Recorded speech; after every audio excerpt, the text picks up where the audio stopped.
Dreamscape presents The Hex Files, Wicked State of Mind by Gina LaManna. Narrated by Allison Ryan. Chapter 1. Well, hello, gorgeous. A voice spoke coolly from behind me. Am I imagining things, or is that a reserve making coffee? I deliberately ignored Marcus, the slimy detective who'd slipped into the break room next to me. I pulled the carafe from the coffee machine and groaned, empty as usual. Shuffling toward the cupboard, I pulled down beans and filters and threw both into place, feeling Marcus's eyes drilling holes into my back. I pressed the start button and waited impatiently for the machine as it gurgled to life and sputtered out the dark liquid that used to pass from my daily injection of caffeine.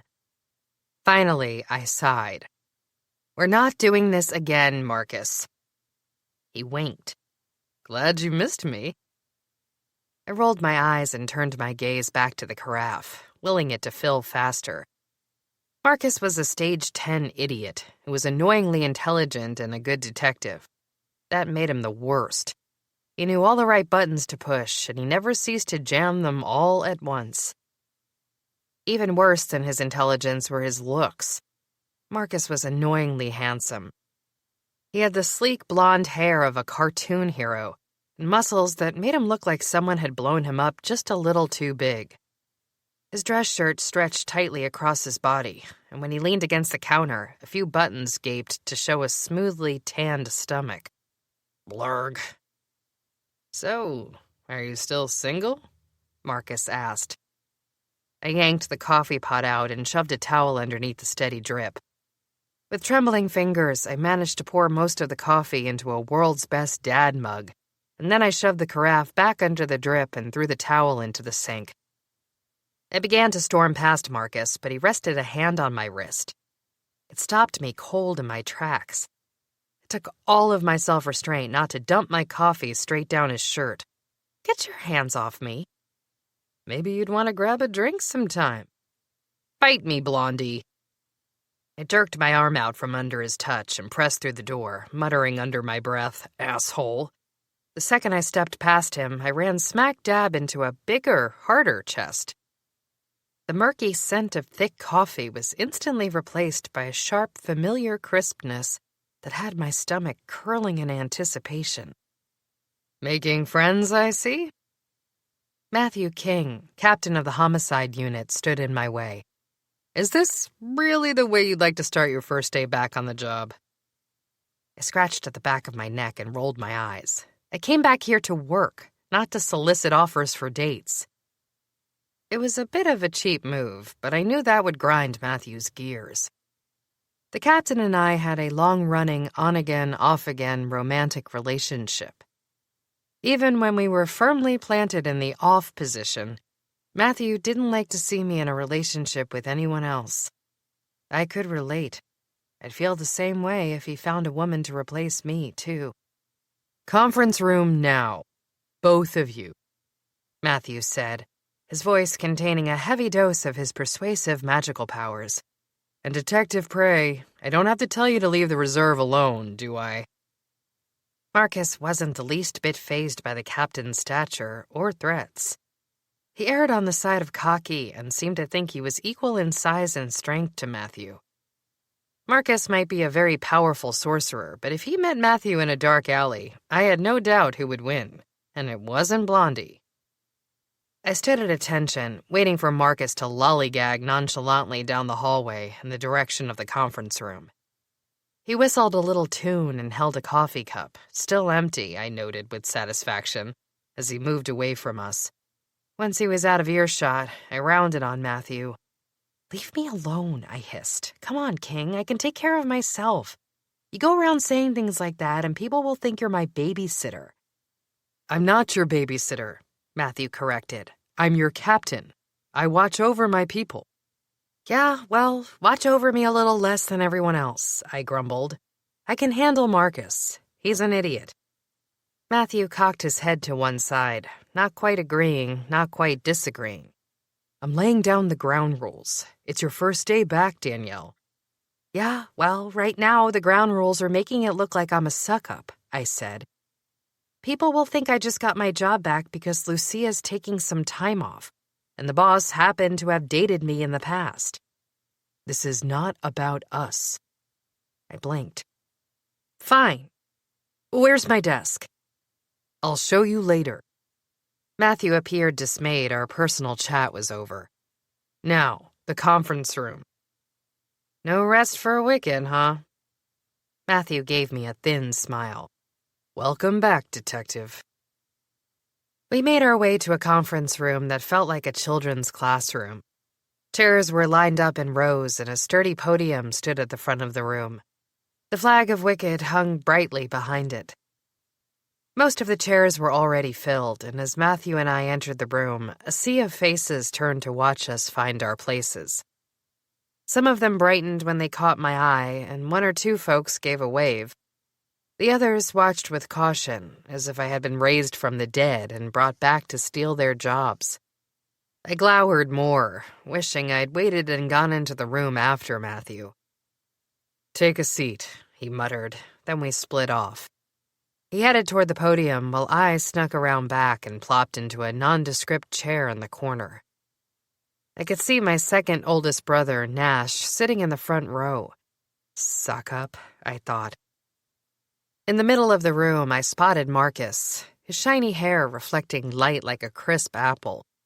He turned and gave me a brilliant smile, which I promptly ignored. I'd been to a few of these meetings before, but it wasn't a regular thing. Since I'd never worked exclusively for Homicide, I only attended meetings when necessary. I considered them a huge waste of time and bureaucratic crap, and I preferred to have my orders handed to me without additional fanfare.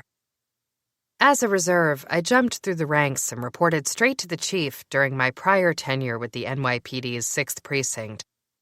I'd been loaned out for different high-profile cases when needed. Homicides, kidnappings, even narcotics from time to time. While I loved the variety, it meant I didn't have a home. No matter how hard I worked to make friends, which admittedly wasn't all that hard, I was still the witch who reported straight to the chief. Morning, Matthew barked, and that was the end of his niceties. As you'll notice, we have a new, or rather an old friend back with us today. Detective DeMarco will be working select cases and reporting to me. Questions? I slumped lower in my seat. When nobody shouted out a response, Matthew continued. Updates on cases. Petrie and Jones, I want you on the Bludgers case. Lucas and DeMarco, Lieutenant DeMarco, Matthew corrected quickly. Continue with the Bing case. I'll need a report on my desk for the chief by noon. As he listed off names, the members of his team who'd been called stood and filtered out of the room. A few laughed and made jokes, while others had a determined set to their expressions. I understood. Sometimes dark humor was the key. Other times, an ugly day filled with death felt like too much to face. Matthew made it through the list of names in record time, and soon enough the room was half empty. Marcus looked back at me and cocked an eyebrow. He made a me and you sort of gesture with his hands, and then he grinned again. I kept my attention focused on Matthew. We've got a new case, Matthew said, or I think we do. It's a little untraditional for Homicide to take on a disappearance, an alleged kidnapping, but it's my belief we have good reason to do so. So, nobody died? Marcus asked to a titter of laughs around him. Apparently, Blondie had groupies. Or aren't they dead yet? Matthew's gaze cut Marcus down a few notches. In the past week, we found the bodies of 2 elves. They've been missing for 3 months. We suspected it was a kidnapping, but there were no leads. Their names are Lily Brooks and Maybelline Frank. Those are the working elves, right? Marcus asked. The ones who disappeared from Silver Street? Matthew looked like he wanted to bite off Marcus's head, but I gave the captain credit. He kept his composure. I was ready all over again to dump my coffee down the back of Blondie's shirt, but Matthew probably wouldn't appreciate that. Instead, I took a sip of the horrible sludge and choked on it. The tears of dismay were a distraction and a relief. Lily and Maybelline were coming back from a grocery shopping trip when they disappeared, Matthew said. They were with one other elf, Cynthia Neely, who survived unharmed. Did someone talk to this Cynthia? Marcus asked. I bet if you pipe down, he'll tell us, I muttered, loud enough for Marcus to hear. Enough, Matthew roared. We pursued all leads, including Cynthia. All she remembers is that someone went after the two girls she was with and left her completely untouched. Did she fight back? I asked. She said that everything happened too fast, Matthew said. The three of them were walking back from the store one second, and the next, someone was holding them at spell point. Cynthia didn't get a look at this guy's face? I asked. How close was he to them? He was shrouded in a smoke cloak, so she didn't get a good look at her attacker. And this mystery man just let her go while he took the other two? I asked. I find that hard to believe. Well, you'll get the chance to question her yourself, Matthew said. The finding of the two corpses dumped in ogre territory coincides with the disappearance of another elf. What are we doing on the case if it's a disappearance? Marcus asked. Or homicide? Dead people? Lindsay Luca has vanished, Matthew said, and the name had a hushing effect over the group of officers. She is the daughter of Leonard Luca. Yes, the Mr. Luca of the Golden District. Mr. Luca has specifically asked for our help to find his daughter, and the chief thinks it's pertinent we assist. But where... Marcus continued. Shut up, I said. Don't you want the case? Matthew shot me a warning look, but it worked. Marcus silenced. As many of you know, Leonard Luca owns more gold than just about anyone in Wicked. He lives on Gilded Row and is an important donor to the 6th Precinct. I kept my mouth shut, but something didn't sit right with me. It felt like a bribe, and I could tell Matthew didn't like it any better than I did. Apparently, the chief had given him a direct order to run point on this case, and he was doing the best he could under the circumstances. It may be relevant to homicide if we don't find Lindsay soon enough, Matthew said, and his eyes scanned severely over the room. We have to do our best to ensure that doesn't happen. Do you think the disappearance of the silver collar workers is related to Lindsay Luca? Marcus asked. Why would someone steal a bunch of silver collar workers and then a Luca? Talk about opposite ends of the spectrum. It's possible, Matthew said. Though the more likely situation is that we'll get a call asking for ransom gold soon enough.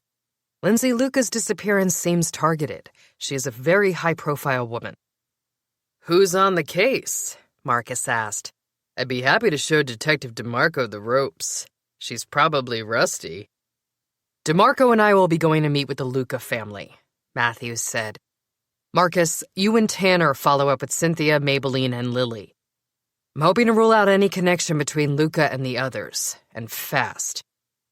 Rule out a connection? Marcus raised an eyebrow. If we don't, we might be looking at another homicide, and that's not happening on my watch, Matthews said. The rest of you, chase down the leads we've got flooding the comm lines on Lily and Maybelline. We need to canvass the Golden District. We'll go door to door on Silver Street. Andrews, I'm putting you in charge of organizing everyone else. Get to work. It was as if a judge had banged his gavel and everyone in the courtroom could breathe again. We all rose, most detectives mingling with one another, while I hung out in the back. I didn't like the idea of elbowing my way into the unit and forcibly making friends. Sooner or later, people would come around, and if they didn't, no problem. I wasn't here for tea and crumpets. I was here to put murderers behind bars. Bummer about the assignments, isn't it? Marcus swung near me, his voice low. He glanced over his shoulder and saw Matthew was occupied with another detective at the front of the room. I was looking forward to showing you a good time. Seems like it's been a while since you let your hair down, detective. Do your pickup lines work on anyone? I don't know. You tell me. I crossed my arms. Get out of my face. How's that? He'll come around, DeMarco. Just you watch. Marcus gave me a grin. Have fun with the captain, but not too much fun. You know what they say about business and pleasure. Before I could respond, Matthew began his march toward the back of the room, and Marcus smartly moved on to find his partner and get to work. Thank God you didn't pair me with that weasel, I said when Matthew arrived next to me. But I imagine you do know that if you keep me and you paired together, Captain, people are going to talk. The chief asked specifically for you to handle the Luca case, Matthews said simply, and for me to do the same. Let's move. I followed Matthew out of the room, ignoring the stares that followed us. He brushed past the front desk and pulled up at a trolley stop before the precinct. We hopped on and sailed toward the Golden District without a word. Halfway there, the silence had me itching to talk. Doesn't it bother you? Matthew glanced down at me. What? Them. Your team, I said. I felt like I was a leper in there today. It hasn't been all that long since I've worked for the precinct. Most of them know me, but it was like I was some weird outcast. When you're the only one of your species, Matthew said smoothly, you get used to it fast. I'm sorry, You're not here to make friends anyway, Matthew said. You're here to close cases. The rest will fall into place. I know, but was Marcus bothering you? Matthew's lips tilted into a frown. He's been pushing his limits for months, and I'm waiting for him to cross the line. No, don't, I said quickly. Don't do anything because of me. That would only make the situation worse. Forget it. You don't understand. The hell I don't understand, Matthew said. I've just moved past it. Do your job and people will respect you in time. If they don't, that's their problem.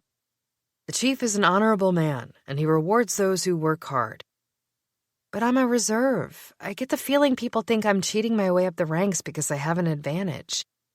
And I'm a vampire, Matthew said easily. I can move faster than anyone, sniff a crime scene a mile away, and hear whispered words from 3 floors down. So what? You're making it very difficult for me to complain, I said, feeling grumpy all over again. Stop being logical. Matthew finally cracked a smile. My apologies. We rode the rest of the way in a more contented silence, and I took the time to study Matthew. He was busy watching the 6th borough as it passed us by, the bustling of the marketplace and the colorful cloaks, broom adornments, and hair diddly-bops that were all the latest fashions.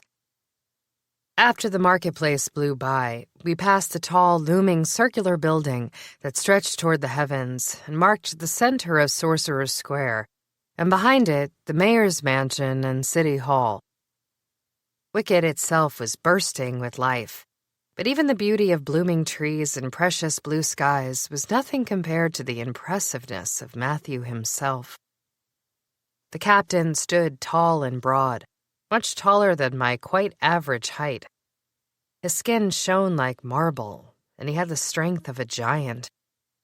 There was a delicately dangerous hint to him, even at peace, in the thin curve of his lips and the dark side-sweeping locks that curled just over his forehead. He wore the finest of suits as always, claiming that anything less than the best made him uncomfortable.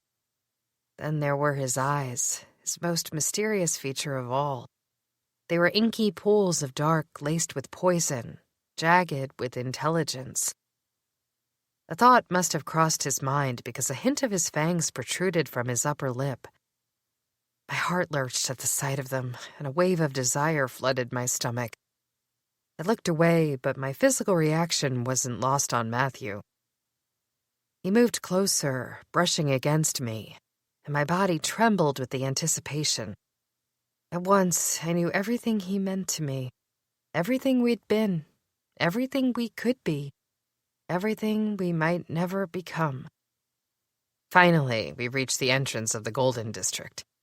I felt shaky and off-kilter as we descended from the trolley and stood before the Golden Gates. Are you done? Matthew asked with a hint of a smile. Done? He turned in a slow circle. What are you doing? I snapped. "You look like a lunatic." He laughed, grinning as he came to a stop. "You couldn't seem to take your eyes off me on the ride over. Figured I'd make it easy on you." "You had food in your teeth," I snarled, and then brushed past him and through the gates. My face heated in embarrassment. "DeMarco," he called after me. "Stop." I spun on my heel and faced him. My cheeks were probably still pink, judging by the way Matthew's eyes flicked to them and the way he carefully licked his lower lip. He composed himself before speaking. "If this arrangement doesn't work for you," he said, carefully weighing each word, "we can figure out an alternative." His face might have been calm, but I could feel the tension radiating between us. Electric, flammable, ready to combust. I took a step closer, confident that I had as much of an effect on him as he had on me. He could smell my desire, hear the race of my heart, taste the anticipation that hovered between us. It was a little game we played, something along the lines of look, but don't touch. "I'm fine." I leaned as close to him as physically possible as my whisper brushed across his cheek. "Are you?" His lips gritted together. "Stop." "What am I doing?" He closed his eyes. "I knew this was a stupid idea." "Well, you're the one who gave it the green light." "Before!" he roared. "If I'd known there was a chance of something happening between us, I never would have agreed to the chief's plan." "Well, you did, and so did I said. "So now you're my boss, and we're just going to have to make this work, because I am not walking away again. Not for a man. Any man. Am I clear?" "Then it's a good thing." Matthew leaned in close, his lips almost touching my ear. "I'm a vampire." A shiver rocked my body as Matthew's hand came to rest on my shoulder. My skin flared at his touch, my body twitching with anticipation. I closed my eyes, pretending things were different, pretending we had the simplicity of other relationships, meet, fall in love, and live happily ever after. That would never be the case for us. "Come on," I said, pulling away from him. "We've got 2 dead elves and 1 who's missing." "After you, detective." Matthew straightened, his eyes watching me carefully. "Remember, if it gets to be too much—" "It won't, Captain," I said, meeting his gaze. "I promise." Chapter 2. "Welcome to Gilded Row," a chirpy female voice said from inside a tall, spiraling guard tower. "Please state your name and business." "Captain King and Detective DeMarco," Matthew said. "Our business is official and private." "Nothing is private here in Gilded Row," the elf said happily. "What is the nature of your business?" "We're with the 6th Precinct," I said. "Here on police business. Let us through, or Leonard Luca won't be happy." "Ma'am, security is of utmost importance for Gilded Row. Please have your badges at the ready so I can come by and check them." I watched the tall, narrow guard tower, seeing a flicker in a window 3 stories up. Flashes of movements brushed past windows the rest of the way down, and eventually a head of shiny blonde hair appeared in the doorway. The lookout tower appeared almost medieval in nature, a circular setting inlaid with stone that twisted upward into spires, presumably looking out over Gilded Row. I'd never actually stepped foot inside Gilded Row. I had, however, been inside the Golden District many times. While the Golden District was wealthy in its own right, Gilded Row took opulence to the next level. Gilded Row was a gated section of the Golden District reserved solely for the richest of rich, the powerful, the few. The only way inside was to pass through heavy security at one of the entry points. Elves were some of the most secretive creatures in the borough, and they kept their wealthiest residents under careful lock and key. The chirpy security elf was dressed like a female James Bond. She was exquisitely gorgeous, slender and tall, with the slight pointed ears that gave away her purebred status. She had on black pants, a leather jacket, and a travel belt. Matthew cast a glance first at her, then at me. I wore distinctly similar attire, yet next to her I looked like a slouch. So unfair. While I wore black all around, I did it for a reason, so I didn't have to spend my time matching things. It was hard to go wrong with black on black on black, especially as a cop. But this elf wasn't only dressed in the finest of clothes. She had on dainty hoop earrings and a sparkling diamond at her throat that was surely real. Her nails were lacquered pink, and her smile was tinged with a ruby shade of gloss. "Badges," she requested, collecting Matthew's first. "Ma'am?" I glared at her, then at Matthew before handing it over. I was surprised Matthew was playing so nice with this rent-a-cop, but then I took another look at her and my surprise vanished. No wonder the elves had stationed this woman at the gates. She could enchant every male trying to pass through town with a simple pop of her bubble gum. "Who are you here to see?" she asked. "Leonard Luca," I said. "Can we move things along? It's sort of urgent." The woman looked us up and down, gave a satisfied little grunt of approval, and stepped back to her tower.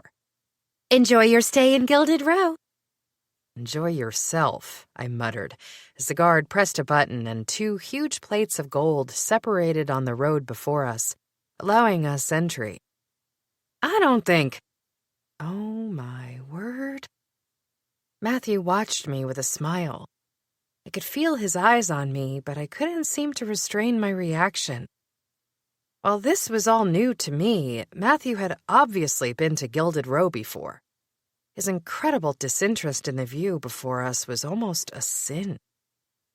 A whole new level of riches and prestige sprawled before us. Gilded Row lived up to its name.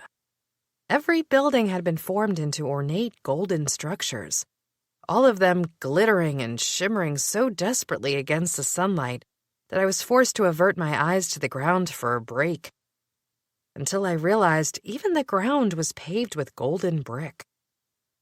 All the brightness gave me a headache. It was like staring directly into an eclipse, or straight at an expanse of dazzling snow. I blinked and glanced over at Matthew. "Thanks for the warning," I muttered. "I take it you've been here a time or two?" He shrugged, still smiling. "I preferred for you to go in blind." "Yeah, now I am blind," I said, raising a hand to shield my eyes. "This is nuts. How do we find Leonard when everything looks the same?" "Nothing looks the same," Matthew said, his eyes roving over the gold-plated miniature city imprinted against the skyline. "Everything here is unique." "Well, one windowsill around here is worth more than my entire apartment," I said. "So, where to?" Matthew gestured toward a cathedral-like building at the end of the street. On it was a badge across the front that read Luca. The name was surrounded with intense swirling curls and images I couldn't make out from this distance. A family crest. "I see now why the chief wants you on this case," I said dryly. "It would be an expensive one to screw up." "To put it lightly," Matthew said, "which is why I put my best man on the job. And by man, I mean woman." "What's your theory on the case?" "I don't have one," Matthew said. "I have facts so far and nothing more. 2 elves were found dead this week. Another one is missing. That's it. I will reiterate, however, that the elves are very secretive. When questioned about the initial disappearances, the elves were not helpful." "But now we're dealing with Lindsay Luca," I said, nodding toward the golden cathedral ahead. "I'm willing to bet the other girls didn't have the same political pull that she does. And why would the elves hide information? It's not like they have an incentive, unless it's an inside job." "That's what we need to find out," Matthew said. "Let me ask the questions. I'd like you to scan for residuals and see if you can pick up on anything strange." "Strange?" Matthew didn't have time to clarify because a short, slender elf with jet black hair and a thin mustache appeared on the front steps of the Luca Manor. Though he would only come up to my waist standing next to me, he towered over us at the top of the staircase. "Ladies and gentlemen," he said in a grandiose, trumpeting declaration, "welcome to the house of Leonard Luca and family." "This is a house?" I gaped, forgetting I was supposed to let Matthew ask the questions. Holy smokes, I thought it was a church. "I am Edward, and I am the butler for the Luca family. Let me show you inside, Captain King. I assume your help will be waiting outside?" "Hey, buddy," I said. "I'm not—" "Detective DeMarco will be coming with me," Matthew said, at Chief Newton's request. "You have your orders, now let us in." Edward's gaze hadn't left Matthew's during the entire conversation, but at last he spared me a very quick glance. His once-over must have proved disappointing because he gave a disgruntled sort of sniff. "Very well." Edward stroked his finger over one of two large gold-plated doors, and they opened beneath his touch. He marched inside. I waited a beat, following close behind Matthew. I sensed I was already edging toward the captain's bad side, and I was intrigued enough that I figured I'd better shape up. I didn't want to give him any reason to throw me off the case and replace me with Marcus. "This has been the Luca estate since the 1600s, Edward said as we entered through a magnificent hallway. "Generations of Lucas have passed through here." "What do they do?" I asked, and Matthew gave me a sharp glance. "You know, for work." "Work." Edward tittered with a sharp laugh at my curious expression. "Funny. You must be the reserve." "What's that supposed to mean?" I asked. "I must be the reserve." "Clearly you didn't become a detective based on your intelligence and charisma." I almost gave him a good shot of charisma right to the face, but Matthew's glare had deepened to an impatient sort of warning. I kept my mouth shut. "Wait here, and Leonard will be right with you," Edward said, leading us into a grandiose office. "Would you like something to drink, Captain King?" "No, thank you," Matthew said dryly. "Don't worry," I added. "I'm good too." Edward left the room and the door closed silently behind him. "What a tool," I said. "Man, people are getting on my nerves today." "Would it kill you to try and be friendly?" "You try being a woman in this business," I said. "First I have Marcus hitting on me over the sludge machine, then I have Edward over here pretending I don't exist. I'd like to see your reaction." Matthew didn't have time for a reaction because a second set of side doors opened. In walked a platinum blonde male, a tall and slender elf, but not as wiry thin as Edward. He had the palest blue eyes and creamy complexioned skin. And when he looked at me, I had the distinct impression he saw right through my skin. "Captain King," the elf said, giving him a nod. He gave me a quick nod as well, though he didn't make eye contact. "Thank you for joining me today. Please, sit." When the elf sat behind the expansive mahogany desk, looking relaxed at his place as head of the room, I took him to be Leonard Luca. He looked important, dressed important, and even the sandalwood and jasmine-scented room smelled important. Opulence burst from every corner of the room, every shelf on the wall. I was beginning to understand that nothing was simple in Gilded Row, and I suspected our case would follow suit. "You calmed the 6th Precinct this morning." Matthew dove in quickly, holding eye contact with the peculiar elf. "And reported your daughter missing." "Lindsay didn't come home last night," Leonard Luca confirmed. "She was participating in an etiquette event at her school." "Sorry," I interrupted. "An etiquette event?" "Yes," Leonard said, his gaze flicking toward me before returning to Matthew. "Etiquette Manners, such as not interrupting while someone else is speaking. Sorry, I'm just trying to understand what happened. Where was the event held? Matthew's foot slid over to mine and began to press down on the toe of my boot, hard and then harder, until I winced and glared at him. The event was held at Margaret's finishing school for young elves, where my daughter attends weekly classes, Leonard said. It's an exquisite school for young women to impress upon them the importance of manners, etiquette, and other life skills. Once a month, the class has a sort of gala, a dinner and a ball. The children learn to dance, to properly eat and serve meals, to respectfully court the opposite gender. As I said, it teaches them the ropes of civilized society, the ropes we follow here in Gilded Row. I raised my eyebrows, but I figured Matthew was about ready to sink his fangs into me, so I merely gave a nod of thanks and remained silent. What time did she leave the house? Matthew asked. And who was the last person to speak with her? Her mother and I inspected her before she left, Leonard said, as is tradition. She was wearing a beautiful white gown, a silver tiara, and jewels with the family crest on them. I suspect someone wanted her things. It's hard to say for certain what exactly happened, or exactly why she was taken, Matthew said. I assure you I will make no assumptions. The first thing we must do is determine she is actually missing. Of course she's missing. My daughter is hardly a child, Leonard said. She wouldn't have just wandered off. She is 17, and she will be available for marriage in 6 months. She's lined up to be wed to the prince of our people, Henry Thurmont, and she wouldn't do anything to jeopardize that. You sure about that? I asked. Being forced to marry when you're 18 might be a tough pill to swallow. I wouldn't have been ready for marriage at 18. Hell, I'm almost 30 and I'm still not sure if it's for me. That may be fine for you, Leonard snapped, finally turning to look at me. But my daughter is different. She is a Luca of Gilded Row, and she has a destiny to fulfill. You... He trailed off, as if remembering his shiny little etiquette rules at the last second. I felt a pinch of satisfaction at rattling his perfectly golden cage.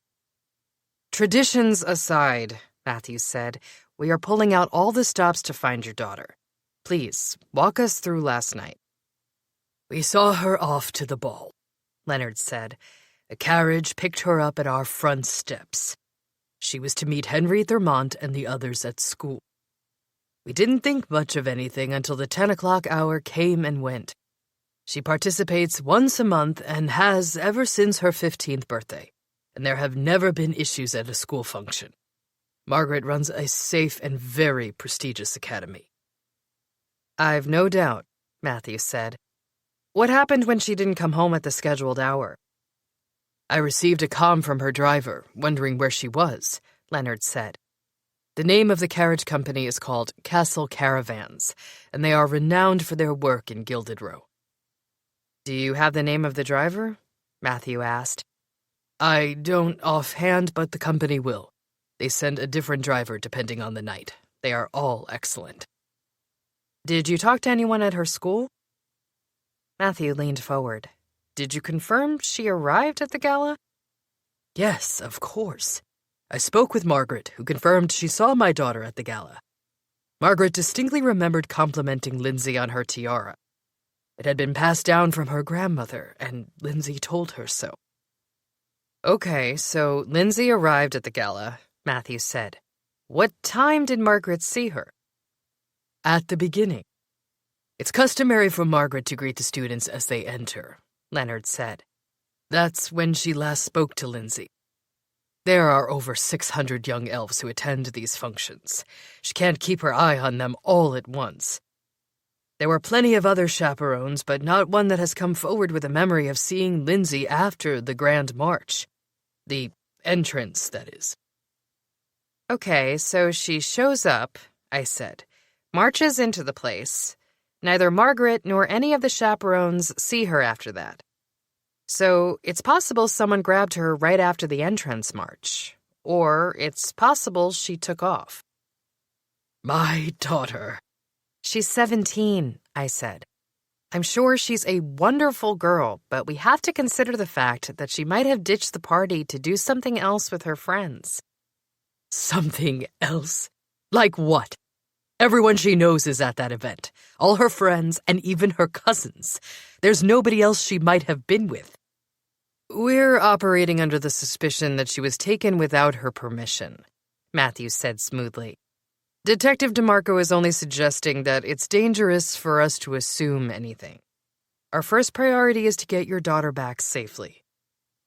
You will have to discuss further details with the school, Leonard said.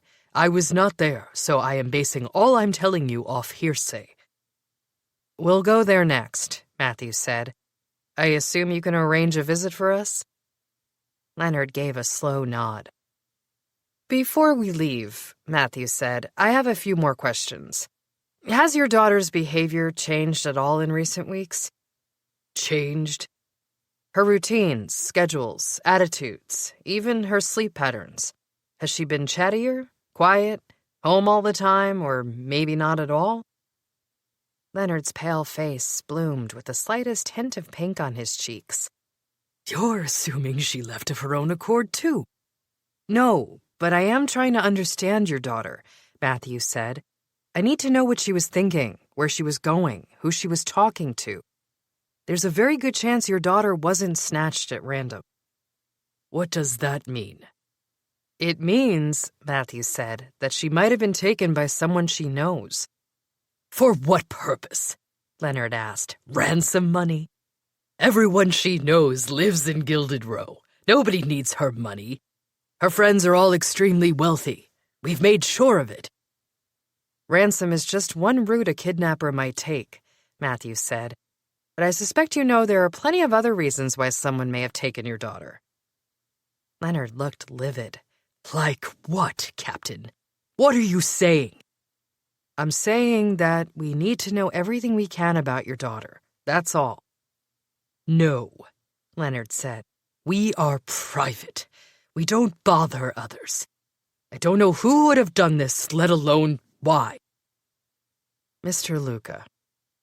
Matthew let out a long sigh. We have discovered the bodies of 2 elves just this week. I'm hopeful there's no correlation, but we have to take everything into consideration. And we believe your daughter's life may be in jeopardy. If there's anything at all you can remember about her or her friends and family, please get in contact with us. We're not missing any of our people from Gilded Row, and we do not associate with the residents of Silver Street, Leonard said, so I don't see how it's related. Now, if you'll excuse me, I have a meeting I simply can't reschedule. Matthew stood, and it was clear I was supposed to follow suit. He waited for me to walk ahead of him, probably so he could ensure I kept my trap shut for the rest of our stay. And Captain, Leonard said, his voice a thin ribbon winding a thread through the air, I suggest you find my daughter fast, or the new mayor will be hearing about this, and so will the chief. We let ourselves out of the house, though Edward scurried valiantly behind us in an effort to perform his duties as butler. By the time we climbed down the stairs, Matthew's speed had picked up to a superhuman rate, and I had to jog to keep up. He's hiding something, Matthew said. He knows something, and he's playing a dangerous game. If he doesn't come clean, his daughter could die. What about Lindsay's mother? I asked. I'm willing to bet if she knows anything, she'll talk. Why wasn't she there? She is taken ill, Matthew said, with thinly veiled distaste. The stress of finding her daughter missing has made it impossible for her to entertain company. Or so Leonard says, I guessed. We have to get her to talk. There's something weird going on here. When you mentioned the bodies of the 2 elves being found, Leonard Luca tried to hide it, but he knew them. Or knew of Maybelline and Lily, at least. Matthew bit his lip, surveyed the golden cathedral behind us. All that glitters.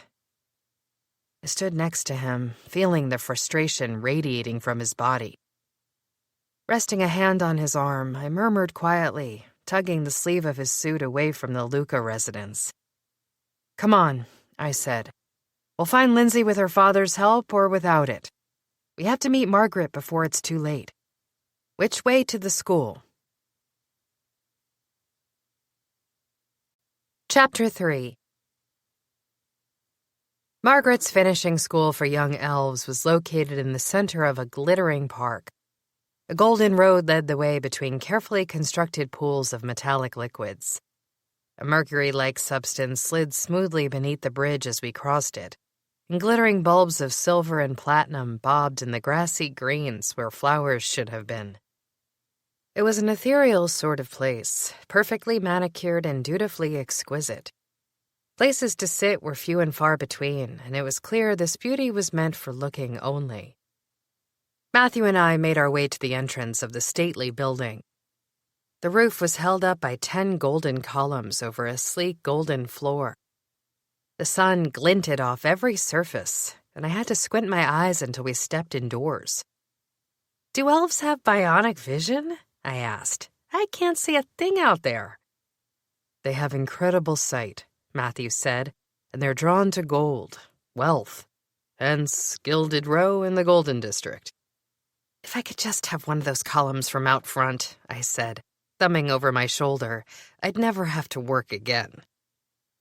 Matthew gave a bark of laughter, which drew the eyes of the receptionist toward him. The rest of the lobby was silent as a tomb. "He tried to give up work and stay away from the precinct," Matthew said with a low murmur. "How'd that pan out?" "Ha ha," I said, marching straight for the front desk. "Hi, I'm Detective DeMarco, and this is Captain King. Any chance you're expecting us? We're here to see Margaret." The stern receptionist blinked, her smooth skin crinkling ever so slightly in dismay, as if I'd dropped a dead fish on her desk and she was trying to be polite about it. "Mr. Luca called and arranged for a meeting. Please have a seat and Miss Margaret will be with you shortly. Would you like something to drink?" I glanced toward the corner of the room.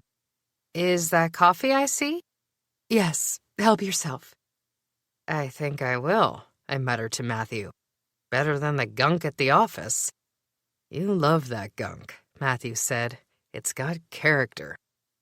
"Well, this," I said, pouring a smooth, piping hot cup of the stuff, "has taste, which is infinitely better than character, at least when it comes to coffee." Matthew wrinkled his nose. "Your heart beats faster when you drink that garbage." "It's easy to frown upon caffeine when you can't have it," I said. "I think synthetic blood is gross, but you don't see me slamming you for drinking it." Matthew's lips drew to a thin line, but at that moment the receptionist dinged a little golden bell on her desk and called for our attention. "Ms. Margaret will see you now," she said, standing to show off a smart, clearly expensive skirt and shirt combo. "Right this way." We followed the trim, beautiful receptionist down a gleaming hallway until a large, heavy wooden door blocked our path. Our guide rested her hand on the outside, and it slid open under her touch. "Please have a seat, and Ms. Margaret will be right with you." I glanced down at my golden mug of coffee, debating if I was allowed to ask for a refill. Matthew cleared his throat as if reading my mind, and I refrained. "Oh, where should I put this?" I asked instead. "I'll take it for you." The receptionist pulled a handkerchief from her shirt and grasped the handle as if it contained a flesh-eating virus. "Thank you." Matthew and I glanced around, waiting for Ms. Margaret while studying the room around us. There were just enough plaques and trophies along the shelves to show her pride for her school, but not so much that it appeared cluttered. There was a delicate nameplate on her desk, slathered in gold, and a gorgeous bookshelf built straight into the wall and filled with all sorts of tomes and manuscripts and texts. I was running my finger along one of the books, scanning the title, Dainty Delicacies of Southern France, when a slight creak alerted me to another's presence. Pulling my finger from the book, I hid my hand guiltily behind my back as if I were a kid in detention. It took me a minute to remember that I was the cop, and I was allowed to be here asking questions. Good afternoon, Captain King, Miss Margaret said, addressing Matthew first. Then she turned to me. I see you found something interesting, Detective DeMarco. I gave a nod, still too paranoid to open my big fat mouth and get Matthew upset with me all over again. To my surprise, however, he seemed almost as intimidated by the woman as I felt. Ms. Margaret was slim, like most of the elves, with a customary point to her ears. She wore her silvery hair piled in an intricate braid on her head, and she was dressed in a smart black dress with no-nonsense gold jewelry. She gestured for us to take a seat. We all sat. Matthew looked extremely uncomfortable in the straight-backed chair, and I took his lingering silence as a cue for me to kick things off. Thank you for having us, Ms. Margaret, I said. Your school is beautiful. Thank you. Obviously, we are here for a less than pleasant reason, I said. We are looking into the disappearance of Lindsay Luca. Lindsay, Ms. Margaret said. Yes, a lovely girl. You saw her last night, I said. Can you tell us about it? Everything you can remember, please. As you appear to know, we host monthly galas at the school, a sort of luxury mixer for youths of the Golden District to meet and greet one another, to network and form relationships, and of course to dine and dance and have an enjoyable evening away from their parents. Sounds... I hesitated, on the verge of saying stifling, but I choked it back and nodded. What a lovely event. Her eyes flicked to me, and I knew she wasn't fooled. We have our culture here in the Golden District, especially in Gilded Row, Detective. You may not understand it, but what you find dated and antiquated, we happen to cherish as tradition. I blinked. Including the arranged marriages of 18-year-old girls? I do not arrange marriages, and if families choose to do so, that is their right, Ms. Margaret said briskly. I, for one, believe it can be a useful tool in society. Regardless, let us return to your question. I did see Lindsay last night, however, it was for a brief moment. She wore a beautiful gown as always, and she was an impressive display in the Grand March. I bit back my thoughts on Lindsay being no more than a display, a pretty little thing for people to examine and admire, like a gem or a diamond. After the Grand March, did you see her? Did anyone see her?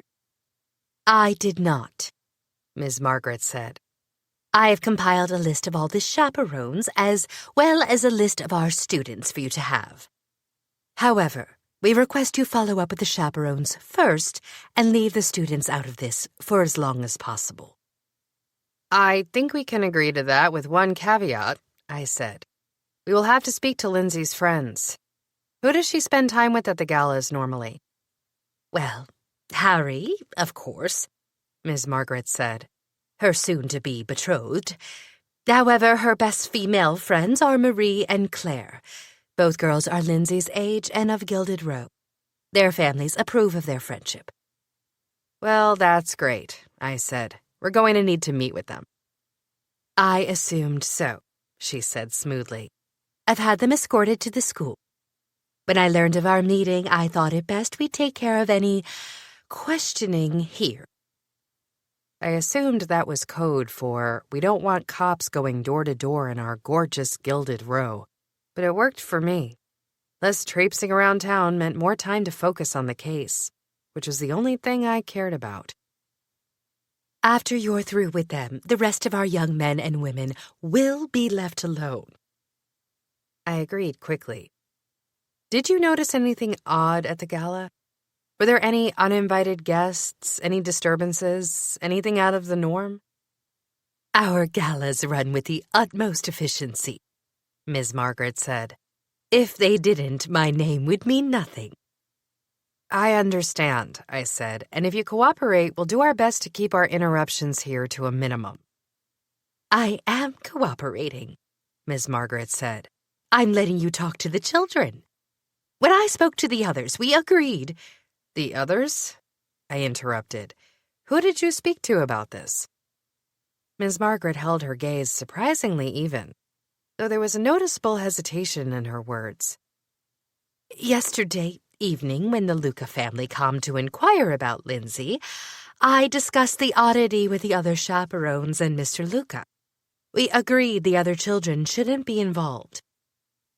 I glanced over at Matthew, but he didn't seem keen on her answer, and that made two of us.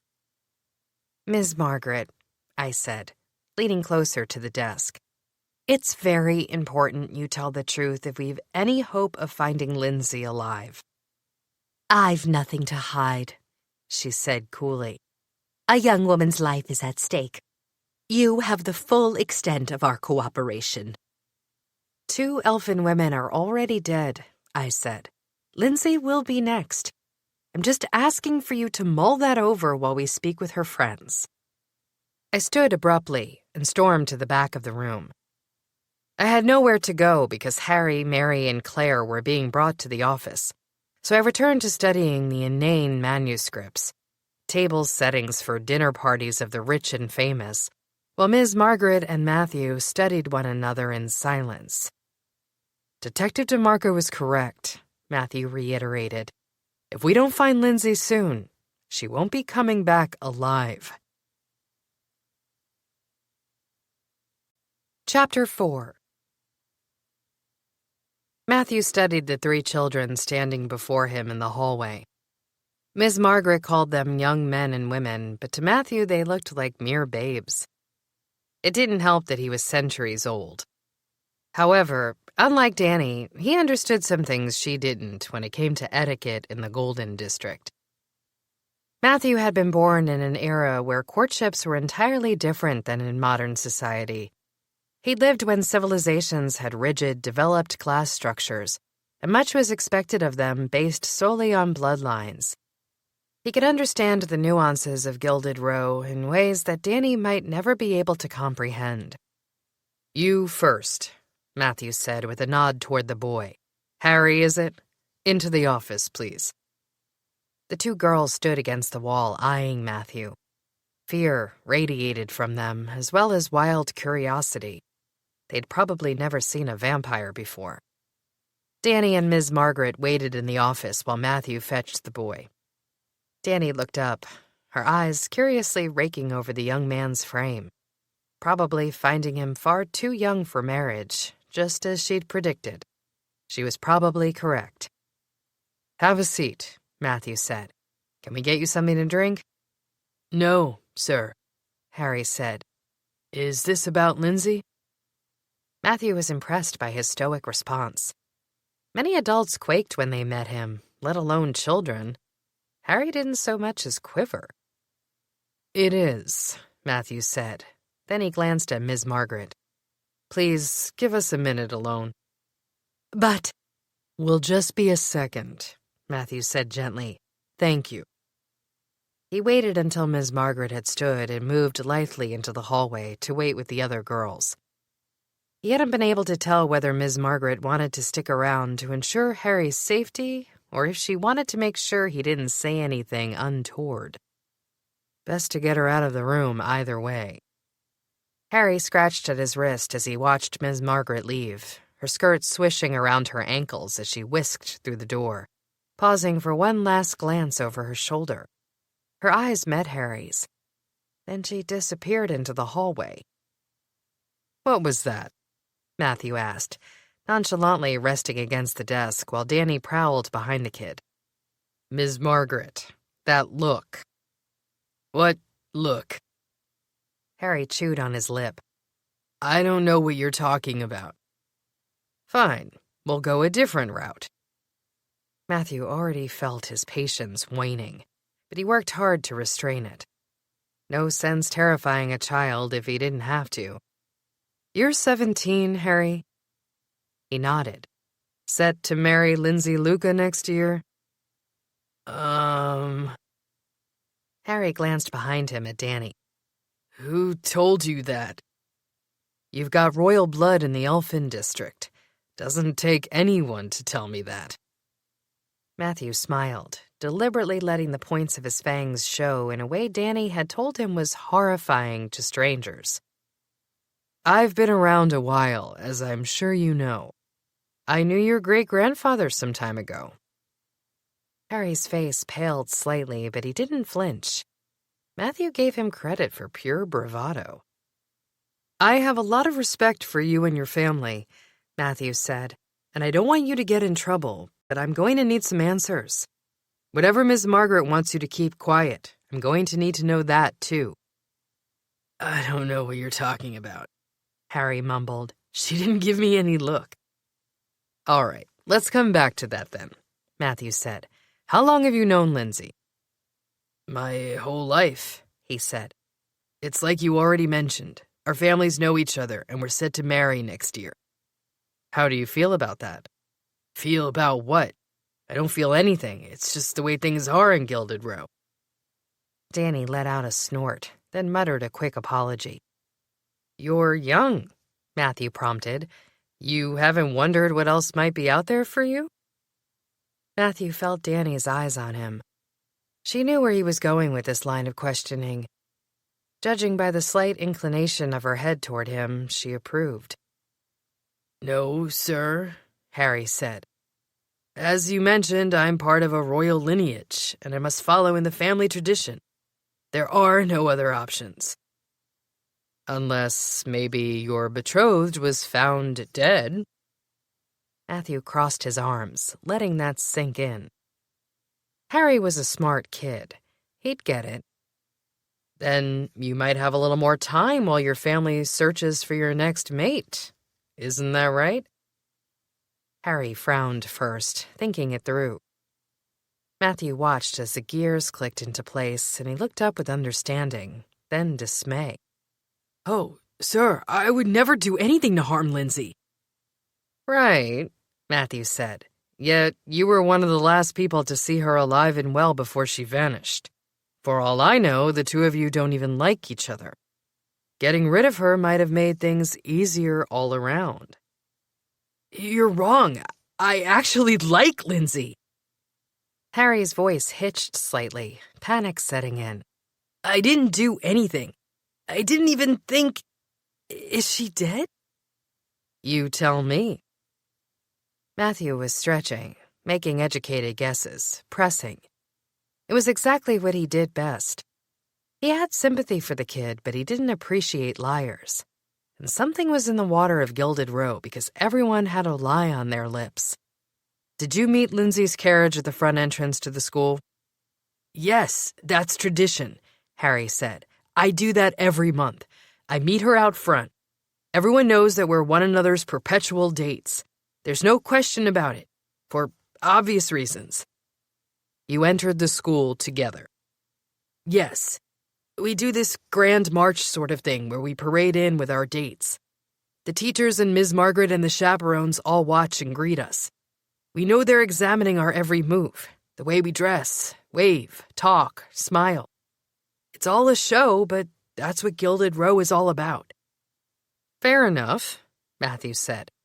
Plenty of people saw her at the Grand March. What was she wearing? The quick change of subject had Harry floundering for an answer. Some jewels and, He hesitated, his cheeks pinkening. She looked beautiful. Sounds like a man in love, Matthew said dryly. When I'm in a relationship, I can tell you every detail of the woman I love. I can tell you that her hair curls when it's damp, and she smiles at me when she thinks I'm not watching her. I can tell you that her fine black dress brings out the violet in her eyes, and I could tell you she smells like honeysuckle and sugar on a summer's evening. Harry watched Matthew, stunned. Even more stunned was Danny. Matthew hadn't meant to get so carried away, but his point had been driven home. He cleared his throat. So, you'll have to excuse me, Harry, when I venture a guess to say you're not in love with Lindsay Luca. No, Harry whispered. I don't love her, but I wouldn't hurt her. I know, Matthew said. I don't think you did. But if you don't help us, she will die. End of story. Harry shifted in his seat. He glanced at the door, antsy, and gave a shake of his head. I like her, okay? I like her a lot. We're friends. I believe you, Matthew said again, soothing, persuasive. He'd pushed. Now all he needed to do was sit back, wait, and tease out the rest of the information from Harry. Matthew King hadn't reached Captain because he sucked at his job. Start talking, and I promise you Ms. Margaret doesn't ever have to find out what you told us. You swear it? I won't make any promises until after I hear what you have to say, Matthew said, because when I do make a promise, I keep it. Harry seemed to think that was fair, so he gave a nod. Lindsay hated me. Or at least she used to. Despised my guts. Harry paused, gave a quick smile. We were both 15 when we found out we'd be married as soon as we came of age. She didn't take it well. Finally, someone with a sane reaction, Danny muttered, only loud enough for Matthew to hear. Lindsay was, well, she is very independent. Harry leaned on the last word, as if even that was being very generous. She didn't like being told what to do, and especially not who to marry. Was there someone else? Matthew asked. Someone she loved? It wasn't that, Harry said, almost wistfully. It was more about the fact that she didn't have a choice in the matter. She wanted to be free to travel, to leave Gilded Row, to do all sorts of stuff that other young people get to do. She felt trapped by our impending marriage. You think? Danny said. And what about you? Don't tell me you loved the idea of an early wedding. No, but I have a strong sense of duty, Harry said. My family is counting on me to carry on the lineage. Lindsay's a very pretty girl. She comes from a good family. It could have been worse. It could have been worse isn't exactly a reason most people choose to get married, Danny said, bringing her pacing to a close as she faced him. She stood at the opposite end of the desk as Matthew, and Harry frequently glanced between them, as if unsure who had fired the next question. Besides your sense of duty... Okay, he said. Fine. Yes, I didn't love the fact that I was supposed to get married so young, but I wasn't as opposed to it as Lindsay. I'm not as... He paused, looked down at his fingers. I'm not as strong-willed as her. My father would have been incredibly disappointed in me if I'd done anything to break our legacy, and I wasn't willing to face that. Lindsay was? Danny asked. What specifically was she doing to escape? Harry shrugged. I don't know the details, but we worked out a sort of agreement. Ah, Danny said knowingly. And that's when she stopped hating you. Yes, Harry said. Ironically, I would call her my best friend now. You have to find her, Detective. She doesn't deserve to die. Of course not. She's just a girl. Danny frowned. Was she doing something that might get her in trouble? Well, yeah. If her dad found out she'd been sneaking off, he would have handcuffed her to his gilded doorknob until the day of our wedding. Leonard Luca is not an understanding man. My father would have done the same thing. Pride and appearances count for a lot in Gilded Row. I'm beginning to see that, Danny said. Tell me about this agreement you two had. I like music, Harry said, in what appeared to be a quick flip in subject. I love it. I play the drums. Lindsay found out, and when she did, it was like we began to understand each other. You'll have to spell it out for me, Danny prompted, because I'm not understanding. What's wrong with the drums? I'm in a band, he said. If my father ever found out, he'd put me under lock and key. If I wasn't bound by my stupid familial line, I'd want to tour the world with my band. We're called the Ogre Eaters. You should check us out sometime. Great, Danny said, a wisp of disbelief in her voice. We'll, do that. So, music is frowned upon in Gilded Row? Not exactly, but the type of music I like, yes. And there's no way a prince is supposed to be a touring musician. My father would put the kibosh on that immediately. What did Lindsay like to do? Matthew asked. I assumed she had a part in this agreement that worked for her as well? She liked to explore, Harry said. So we took turns sneaking out. Last night was her turn to sneak out. Where'd she go? Matthew asked. And with who? Look, I don't know. I've already told you more than I should have, and that's the truth. How long has this been going on? Danny asked. Months, Harry said. Probably upwards of a year. Lindsay caught me sneaking out one night when we were supposed to be spending time together, and from there on out, things escalated. It was her idea, and I was happy enough to go along with it. On Thursdays, I play with my band while she signs us into the study hall at the library. Our names are both on the list, and our parents are happy with the arrangement. I suspect they think we're, canoodling or something. It's quite the opposite. Quite, Danny said dryly. And in exchange?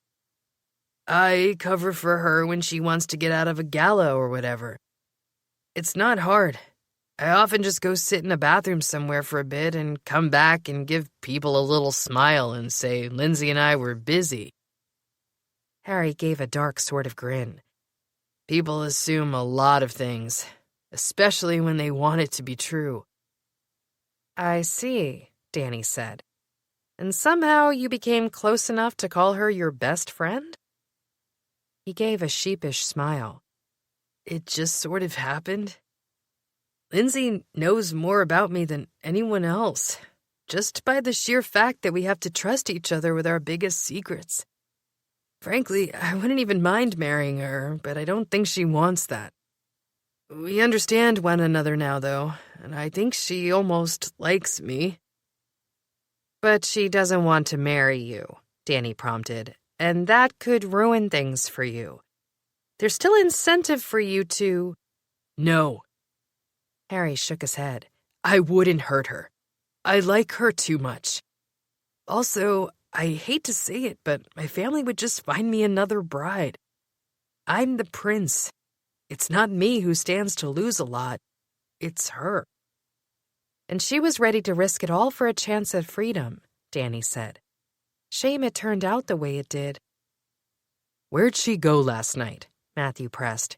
You must have a suspicion for how Lindsay used her free time. She used it to get outside of Gilded Row, Harry said, his eyes darkening. I don't know anything more than that. We didn't get into specifics in order to protect ourselves. I didn't tell her where our band practiced or any of that. That way you could both plead innocent if one of you was caught, Danny said. Or somewhat innocent, at least. Yep, Harry said matter-of-factly. Like I said, we were loyal. Neither of us wanted to take the other down if we messed up and got caught.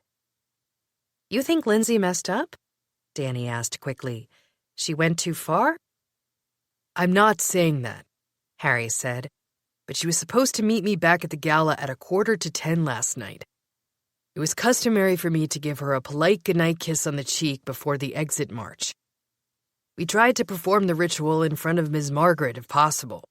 We know she reports back to our parents, and then we'd say goodnight. Nobody pays attention during the actual gala, and people are always mingling around and moving from room to room. She's snuck out maybe 6 of the last 10 galas. We've never had a problem before. If she didn't return, it's because she's in trouble. Why her? Danny asked. What is it about Lindsay that might cause someone to kidnap her? Harry blinked. It was as if the word kidnap hadn't yet crossed his mind. Well, she's beautiful for starters, he said, recovering quickly. She's the most beautiful elf in Gilded Row. That's one of the reasons she was chosen to be my princess. She's smart and she's fun. She's really funny, actually, once she doesn't hate you. Harry paused for a grin as he remembered something neither Matthew nor Danny could see. I suppose she's rich, too. I don't care about that, but somebody else might. Holy smokes, Danny muttered under her breath. She moved closer to Harry and louder murmured to him, "You are falling in love with her, aren't you, Harry?" Harry's head swiveled up to face Danny. He looked stricken, as if the realization had just dawned on him as well. "Oh my God," he murmured, his mouth parting in surprise. "I am in love with Lindsay Luca." Chapter 5. "Poor kid," I said with a wry smile at Matthew. "Nothing like realizing you're in love just after the elf of your dreams has been kidnapped." Matthew returned my grim smile with one of his own. Sometimes it takes catastrophic events to make one realize how much they love another. I shifted uncomfortably under his piercing gaze, leaning back against the desk to avoid eye contact.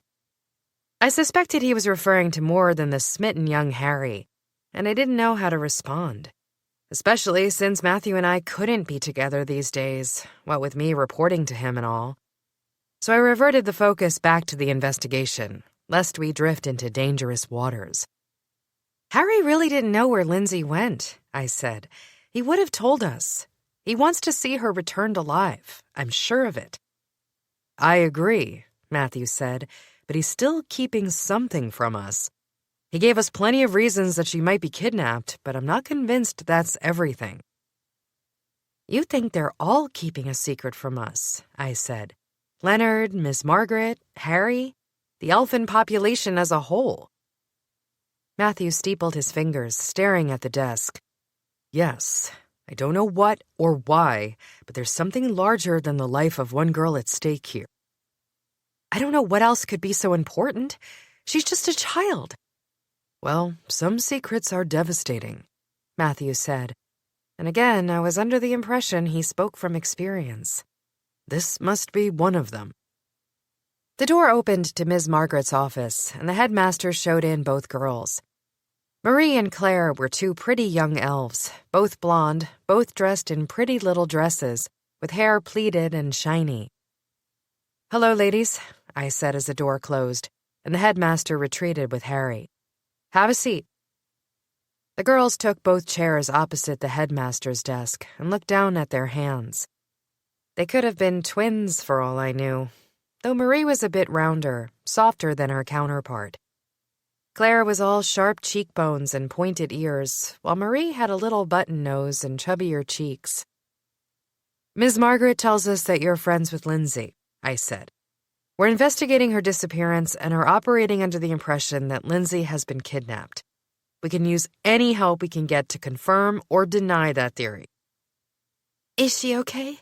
Claire asked. "Will she be okay?" "If you help us and we find her, then we think it's possible. We can only hope we'll make it in time," I said. "However, 2 other young elfin women were not so lucky this week. I encourage you to be honest with us, or else I'm afraid there's a very real possibility Lindsay's life will remain in danger." "But Claire began. "No, she's got to be alive." "Why do you say that?" I asked. "Have you heard from her?" "She means that Lindsay is our friend," Marie said, glaring at Claire. "She wants to see her returned safely." I focused on Claire, the more distraught of the two. I sensed she'd be the one to break first. Marie had obviously been warned or coached by Ms. Margaret or her parents, and for whatever reason, she would likely clam up if I pushed too hard. "Claire, you seem upset that Lindsay's gone. Tell us a bit about her. How long have the two of you been friends?" "Forever," Claire said, gasping with stress. "We grew up as neighbors. We have played together since we were kids." "Then you must know her personality, her patterns, her life very well," I said. "Tell me about her now. Has she changed recently?" No," Claire said, but her eyes flicked toward Marie as if for confirmation. "She's always been outgoing and fun. She's very smart, too, and a great friend." "A friend you won't have if you don't help me," I said. Look, I know there's some secret you all are keeping from us, and frankly, that's fine. You don't want to divulge elfin knowledge to an outsider. That's your prerogative. But the things you tell me could help save a young woman's life.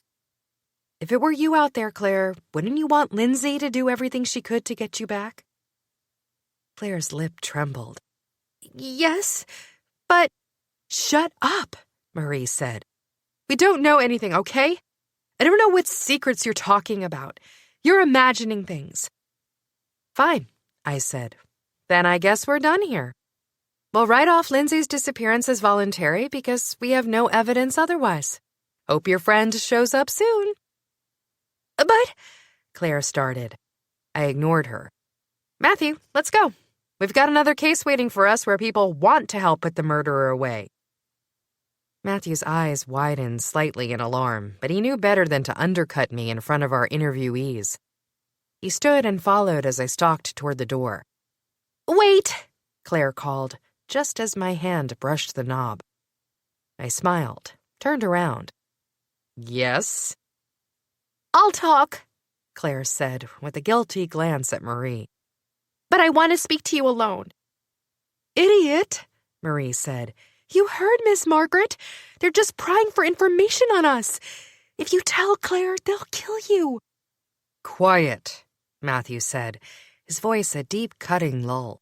Let her speak. Marie clammed up, real fear glimmering in her eyes. Meanwhile, I perched on the edge of the desk nearest Claire, close enough to appear friendly. Contrary to what anyone else thinks, you are safe here. Matthew and I will do everything in our power to protect you from whoever they are. But we need you to help us. I'll help you, Claire said. As much as I can. Tell me about Lindsay. Has her behavior changed recently? In the past 6 months, yes, Claire said. When we found out that she was supposed to marry Harry a few weeks back, me and Marie were giddy for her. A prince. How exciting. But she didn't want that, I said. I know, Harry told us. She hated his guts, Claire said, which I thought was unreasonable. It wasn't Harry's fault. He was just as trapped as her. But she didn't care and instead tried to make his life miserable. Harry's such a good sport. He went along with it. Matthew cast another look at Marie, who remained sullen and silent, staring at the floor. Then, about 6 months ago, I thought she started coming around, Claire said. She started spending more time with Harry, and when she talked about him, it was as if she actually liked him. She would sometimes even laugh when she told us something he'd said, and she started pointing out his good qualities instead of his flaws, as if she enjoyed his company. I thought she was coming to her senses finally. I mean, she was set to marry a prince, and a nice guy at that. How much more can you ask for? But that wasn't the full story. Claire shook her head. I found out that the reason she liked him was because he was cool.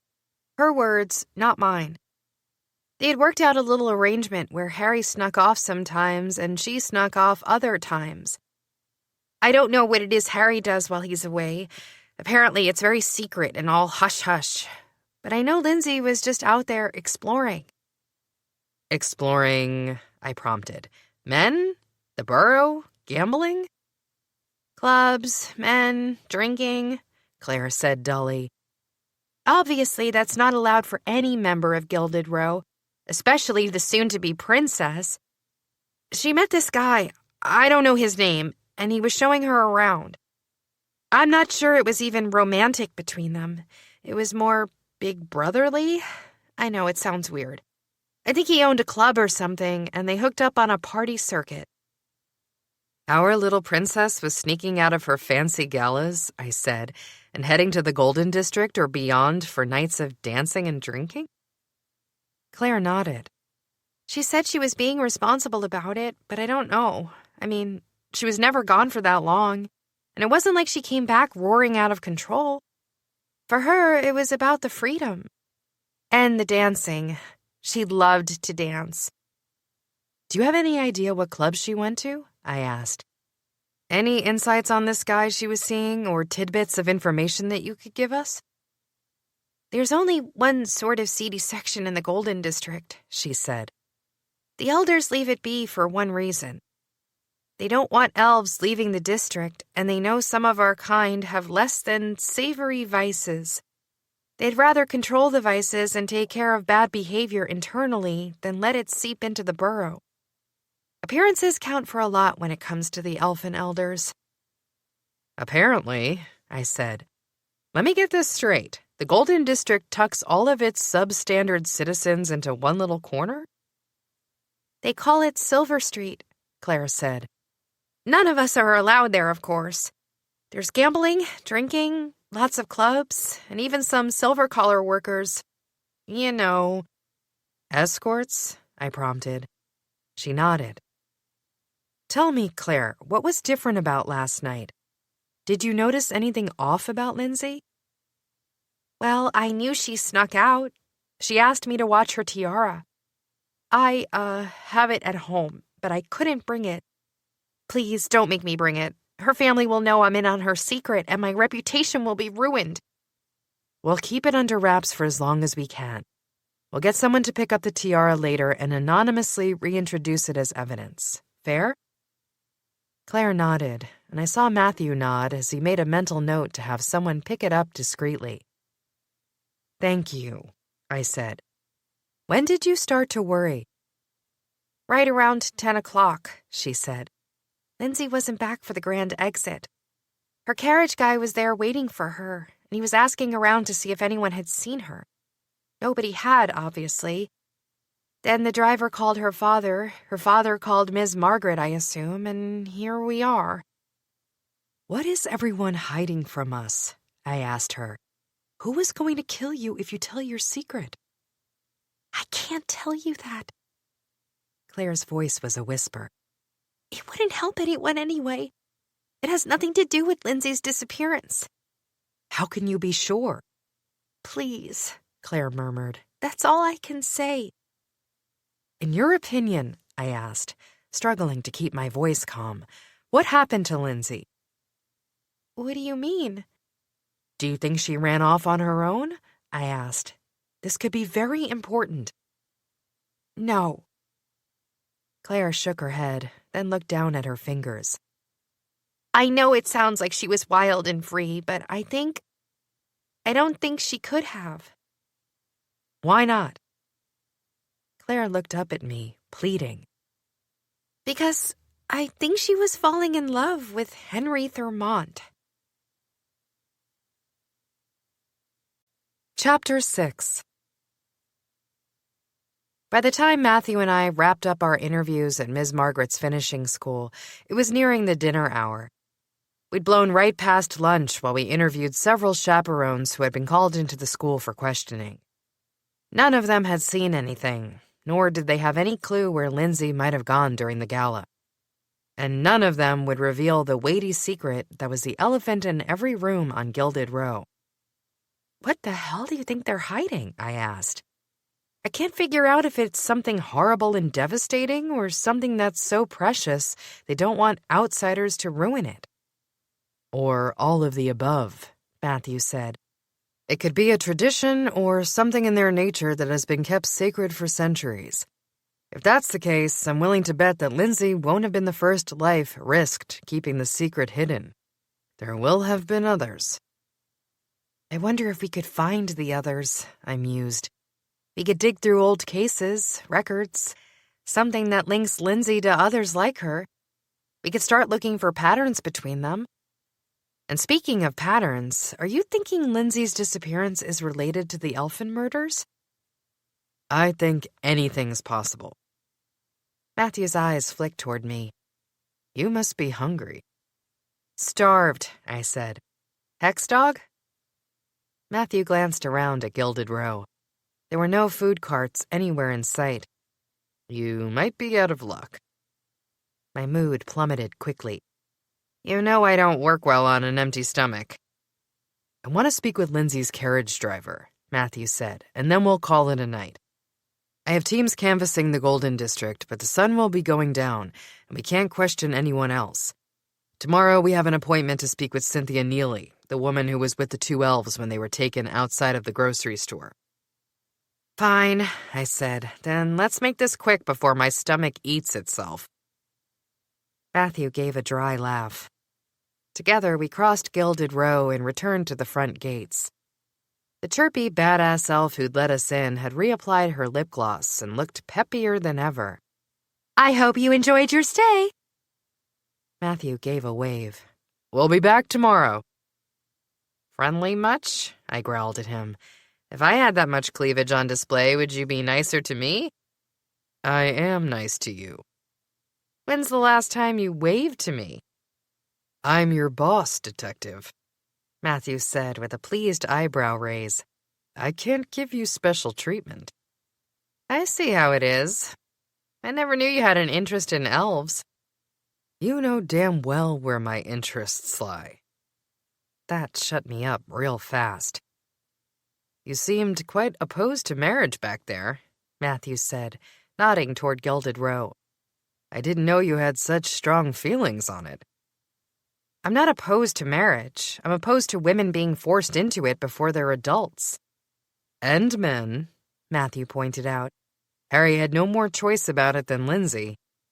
True, I just think young people deserve some freedom to experiment and find what works for them.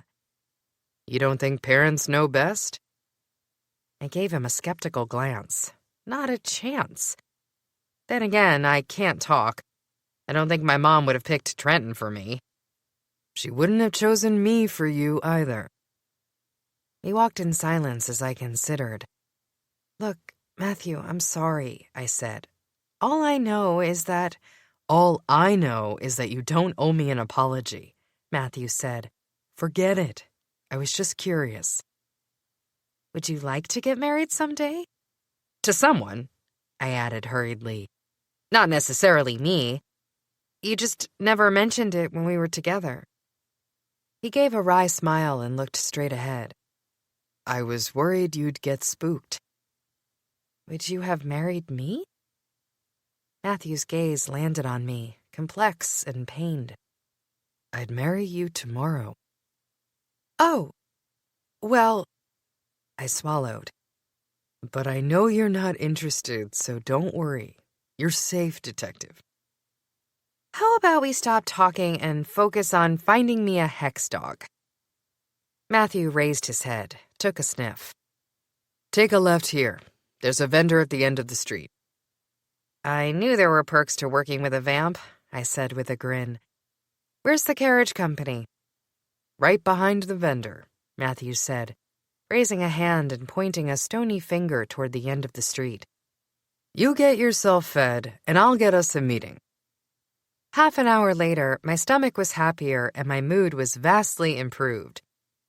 Matthew had secured us the name of the carriage driver who'd been assigned to Lindsay Luca's pickup and drop-off, and we were currently sitting in a small, cramped office waiting for Jim Geronimo to arrive. Jim eased into the room 20 minutes later, looking like a jolly old grandfather with a big round stomach. Sorry about the wait, he chortled. I had a fare down by the casino and had to book it back here just as soon as I got the call. No problem, I said, gesturing to the open seat for him around the table. We have a few quick questions for you regarding your fare last night. Jim's face turned somber. Ms. Luca, you mean? I nodded. Have you worked with her before? No, at least not that I can remember, he said. Though it's my understanding that the Luca family works exclusively with our company. Our carriages are the best, you know.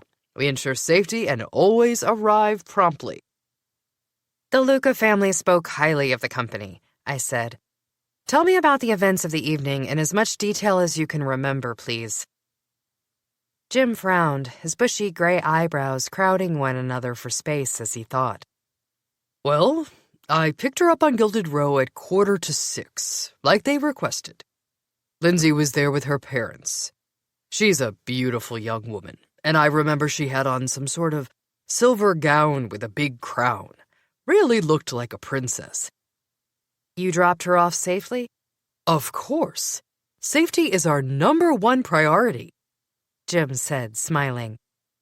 I waited until Miss Luca met up with her friends, 1 boy, 2 girls, and then I went off on my merry old way. I had a fare in between to bring to dinner and back. The company books us solid on weekend nights. After you completed your second fare for the night, then what happened? I asked. You returned to the school? Yes, ma'am, he said. I waited in the designated pickup line until most of the other young men and women had been collected. When I didn't see Miss Luca anywhere, I started to get nervous. I was supposed to have her home, and we were cutting it close. So I calmed the name on the listing and reached Leonard Luca. Mr. Luca hadn't seen his daughter. That's when we knew something was wrong.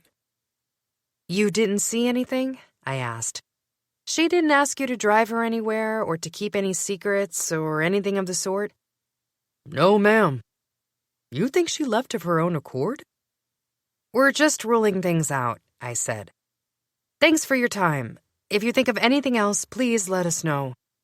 Will do, he said. Hope she turns up. And in the meantime, if you ever need a safe and secure carriage ride, you know who to call. After Jim left the room, I turned to Matthew. He's got no clue. Didn't see a thing. Matthew shrugged. It was a long shot. Nobody saw her return to the gala. If Lindsay had been at the school, she'd have made it a point to show herself to everyone. She would have paraded her tiara right under Ms. Margaret's nose because that gave her a better alibi in case her father ever got suspicious. Which means she was either taken from the gala or from wherever she'd snuck off to during it. Matthew stood. Do you have plans for... My comm device beeped around my wrist. It was coming in from the pizzeria, and they wouldn't be calling unless they needed me. Hello? I answered. Everything okay? Yeah, Willis said. but is there any chance you could swing by when you get a minute? I'll head over there now, I said. I'm done for the day anyway. Willa disconnected, and I turned back to Matthew. I have to go, I said. What else do you need from me? He hesitated, then gave a shake of his head. I'll see you in the morning. Get some rest tonight. It'll be a long few days ahead of us. What's up? I stepped into the pizzeria and let the heavy wooden door slam shut behind me. Where's the fire? Willa, the bubbly blonde spell slinger who'd taken a job at the pizzeria after I'd accidentally gotten her fired from her last position, smiled and scampered over to greet me. Thanks for coming. I don't need anything, but he does. I glanced up, and my heart resumed its race all over again at the sight of Gray lounging in the corner. My relationship with Gray was a complicated one. He was a friend, sort of, and sometimes a partner in crime. We understood one another in ways that not many others could. We'd both lost someone we'd loved, or thought we'd loved in my case. Did he say what he needs? I asked. Or is it a mystery? Mystery, Willa chirped. Gray just asked me if I could give you a buzz because he doesn't wear a comm. I glanced around the rest of the booths. Where's Jack? Isn't he supposed to be helping you? He's, Willa hesitated. He's over there. My youngest brother sat in a booth with his arm around some brunette girl. I watched as Willa wistfully looked his way, and I felt about a fury rise in my brother. I thought Jack had been in the process of falling head over heels for Willa, but apparently it had been nothing but a passing infatuation. I'm sorry, I said. I know the two of you... It's fine, Willa said in a clipped, no-nonsense tone. Jack asked me out. I told him no. In fact, I specifically told him to move on, so this is good for him. Really, I'm okay with it. I could see it wasn't fine, but Willa was mighty testy, and she had a knife in her hands. I figured I'd let her get back to the kitchen and continue to chop away the head of iceberg lettuce for now, and I'd broach a heart-to-heart conversation later. In the meantime, I had a wolf to deal with in my corner booth.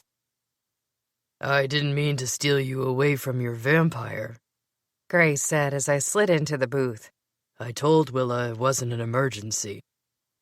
What do you need? I came here to ask a favor of you. I raised my eyebrow, still feeling testy from the vampire comment. "What can I do for you?" I have a friend who's in trouble, Gray said.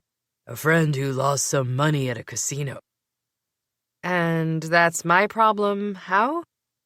He thinks there's something fishy going on at the high-stakes tables.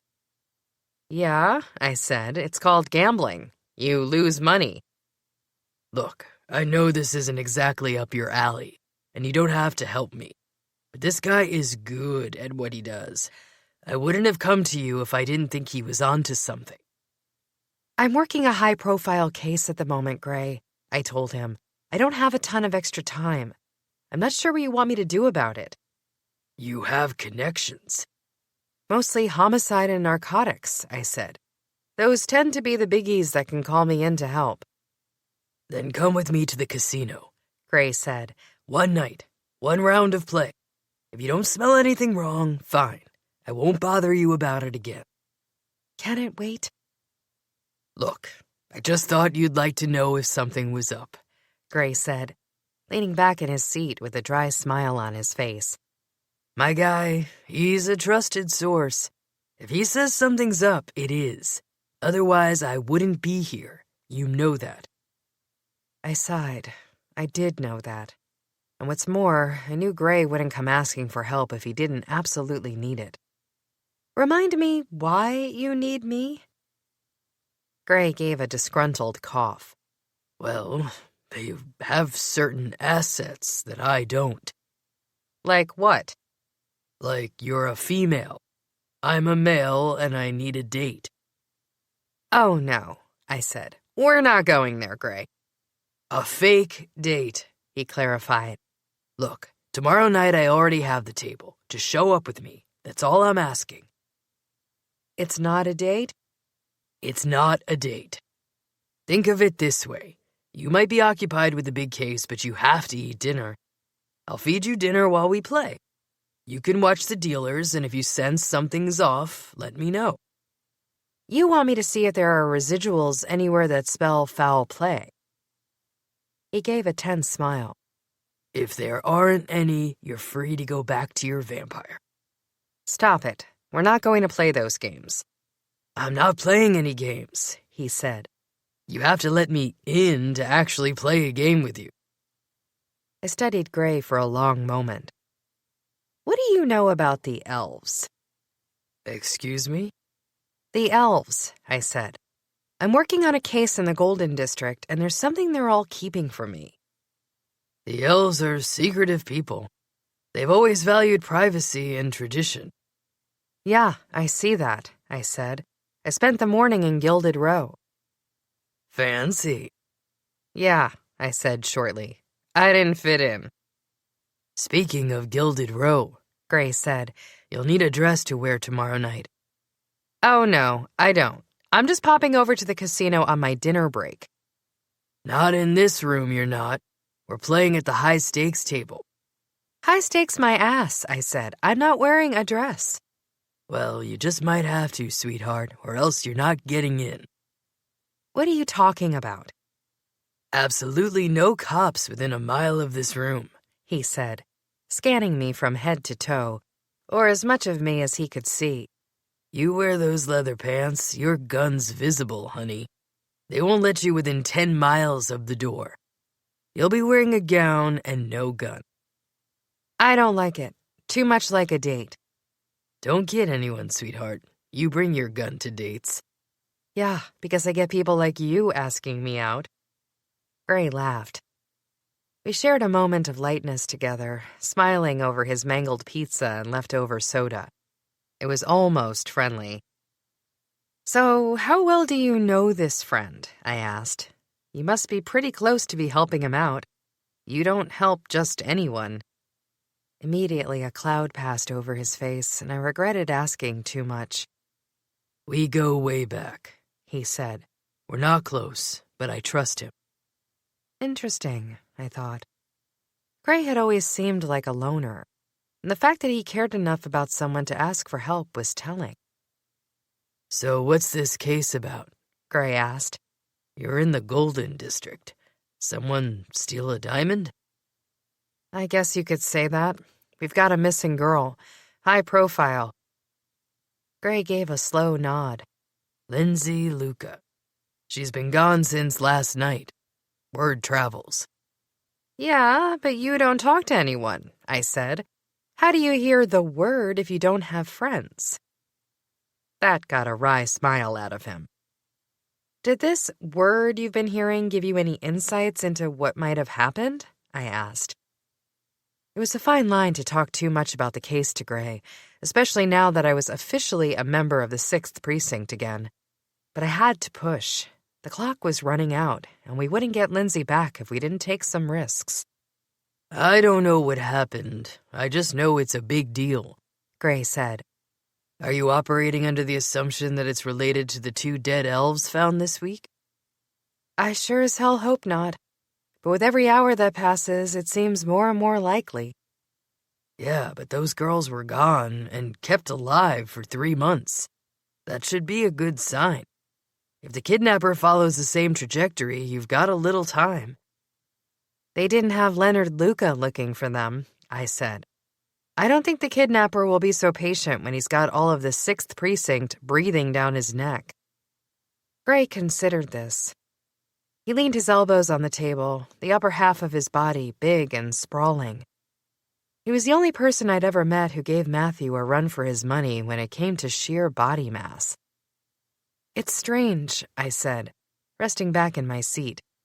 The table felt crowded with Gray leaning forward. Luca is pulling out all the stops to find his daughter, except one. He's hiding something from us. Well, you know the elfin legend. Legend? Myth, whatever you want to call it. Gray glanced down at his pizza, sizing up the pepperoni with great interest. They say the elves have a secret magic so great they'd sacrifice their own daughters to keep it hidden. I guess, in this case, it could be true. But how are people okay with that? Her parents? I think Leonard's hiding his wife away, claiming she's taken ill so she's not tempted to break their vow of silence. Probably so. Mothers are usually the weakest. The strongest, I mean, he corrected quickly. But that makes them weak. They care. They love.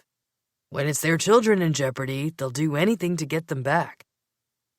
And Leonard is her father. Shouldn't he do the same? Yes, but he's likely going to make a play to become a member on the Council of Elders. He must set an example. And if that means letting his daughter go, that's what he'll do. While I pondered Gray's far-out myth, wondering if there was any truth to it, I stared forlornly into Gray's Coke. He pushed it toward me, so I took a deep drag, thirsty from tramping around Wicked all day. Eating, Gray said knowingly. Something you and I have in common. Unlike your vamp. Shut up. So, tomorrow night? He asked, shifting his weight toward the edge of the booth. I'll pick you up at 7. I don't have a stupid dress, I told him, and I'm not buying one. I'll have one delivered, he said. I know someone. Someone in Gilded Row? I asked. Ask if they know anything about Lindsay's disappearance. Detective, Gray drawled with a wan smile. I'll see you tomorrow. And with that, he stood and made his way towards the exit. I watched him go, noticing he left behind a slice of pizza and half of his salad. What the hell, I thought, and I dug into the food. A few minutes later, Willa slid into the booth and scooted right up next to me. Our shoulders touched, and she inclined her head conspiratorially toward me. Her blonde hair was wispy from the humidity, and a few wayward strands tickled my neck as she leaned close. "What's his deal?" she murmured. "That seemed quite tense." Just business. "I know you have Matthew all in love with you," Willa said with a sigh. "But if you don't want him, Gray's looking pretty good." Gray's an idiot. "Sure," Willa said. "Whatever you say. Anyway, did I hear you two setting up a date for tomorrow?" I'm not dating anyone, and especially not Gray. "What about Matthew?" Willa asked with a waggle of her eyebrows. He's my boss, I reminded her. Not happening. Right. And dating coworkers is never a good thing anyway. Willa cast a dirty glance toward Jack, who was nestled even closer to his latest squeeze. Speaking of idiots... I'm sorry. I leaned closer to Willa, our heads resting against one another and forming a sort of teepee. Do you want me to talk to Jack? He's acting like a jerk. I hired you and I got you into this mess. I feel responsible. No, she said quickly. I'm the one who told him to move on. Yeah, but no. That was the end of the conversation. Anyway, sorry I rushed you over here. It sounds like you have your hands full on a case. A big one, I said with a sigh. It'll be a busy few days. Thanks for your help covering the pizzeria. She waved me off. Are you kidding me? This is the best job I've ever had. I should be kissing your feet. No need for feet kissing, but I could go for a Diet Coke, I said. I'm famished. Working with Matthew all day doesn't do much for my appetite. Oh, I don't know. Willa stood with a smirk. I bet he makes you ravenous. I scowled at Willa, then climbed out of the booth and followed her to the kitchen, where I got my own soda and glared at my friend the whole time. Keep talking like that, I said, and you won't have this job much longer. She just laughed. Yeah, right. You can't survive without me. True, but I don't have to like it, I agreed with a faux pout. I'm going to head upstairs and review some files. I'll see you tomorrow. Bright and early, she chirped with a wave. Sweet dreams. I headed toward the rear of the kitchen and pushed through the swinging doors into a small, employees-only coat room. At the rear of that was a door that led upstairs to the second-level living quarters. I elbowed that door open, soda still in hand, and climbed the skinny spiral staircase. To one side of the long, narrow corridor stood yet another door, this one locked by magic after a series of recent break-ins. My brothers had insisted. I touched my hand to the knob and it opened easily. I braced myself for an onslaught of commentary from my furniture, an enchanted bunch who rarely shut up. Sure enough, as I stepped into the room, the first sound I heard was a creak from my coat rack. Marla is a 1920s soul trapped in a piece of furniture. She purred a greeting to me. "Howdy, detective. Where's the vampire?" she asked innocently. "Any inter-office relationship we should know about yet?" Quiet, Marla, I snapped. Fred, what do you have for me? My fridge barked a curse word back in return, and I took that to mean that I'd forgotten to fill him again. Only my toaster, Tammy, was happy to see me, but when I told her I wasn't hungry, not even for toast a little bit burnt, exactly the way I liked it, she got a little steamed and shut off. I made my way to the couch. Carl is the laziest sofa on the face of the earth. He merely grunted as I sat on him. Hex dog, I said as an explanation. I was hungry. I reached under one of Carl's cushions, despite his complaints, and scrounged around until I found the notebook I'd tucked there for safekeeping. Matthew had given me a copy of the Hex Files after working a tough case for him a few months back, and while he had explicitly told me not to memorize the contents of the files, it was hard not to think about what I'd read. Or rather, it was too easy to memorize. Partly because there wasn't all that much to remember. I suspected a good majority of the files were actually missing, either lost somewhere or stolen. When I couldn't shake the memories of the files, I had caved and jotted down the 5 lines from the heavily guarded sheet of paper. I figured I might as well mull over the mystery behind them, and why I felt the pull to keep revisiting those same 5 lines over and over again. I'd been reading them on repeat every night since I studied the files, but still nothing clicked with me. 5 people were referenced in the files. Who were these people? Was I supposed to find them? And if I did, what would that mean? I rested my hand on the scribbles and studied the text once more. As my finger brushed over it, the writing warmed beneath my skin. If I closed my eyes, I could trace the outlines of the words by the heat alone. Strange, I whispered. It was the first time that had happened. What? Carl grunted. Never mind, I muttered, and quickly closed the files. I suspected that something was coming to fruition with the Hex Files. Something I needed to unravel before it was too late. However, Matthew was correct on one front. I needed to rest tonight. No doubt I'd be summoned first thing in the morning for the Luca case, and I had to be sharp for my first week back on the job. Matthew would be ready to work at the crack of dawn, and I planned to be right there with him. If we didn't find Lindsay soon, there was no doubt she'd end up dead like the others. Or worse.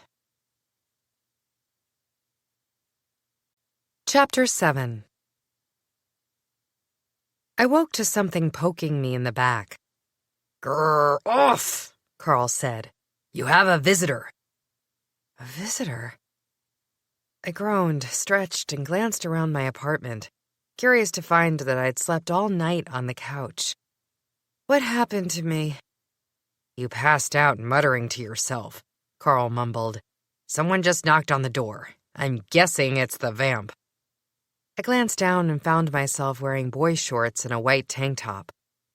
My red bra was visible through the shirt, but at least I'd showered before falling asleep. My hair wasn't combable, but that was the least of my problems. I stomped toward the door. Hector, what time is it? "Oh, 6:30, my clock shouted like a drill sergeant. on the dot." I yanked the door open, rubbing a hand over my eyes. Captain, you really should. I stopped speaking and stared dumbly at the person before me. Gray? I asked. What are you doing here? I leapt toward Marla and nabbed a long peacoat off her arm. I heard her titter as I did so, and if I wasn't mistaken, she wriggled herself around for a better look at my visitor. I couldn't blame her. Gray was a vision, to put it mildly. He had on a V-neck sweater that matched his name. It looked fluffy to the touch, and a small part of me wanted to run my cheek over his arm to verify my theory. His hair curled lightly over his forehead, mussed in a way that told me he'd sprinted through the forest this morning to get here, which explained the reason he looked so good in his jeans. He had the lean, muscled build of a runner, and the tapered waist to go along with it. I was sure Marla would have a comment about his backside the second he left. I curled my coat tighter around my body. What are you doing here? "I'm sorry, I didn't realize you were expecting someone else," Gray said in a slow as molasses drawl. "That's a nice shirt you've got on." Shut up, Gray. "Does the vamp often visit you before sunrise?" I squinted at him. I'm not fully human before my coffee. In fact, someone would call me downright witchy. "Ah, I see," Gray said, shifting, hiding one arm behind his back. He held something out of sight, and when I strained to see what it was, he moved it further away. "I'll just remind you, I'm not the one who asked you to open the door naked." I'm not naked. "I'm sure the vampire wouldn't be pleased with what you're wearing." He's my boss, not my vampire.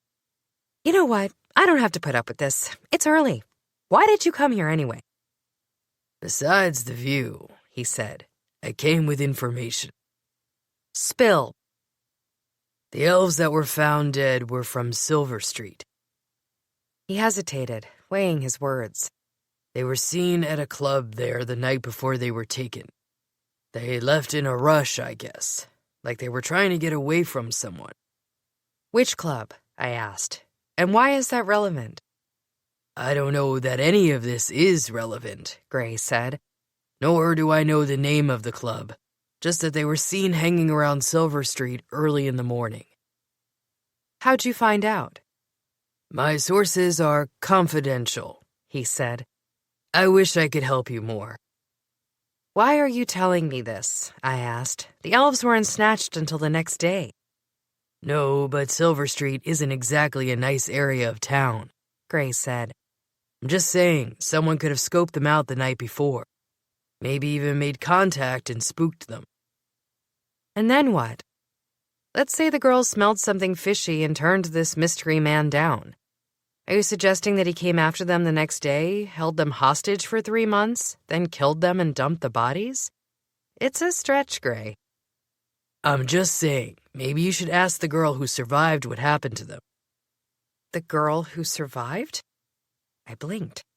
The third girl was with them at the club? He gave a dry smile. I gave you my end of the bargain.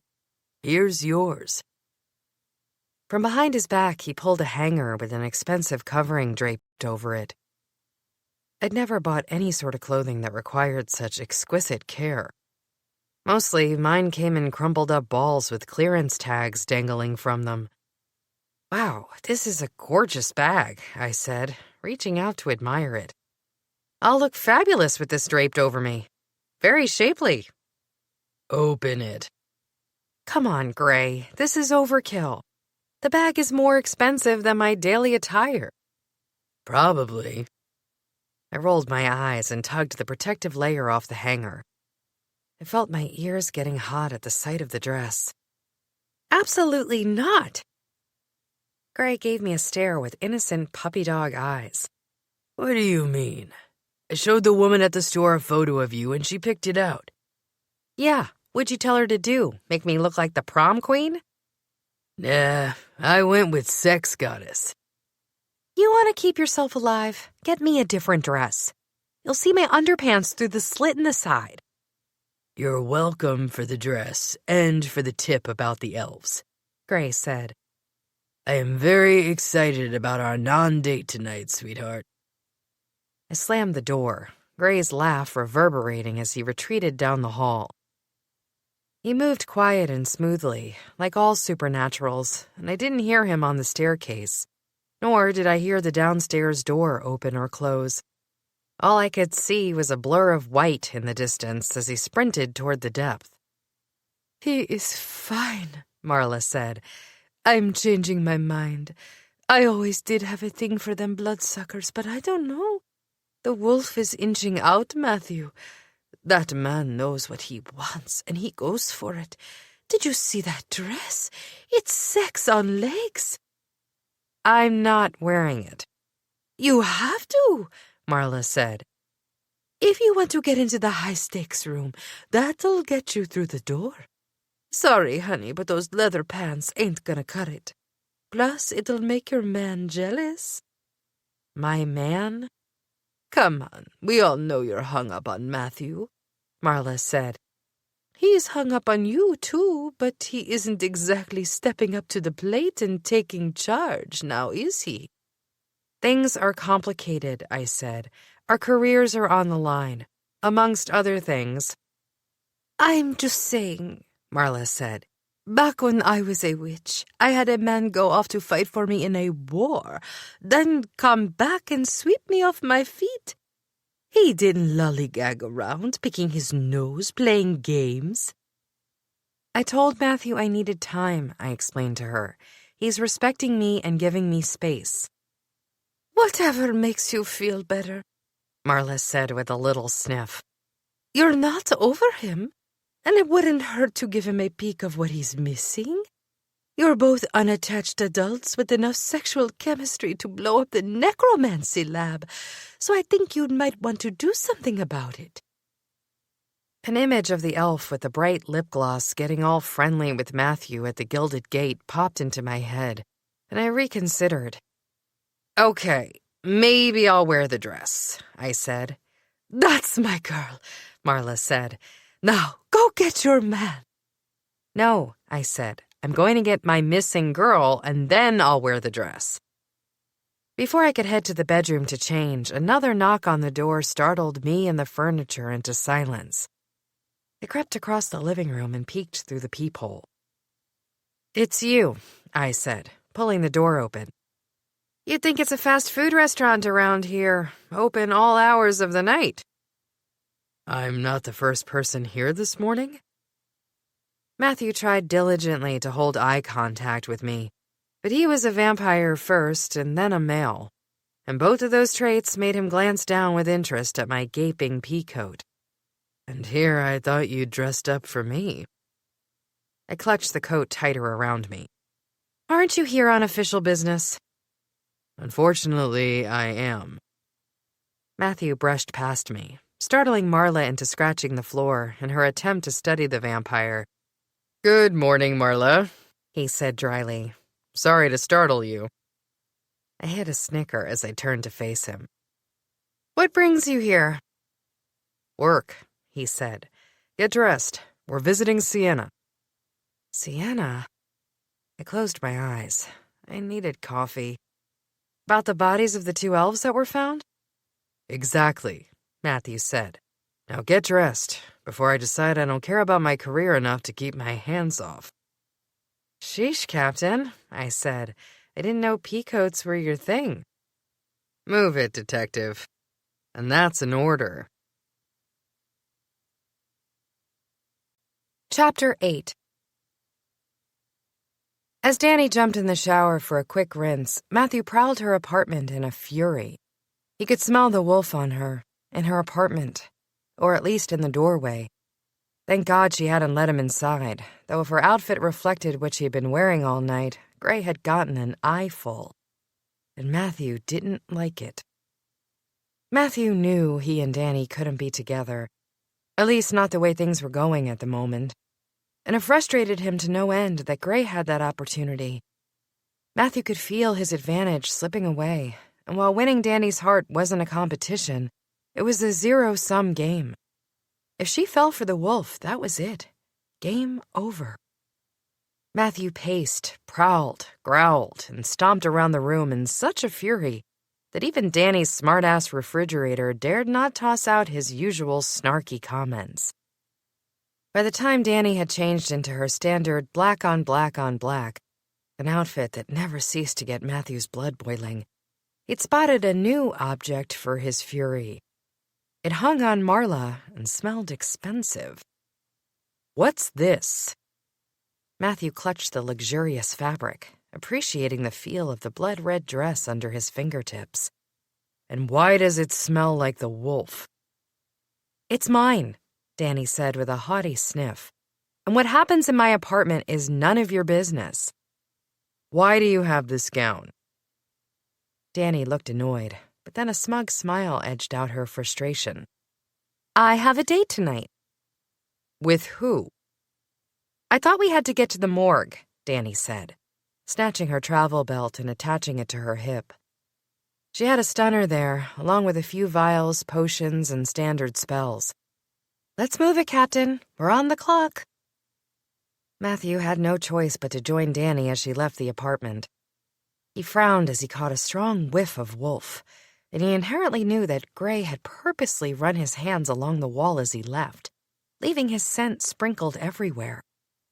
Gray had known it would infiltrate Matthew's senses and destroy his mind from the inside out, just wondering what had happened between the wolf and Danielle. The idiot. Gray didn't know who he was dealing with. But unfortunately, Matthew couldn't do anything about it now. Like Danny had so kindly pointed out, they were on the clock, and an innocent elf's life depended on their quick work. Keep up, Matthew said, deliberately moving too quickly for Danny. I want to get this thing wrapped today. So you don't have to deal with me anymore? Danny asked pointedly. Us working together has its pain points, obviously. I'm fine with it, he said. If you are. She was breathless, jogging beside him. Right, she huffed. You're fine, because this is what fine looks like. Matthew and Danny arrived at the morgue in record time. Matthew had burned off some of his frustrations, but not nearly enough. To do that, he'd need to run the length of the world twice over, and then maybe he'd be able to control his breathing into normal patterns. Now, he'd just given up on breathing and blinking and formulating other basic human behaviors because it simply wasn't worth the effort. You're not blinking again, Danny said, or taking breaths. It's weird. So's the fact that a wolf came to your door at 6 in the morning. Yeah, well, a vampire showed up 10 minutes later. Sounds like the start to a bad joke, doesn't it? Matthew conceded her point. It irked him that his influence over Danny extended only as long as she was on the clock, and not a second further. Later, he'd have a long think about whether he could continue with their partnership. Already, Matthew had crossed a line by having any sort of reaction at all over Gray. If the chief heard what had happened, he'd tear Matthew apart for interfering on an officer's private time. Matthew gave himself a shake, the frustration not quite out of his system but controlled. He blinked, took a breath, and felt as human as a vampire ever could. Danny had continued past Matthew while he gathered himself, so he followed her into the morgue and found her leaning over the front desk.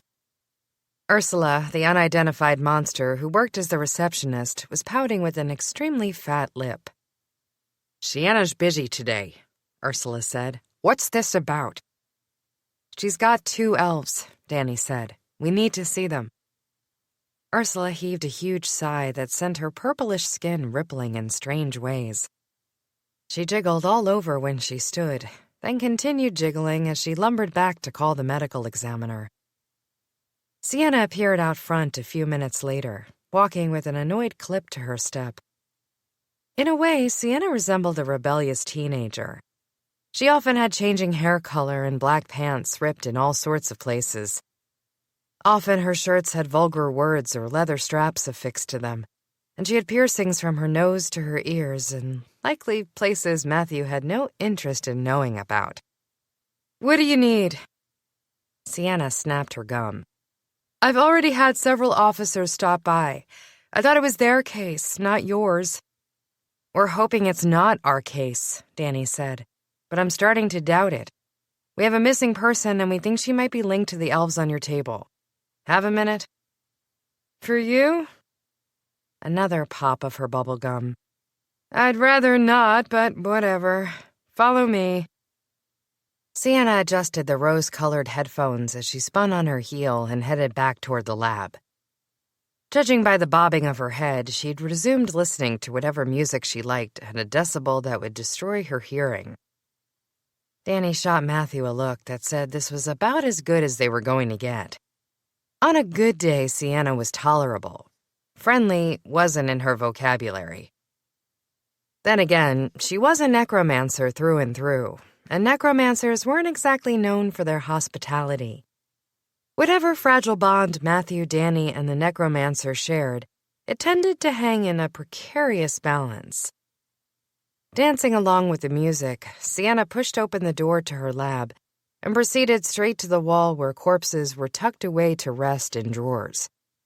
She let her fingers rest on 2 different drawers and simultaneously pulled them open. Matthew and Danny inched forward to look for themselves. Matthew knew better than to dive in with his questions. Sienna would talk when she was ready. Matthew wasn't sure what she was waiting for, the end of her song maybe, but he knew enough to keep his mouth shut. Cause of death? Danny hesitated as she scanned the bodies. "I don't know. What do you think, Matthew? They look worn." Matthew studied the 2 young elves, taking a moment to process the frustration that came along with senseless deaths. 2 young women plucked from their lives, gone from this world all too soon. In his own way, he grieved for them, albeit briefly. Once the tender moment passed, however, he was all business. "They look drained," he said. "Drained of what? It's hard to say." "Life force." The necromancer popped off her headphones and moved closer to the bodies, gracing Matthew and Danny with her attention. "Strange, isn't it?" "What do you mean, life force?" Danny asked, her eyes fixed on the women. "They're so small, so thin. What did they do to them?" "This is what it looks like when the life force is sucked out of you," Sienna said. "We all have variations of magic within us, yes?" Danny's eyes flicked toward Matthew, and she nodded. "Yes, I suppose so." "Well, imagine a medical procedure similar to extracting bone marrow or draining someone of their blood. Sienna's gaze landed curiously on Matthew. No offense, Captain. Matthew clenched and unclenched his fists. None taken. A similar sort of thing happens when a power is isolated and drained from a user. In this case, it killed the girls. Danny audibly swallowed. I've never heard of power draining before. Me neither, Sienna said. But it's my job to explore every possibility, and while I'm not 100% sure that's what killed them, I'm very close to proving it. That's my best working theory. What other theories do you have? Not much. Sienna tapped a pink lacquered nail against her headphones and bit her lip in thought. They weren't strangled, poisoned, shot, stabbed, cursed, hexed, or any other manner of regular old murder.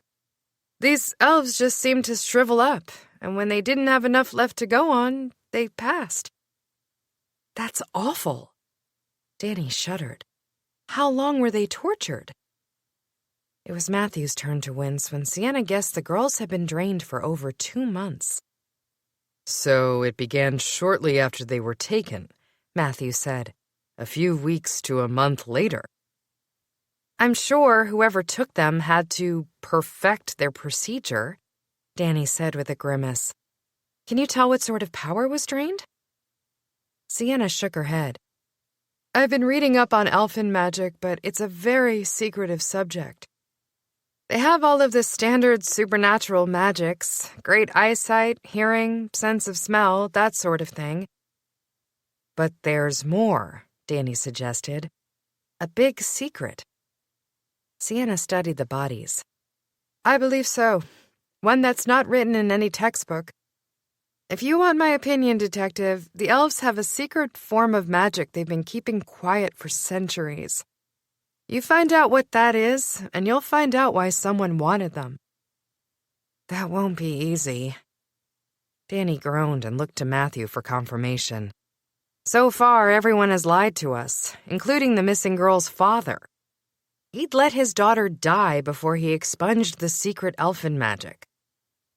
A shadow darkened Sienna's face. There are ways to make people talk, Detective. The necromancer flexed her fingers as if itching to be let loose. In the Deadlands, we... Absolutely not, Matthew said sharply. Instead of looking chastised, Sienna gave a playful sort of smile. Just offering my services, Captain. Matthew ignored Sienna's cockiness. He needed her, the department needed her talents, but damn if she didn't make for one difficult employee. We'll find her with or without the elves' cooperation, Matthew said. There must be another way to find Lindsay. What can you tell us about these girls? They were kept for 3 months. They were well cared for, Sienna said.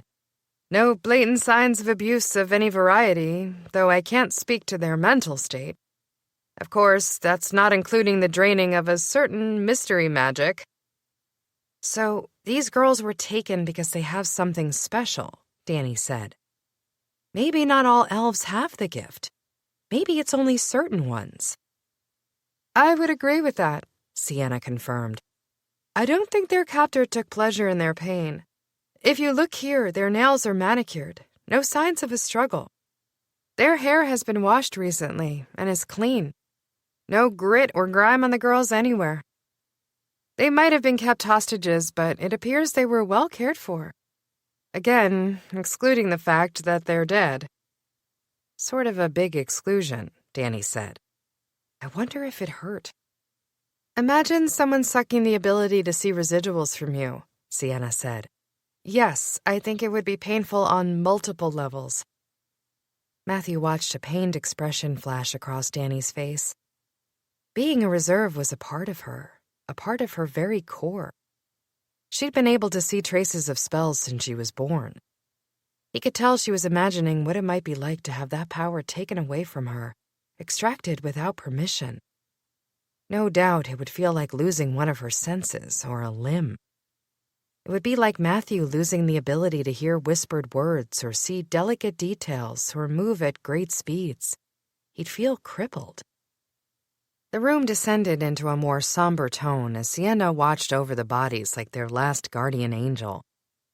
Then, in her usual fashion, she gently stroked a finger down each of the girls' cheeks with a special sort of reverence and pushed the drawers back into their resting places.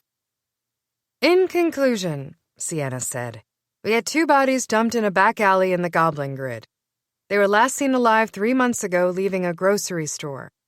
Their cause of death is to be determined, but preliminary findings suggest the extraction of a certain life force. Their bodies would have gone into shock over time as it drained, eventually causing their systems to shut down." "If the cases are related," Danny said, "that would mean Lindsay has this exceptional quality too. How does the kidnapper know who has it and who doesn't?" "I don't know, Detective, but if you want to save Lindsay's life, you'll have to up the stakes. You need to find that secret or you'll lose her too." "Nobody's talking," Danny said, torn between fury and resolve. "We can't torture them." Sienna examined her nails as if she disagreed. "Who the hell would have any idea how to go about finding out?" Danny muttered. "Even Gray didn't have insights." Matthew stirred at the name. "You discussed a case with the wolf?" "No," she said shortly, but Matthew sensed a lie, and she continued. "Fine, a little bit. But I just asked him what he knew about the elves." "In the future, please refrain from discussing your caseload with outsiders," Matthew said. "I thought that was a given." "A woman's life is at stake," Danny argued. "He already knew Lindsay was missing and surmised that I was on the case. I just asked if he knew anything about the elfin secrets." "And did he?" "Not much," she admitted. "But he has a source that saw the girls leaving a club on Silver Street the night before they were taken in sort of a rush." "And what is that supposed to mean?" "I don't know," Danny said. "But Silver Street isn't exactly the ritzy side of the Golden District. Maybe the girls got in trouble at the club where they met an unsavory type. They could have gotten away and he chased them down the next day. Maybe it was the same location where Lindsay was the night she disappeared." Matthew saw where she was going. "You think our kidnapper scouts for talent at this mystery location, then hunts them down later?" "If that's what you want to call it," Danny said, her voice energized. "We know Lindsay has been sneaking out. Harry says she likes to dance. If she did go to a club, that could be our link between them." "It's possible." Despite Danny's excellent theory, Matthew didn't let his hopes rise. He knew better than to let his emotions get involved on a hunch. "There's one girl alive who might know where these women were the night before they were taken." "The survivor," Danny said. "The one with them when they were snatched." "Call me the second you discover anything further," Matthew instructed Sienna. "Danny, let's go. And that new dress you have, keep it. We might be needing it. I have a feeling we'll find ourselves at a club in the Golden District again before this case is over." Chapter 9. I was still grumpy as we loped across town. "I can't dance," I told Matthew. "In all the years you've known me, have I ever suggested we go dancing?" Matthew gave a thin smile. "It's an order, Detective. I don't care if you're good at it or not, but if we find the name of the club that Maybelline and Lily went to the night before they were taken, we'll need you there to watch for residuals." "Residuals at a club?" I wrinkled my nose. Talk about a mess. I tend to avoid crowded places throbbing with music and sexual tension and shady types. That is a recipe for disaster, especially when you can see everyone's spells. The amount of testosterone throttles and pheromone potions will be enough to make me sick. "You have a strong stomach, Detective. It's good for you." "So, where does this woman live?" I asked, changing the subject. "If we don't have the name of a club, we won't be staking out anywhere, one thing at a time." "It's just so..." Matthew leveled his eyes at me. "Red." "What are you talking about?" "The dress," he said. "Is your date with the wolf?" "Captain." I spoke sternly. This is considered on-the-job time. My date is my personal business. It is so long as you're not discussing your cases with him, Matthew said. Because if that becomes a regular thing, it'll be my business. As your captain, of course. I rolled my eyes and followed closely on Matthew's heels. It wasn't as if he didn't stretch the limits of the law when it suited him. Frankly, if Gray's tip helped crack the case, both Matthew and I would owe him. The day had turned into a beautiful one. The sun shone through a cloudless sky, and the temperature had risen to a pleasant low 70s hum. The borough smelled like freshly cut grass, and the sounds of baby witches and sorcerers playing all nature of games filtered through the residential streets as we strolled through them. Here, Matthew said, resting a hand on my shoulder as he steered me around to face a white picket fence and a postage stamp front yard on the southern edge of the Goblin Grid. This is the place. Survivor's name is Cynthia Neely. Cynthia's house was utterly ordinary. It appeared to be 1.5 stories, complete with a peaked lofted ceiling that probably housed a quirky little bedroom on the upper level. The gardens out front were neatly tended, and a few tomatoes and a mint plant bloomed beside the walkway to the house. A few flower beds shot bursts of color through the otherwise green yard, the grass just a little bit too dry under the summer heat. A bird chirped from an apple tree 1 yard over. Matthew raised a hand and knocked on the door. A shuffling sounded inside, followed by a raised voice shouting words I couldn't decipher. Judging by Matthew's thin smile, he had made out what was being said, and it amused him. She lives with her mother, Matthew murmured, and her mother is nosy. Go figure, a nosy mother. The door opened seconds later to reveal a pleasant-looking blonde elf. She had Marilyn Monroe-esque features, toned down by a demure blue-flecked apron and a bright and shiny smile. She wore a white cotton dress and had bare feet, and she looked expectantly at us. Yes? We're looking for Cynthia, Matthew said, hauling out his badge with a flick of his wrist. I'm Captain King, and this is Detective DeMarco. I'm Cynthia, she said, her eyes narrowing. What can I do for you? Invite them in, a ragged voice yelled from the house. I want to see the guests, too. Quiet, Ma, Cynthia called back. You're being rude. Is it the vampire? Her mother asked. I heard he was a looker. I'm sorry, Cynthia said, stepping outside and closing the door. My mother's not quite right. That's why I moved in with her. Is your mother also an elf? I asked. And your father? No, she said. Well, yes, my mother is, but my father had goblin blood. Hence our home in the grid. I hate to question you outside, I said, but we do need to have a chat. Is there someplace more private? It's just... Cynthia lowered her voice. My mom's not exactly mobile anymore, and she's not quite right in the head. I'd invite you in, but she doesn't bother us, I said. We've got thick skin. If you don't mind, maybe we can take this conversation inside. After a brief hesitation, she nodded. Fine. Can I get you something to drink? Both Matthew and I thanked her and waved off her offers of hospitality. Cynthia led us through a cramped, albeit clean kitchen and into a dimly lit living area. A woman I assumed was Cynthia's mother sat in a medical-style chair in the corner, staring out a small window. Cynthia gestured for Matthew and me to take a seat, waiting near her mother while we settled onto a threadbare love seat. The only other option was an armchair across the room, so Matthew and I opted to squish next to one another. What can I help you with? Cynthia asked, resting her hand on her mother's shoulder. Is this about Lindsay? What do you know about Lindsay? I asked. Do you keep in touch with anyone in Gilded Row? Cynthia barked a laugh. No, not particularly. Sometimes She hesitated, cleared her throat. My work puts me in touch with people there, but that's it.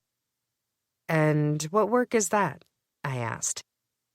I clean houses, Cynthia said, her gaze leveled fiercely on me. For the wealthy. I understand, I said carefully. Lindsay is missing, yes. But you also might have heard we recovered the bodies of 2 elfin girls, not much older than yourself this week. Lily and Maybelline, she said, and her voice sounded thick with the effort of saying their names. Yes, I knew them. They cleaned houses with you? Cynthia nodded. I began cleaning houses when my mother fell ill. I met up with Maybelline and Lily. We often worked together, watched out for one another. We shared, clients sometimes. The reports say that you were with Lily and Maybelline when they were snatched, I said. Is that true? She nodded. We had all spent the night together at Lily's apartment. She had the biggest place, and we'd been out late. We were such good friends. She had this glorious king-sized bed, and we all crashed in it together. We stayed up until some ungodly hour watching horror movies. I still remember waking that morning and finding a piece of popcorn in my hair. I'm so sorry for the loss of your friends, I said. I can't imagine what you went through. Cynthia sniffed, as if pulled from a daydream. Yes, it was hard. It is hard. One doesn't get over a thing like that quickly. Especially not if you were there when they were taken, I said gently. Can you describe what happened to them in detail? I've already told the cops everything I know. I understand, and I'm sorry to drag you through this again, I said. But there have been new developments, and we have to revisit everything.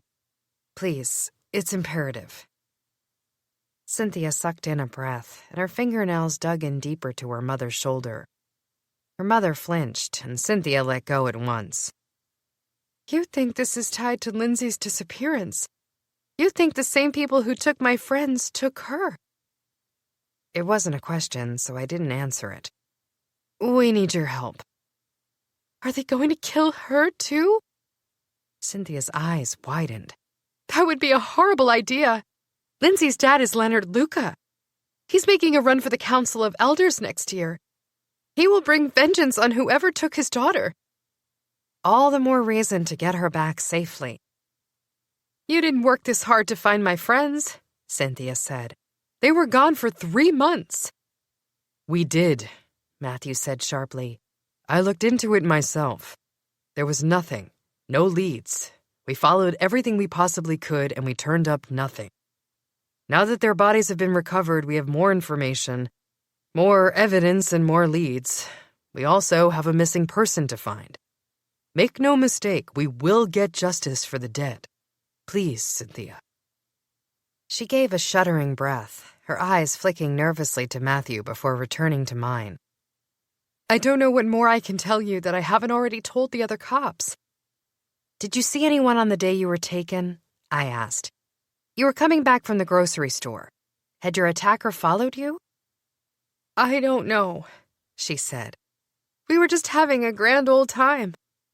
We walked up to get things for pancakes. A late breakfast, because we'd stayed up all night watching movies. It was just a regular old girls' day. Until he arrived. He? I asked. What do you remember about him? It was a male, she said. The voice was male, and his build was big and burly. He had on a smoke cloak, though, so I couldn't make out any of his features. A smoke cloak was a cloud of thick, inky black smoke that could envelop its wearer and move around them in a disguise. It wasn't sneaky, but for a quick snatch and grab, it would do the trick.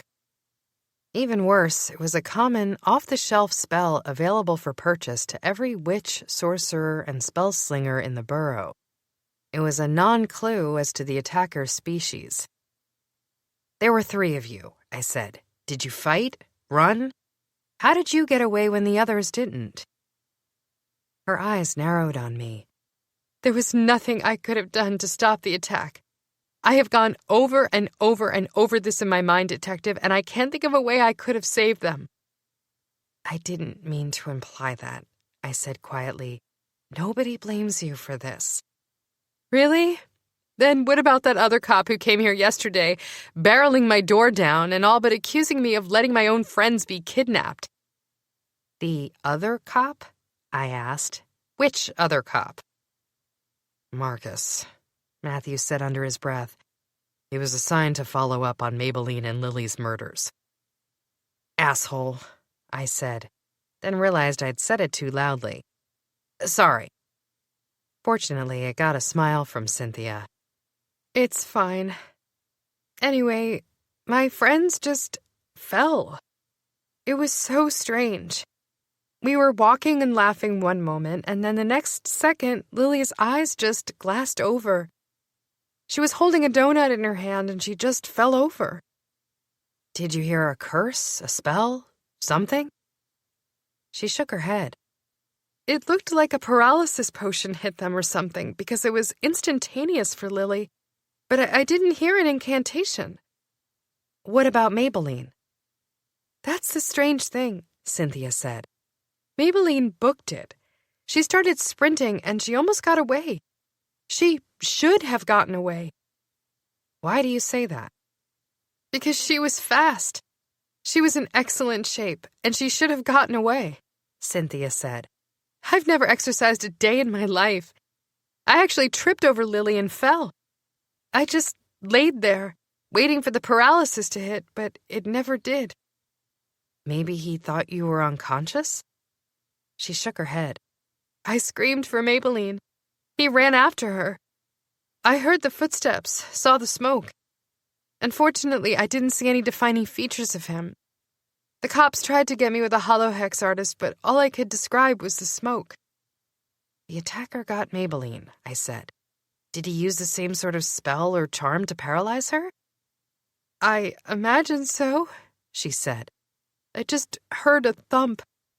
Have you ever heard the sound of a lifeless body falling, Detective? She shuddered. My ear was to the ground. I heard it, and I knew it was over for her. I stood and just ran. He let me go, and to this day I can't understand why. What if I told you, I said, that I think this was a premeditated grab? That there was something different about Maybelline and Lily that drew the killer to them, while he let you go? I'd say I've come to the exact same conclusion. Cynthia watched me evenly. Because there's no reason I should be alive today. If he wanted me, he could have had me. I didn't stick around long enough to watch, but I suspect that if I had, he would have just killed me. For whatever reason, he wasn't recruiting me. Recruiting, I said. Interesting choice of word. He kept them alive for 3 months, if what I read in the news is true, Cynthia said. Which means he needed them for something. What, I don't know. They were both full-blooded elf, I said. No mixed heritage. Could that be it? She shrugged. Maybe. I suppose so. But I don't know what they had that I don't. Magic. The whispered word came from Cynthia's mother. They have a magic that the rest of us don't have. Ms. Neely, I said, is there a sort of magic that some of you have but others don't? Not all of us have it, she repeated.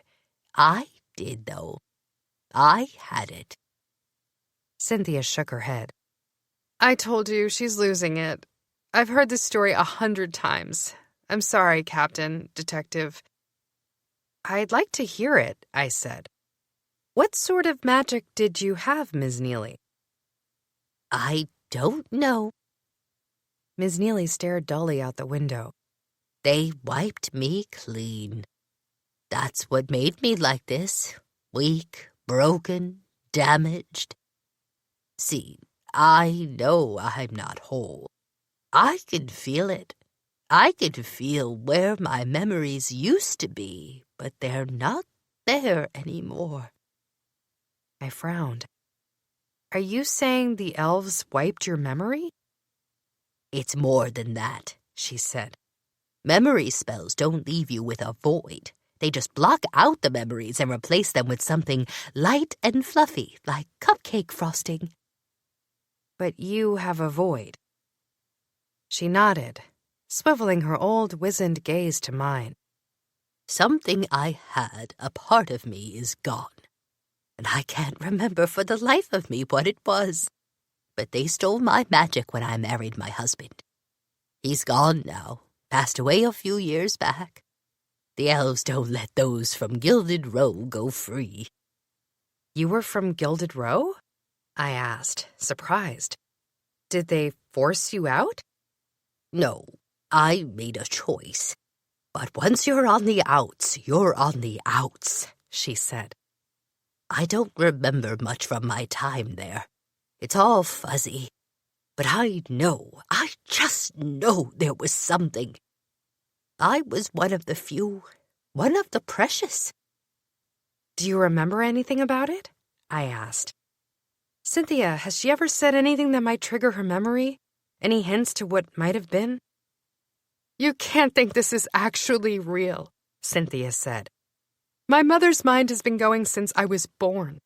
It just gets worse with age. She clings more and more to the old stories, and she's started to think they're real.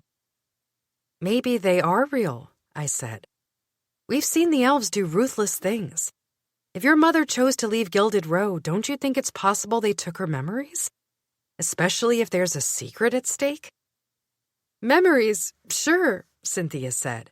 But she goes on and on about them extracting some form of her magic, and that is just insane. Who ever heard of an extraction of powers before? Matthew and I remained silent. I couldn't believe our luck. We had one of the special ones, one of the few. An elf who'd likely once had the same unique powers that had caused at least 2 elves to be taken. Yet she couldn't remember a thing about them. You think this is real, Cynthia said, her eyes widening. You believe my mother. You think the other girls, Maybelline, Lily, probably Lindsay, all have this special power. That's why they were taken and used. We don't know anything for certain, I said. We're just trying to find a link between these 3 girls. A link would help us a great deal in pinning down the why these girls were taken, which could lead us to the who that took them. And maybe it would help in the recovery of the living. I don't know anything else, Cynthia said. It all happened so fast. What about the night before? I asked. You all went out, according to my research. Tell me about that. We were at this club called Dust in the Silver District. It's not the greatest area, but the drinks are cheap, the music is loud, and really, detective, we just like to dance. I nodded for her to continue. We stayed out late, as I mentioned before. The other girls were drinking and dancing. I don't drink, but I danced along with them. Just the 3 of us. We didn't even need the men. We just liked the music, the crowds, the ambiance.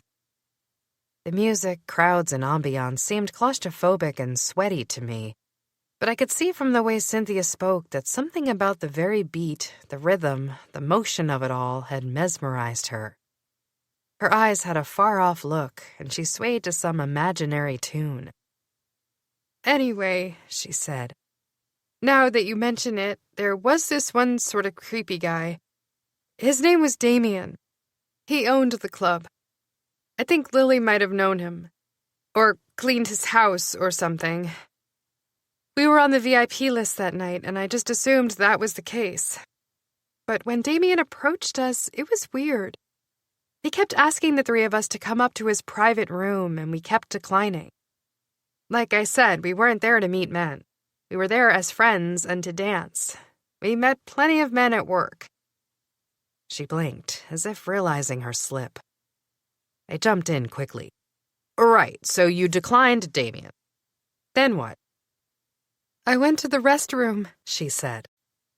When I came back, the girls each had a new drink in their hands. I asked where they'd gotten them from, and they both had this sort of dazed look on their faces. I remember it clearly because I thought maybe their drinks were spiked. I took them and dumped them behind the bar. Lily was pissed at me, but I was sober and I wasn't letting them take risks. You're a good friend. They were lucky to have you. Not really. If they were lucky, I would have saved them. You couldn't have, I said. It's not your fault. She took a shaky breath. Well, the drinks, they weren't from Damien because he'd gone all pouty at the rejection, and he already had his tongue down some other chick's throat. I didn't get a glimpse of the new guy, but he made an impression on Lily and Maybelline. They couldn't stop talking about him all night.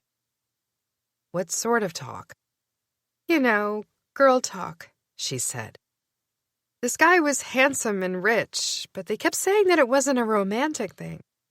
They both said this guy acted more like an older brother than someone interested in them, which I found odd. Why was it so odd? She shrugged. They were pretty girls, out and about for a night of fun. Usually when a guy buys a woman a drink, it's because he wants something, and I don't mean platonic friendship. My spine went rigid. None of this was a coincidence. I'd suspected the link between Lindsay and the other girls, but now it was so close to being confirmed. I was willing to bet if Matthew and I showed up at dusk and flashed Lindsay's picture around, someone would have seen her there when she was supposed to be at Ms. Margaret's gala. Someone was using the club as a recruiting ground. We'd found the club. Now we just needed our mystery man or woman. If we could catch him in action, he might very well lead us to the answers we so desperately sought. Thank you so much for your time, I said, standing abruptly. We really appreciate everything you've told us. Did I say something wrong? Cynthia asked. I'm sorry, I just tried to remember. Did you see this guy they gushed over? I asked. Did they describe him, or her, for that matter? She shook her head. You think he's involved? I don't know what I think, I said, but I know this was helpful. Thank you, Cynthia. Just find her, she whispered. Please. Chapter 10. Dust doesn't open until 5, I told Matthew, once we debriefed on Cynthia and made our way back toward the center of the borough. We have a little time to kill. Matthew reached into the pocket of his suit and pulled out a sheet of paper. Here are the names and addresses of Lily's immediate family members. I have Maybelline's. We'll meet at the club at 5? Sounds good, boss, I said. And remember, I have an obligation tonight at 7. I'll only have an hour at the club. Noted, detective.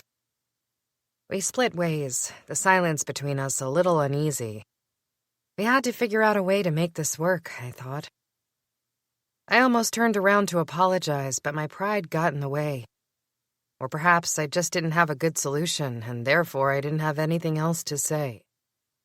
I made my way quickly to the outer edge of the Golden District and found the address listed beneath Lily's name on the sheet of paper. She had 2 younger siblings, a mother and a father who had outlived her.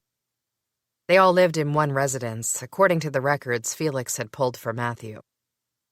I hated this part of my job, but it was a necessary evil. The worst part of cop life was announcing a death to the victim's loved ones.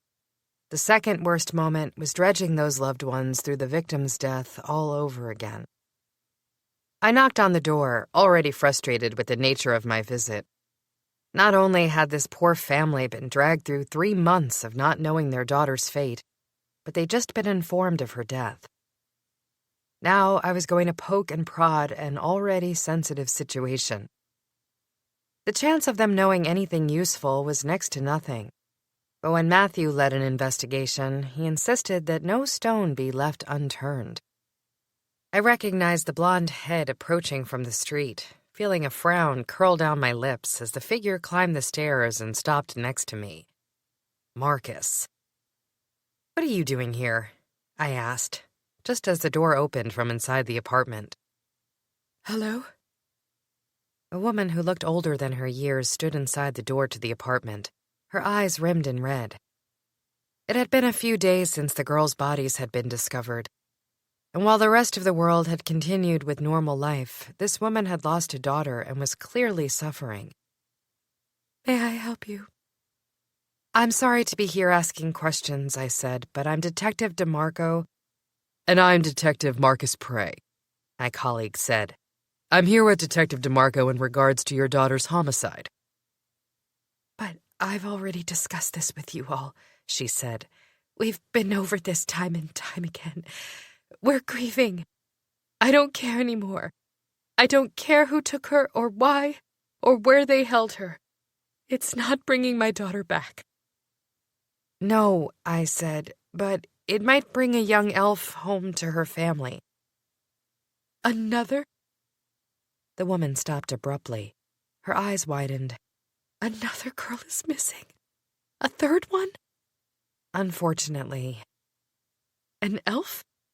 She squinted. From the Golden District? Gilded Row, Marcus said with perfectly faked concern.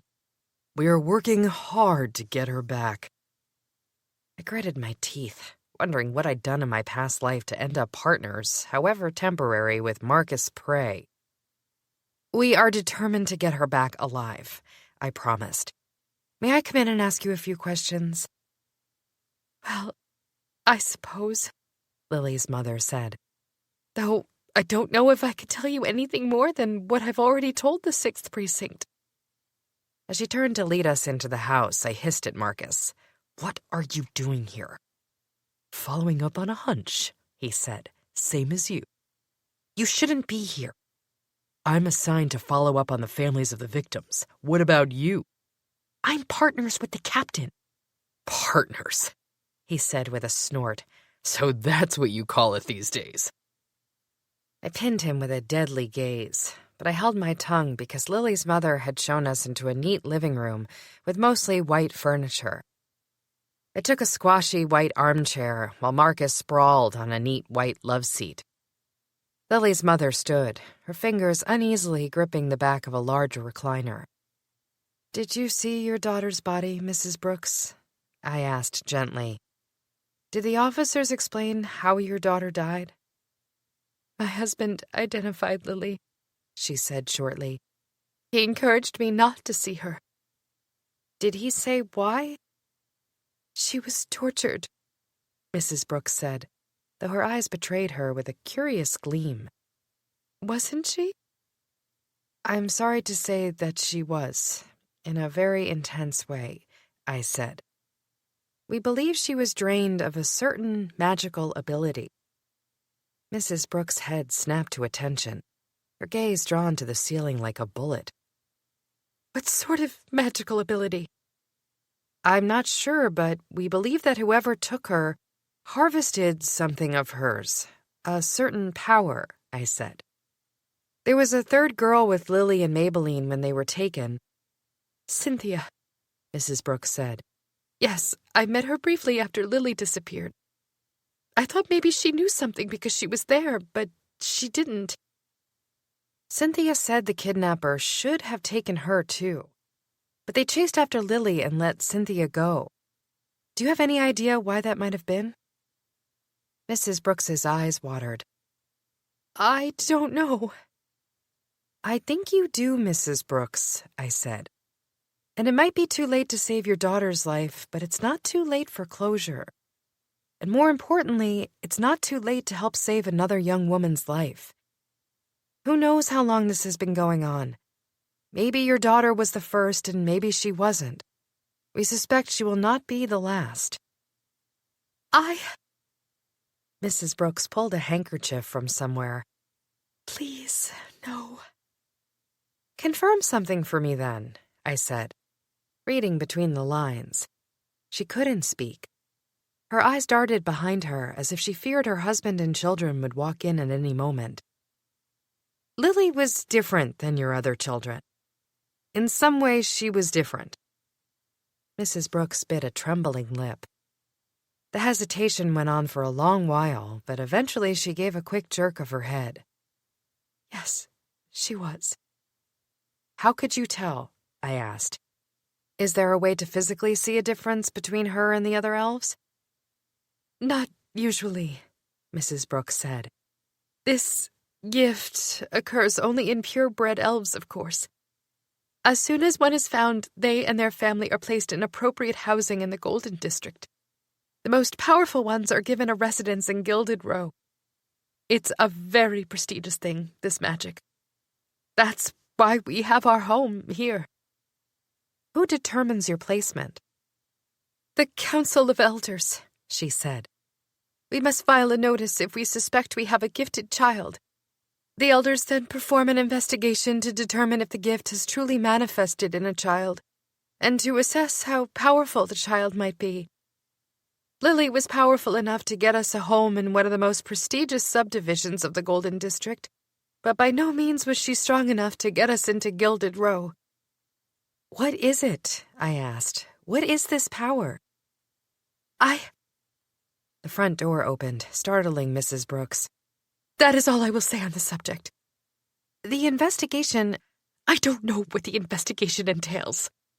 Mrs. Brooks hissed. I wasn't privy to it. I don't understand Lily's gifts, except to know that sometimes it drove her wild.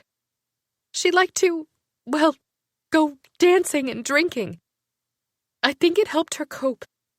She fought her talents, I know that much. Now leave before my husband sees you here. We were too late for that, however. A tall, wiry elf with 2 small braids on either side of his face slid into the room, his face passive. Honey, he said sarcastically, I'm home. You didn't tell me we were expecting company. The 6th Precinct brought by their condolences, Mrs. Brooks said, gesturing to a bouquet of bright blue puffs of flowers on the table. They were just leaving. Mr. Brooks merely watched Marcus and I as we stood and filed quietly out of the room, like 2 misbehaving children caught with our hands in the cookie jar. We slipped out of the house, and I felt Mr. Brooks's eyes on my back, even as we climbed down the stairs and onto the street. When we reached a safe distance away, I whirled on Marcus. What are you doing here? You could have ruined everything. I knew you were holding out on me, Marcus said. You and King are expecting us to share everything we learn with you, but it's not reciprocated. I thought we were supposed to get fair treatment, DeMarco. Captain King asked me to accompany him today for a look at the residuals, I said, thinking that while I had been noticing residuals all day, it hadn't exactly been helpful. I'd been nothing more than a regular detective in this investigation so far, so it was possible Marcus had a point. We've been working nonstop since yesterday morning. We have a debrief tomorrow, and I'm sure the captain will fill you in. I'll be straight with you, DeMarco. I'm looking for a promotion, and I don't plan on handing it over to you. I'm not looking for a promotion. I'm only looking for Lindsay. If a promotion is your first priority, then have at it. You know that's not what I meant, he snapped. You're gone for a year. Then you come back with your same rank and get first choice of cases because you're canoodling with the boss. That's not true, and you know it. He only needed my help because I can see residuals. Whatever you tell yourself to feel better, Marcus said, easing forward so we were nose to nose. But let me explain something to you, DeMarco. I stuck around while you ran away from it all. If you think you're going to come back, hide information from me, and steal my promotion, you've got it all wrong. I'm not going to let that happen. Are we clear? Before I could respond, Marcus gave me one final glare, then turned and headed in the opposite direction. I was left standing on the boulevard and reeling from the confrontation, wondering if he was right. On a certain level, I understood where he was coming from. It was unfair I'd been shifted to the highest priority case on my first day back, but I also hadn't asked to be placed as Matthew's partner. I didn't have time for mixed-up feelings while Lindsay was still missing, so instead I focused on the case and headed towards Silver Street. The less-than-trendy part of town was full of cheap apartments, working girls on every corner, and convenience stores with boarded-up windows. It was certainly not a place I'd expect to find the future princess of Gilded Row spending her nights. Unless, of course, she was going through a rebellious stage. In that case, this was exactly the place I'd have expected to find Lindsay Luca. I turned over the knowledge I'd learned from the Brooks family as I strolled, scanning the sidewalks, the small shops lining the silver section with curtained-off front doors and shadowy whispers filtering through the cracked windows. I arrived outside of the club 15 minutes early and found Matthew already waiting for me. He didn't have much of a story to exchange. Maybelline had only a father alive, and he'd barely kept in touch with his daughter. He'd only found out she'd been missing when the police informed him of her death. Then it was my turn to fill Matthew in on Mrs. Brooks's story. The only thing I'd really confirmed was the fact that her daughter had been special, magically inclined in a secretive sort of way, a way determined by a council of elders. The elders must protect these children, Matthew said thoughtfully. It appears they prefer to keep these children within the bounds of the Golden District, with the powerful ones having a space on Gilded Row. It's as much a prison sentence as it is an upgrade in living space. I thought of Mrs. Brooks cowering in the living room when her husband walked into the room, and I had no doubt that Mr. Brooks would not be pleased to know his wife had shared even a little bit of the secret with us. "Hopefully we'll find some answers inside," I said, nodding toward Dust as the bouncer stepped into the shaded alley and kicked open the door. "So far, a secret magical power and this club are the only link we have between all three girls." "Then I suggest we get started," Matthew said. "Hungry?" "Ravenous." Chapter 11. The club itself didn't turn into an actual disco-style dance floor until nearly midnight. For the first few hours it stood open, Dust was nothing more than a dimly lit bar with a limited food selection. However, I hadn't eaten all day, and I'd take the limited food selection over no food at all. "I'll take fries," I informed the tattooed elf who was tapping a pencil against her server's notepad. The rest of the stuff on the menu looked barely acceptable at best. "Make that lots of fries." "I see you're not dieting for your date tonight," Matthew said when a mound of fries as big as my head arrived on the table. "That grease is horrible for you." I grabbed a fry that was half as long as my forearm and bit into it, closing my eyes and moaning with the pleasure of the hot, crispy bite. When I looked up, Matthew's fangs had descended, and he had a different sort of hunger written all over his face. "That's what I thought," I said. "Now where's this Damien?" "You must be looking for me." A man appeared at our table then, wearing a smarmy smile and a cheaply made suit. He looked at Matthew first and scowled, then turned his attention to me with a wide grin. "Hey, gorgeous." "Hey, slimeball," I said back. "We're here on business. Sit down. Have a chat."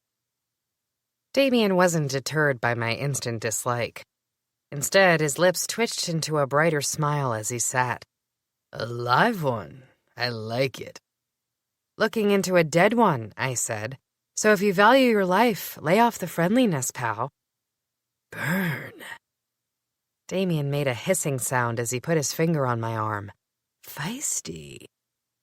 I gave his finger on my skin a dark glare. "Next time you touch me, I'll break it. Fair warning." Damien pulled his hand away and shook his wrist with a playful grin. "Firecracker." I let Damien study Matthew while I sized him up. He had greasy hair and a button-down shirt that was unbuttoned almost to his navel. He was dark all over, dark locks on his head, curly chest hair, and a build that could only be described as swarthy. He was not at all attractive to me, especially sitting next to Matthew, his polar opposite. If I squinted, I could see how someone could mistake him for good-looking in the dark if they'd had enough to drink. He was commanding and persistent. That was as positive as I could get. "Tell us about Lindsay Luca," I said. "Lindsay." He pursed his lips. "Doesn't ring a bell. You'll have to understand. Lots of women come through here. Lots of women interested in me." "Are most of the women from Gilded Row?" Damien crooked one eyebrow. "We're on Silver Street, gorgeous. What do you think?" "My name's Detective DeMarco," I said, "and this is Captain King. Damien's eyes raked over us. I know who the two of you are. Great. Then you won't mind telling us about Lindsay Luca. I already told you. Try again, I said in a low hiss. Please. Instead of denying anything, he rolled his eyes. I didn't know the chick was Gilded Row until my partner told me. She made up a name, Pam, I think, and I only figured out who she really was after she disappeared. If you knew Lindsay, why'd you lie to me? I didn't know her, Damien said. but I've been seeing her come here for a few weeks. She caught my eye. I mean, she was the most beautiful woman who's ever stepped foot in this bar. No offense, detective.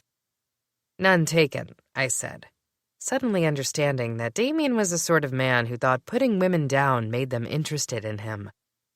Unfortunately, I was willing to bet it worked for him on occasion. When was the last time you saw Lindsay? Did you talk to her? I've talked to her a few times. Like I said, she was hot. I talked to all the good-looking women who come through the door. Damien rolled up his sleeves and sat back in his seat, as if we should be praising his accomplishments. I didn't spend a ton more time on her than I did anyone else. I interpreted that to mean Lindsay hadn't taken a lick of interest in the man. Good on her, I thought, suddenly respecting the elf princess leagues more. Right, so basically she didn't fall for your pickup lines, which isn't a huge surprise. When's the last time you saw her? Damien scowled. I don't know. Couple nights back? Did you talk then? Dance? Sort of, Damien said. but she was here with someone. Who? I don't know, He said with a scowl. I never saw him. That's just what she said. I considered the very real possibility that Lindsay had made up a boyfriend just to keep Damien off her back. Still, we'd have to consider the possibility she'd shown up here with another person. Give me the rundown on the night, I said. I want every detail, or I'll find a warrant for the spell hash I can smell stinking up this place. We don't let people use in here, Damien said defensively. It's a club. What do you expect? Some people will leave behind residuals. So Damien did have an understanding of my skill set, I mused. Maybe he was more perceptive than he looked. If so, I'd fallen hook, line, and sinker for his oblivious act.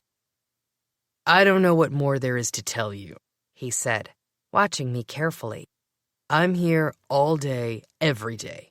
I have a partner, but he thinks he's the brains of the operation. Makes me do all the grunt work. Bran, I said, remembering the name of the co-owner Felix had pulled for us. Bran Lewis is your partner. Did he front the money for the club? Damien scratched at his wrist. Sort of. You do the grunt work, and he's the financing behind the business, I said. Got it. Tell me again about the night Lindsay was here. Everything you can remember. I saw her climb down the steps from a carriage, he said, but I didn't see who drove it or anything. It was one from the nicer side of town. That much I could tell even from a distance. I was standing at the door next to the bouncer, and then she just appeared like an angel before my eyes. Gee, romantic. Careful how much poetry you wax about a woman who's missing and possibly dead. We might just start to think you loved her. Damien paled. I didn't love her. But obviously you were interested. Did she even notice you? Damien rolled his eyes toward the ceiling, but when he blinked, it was heavy and pained.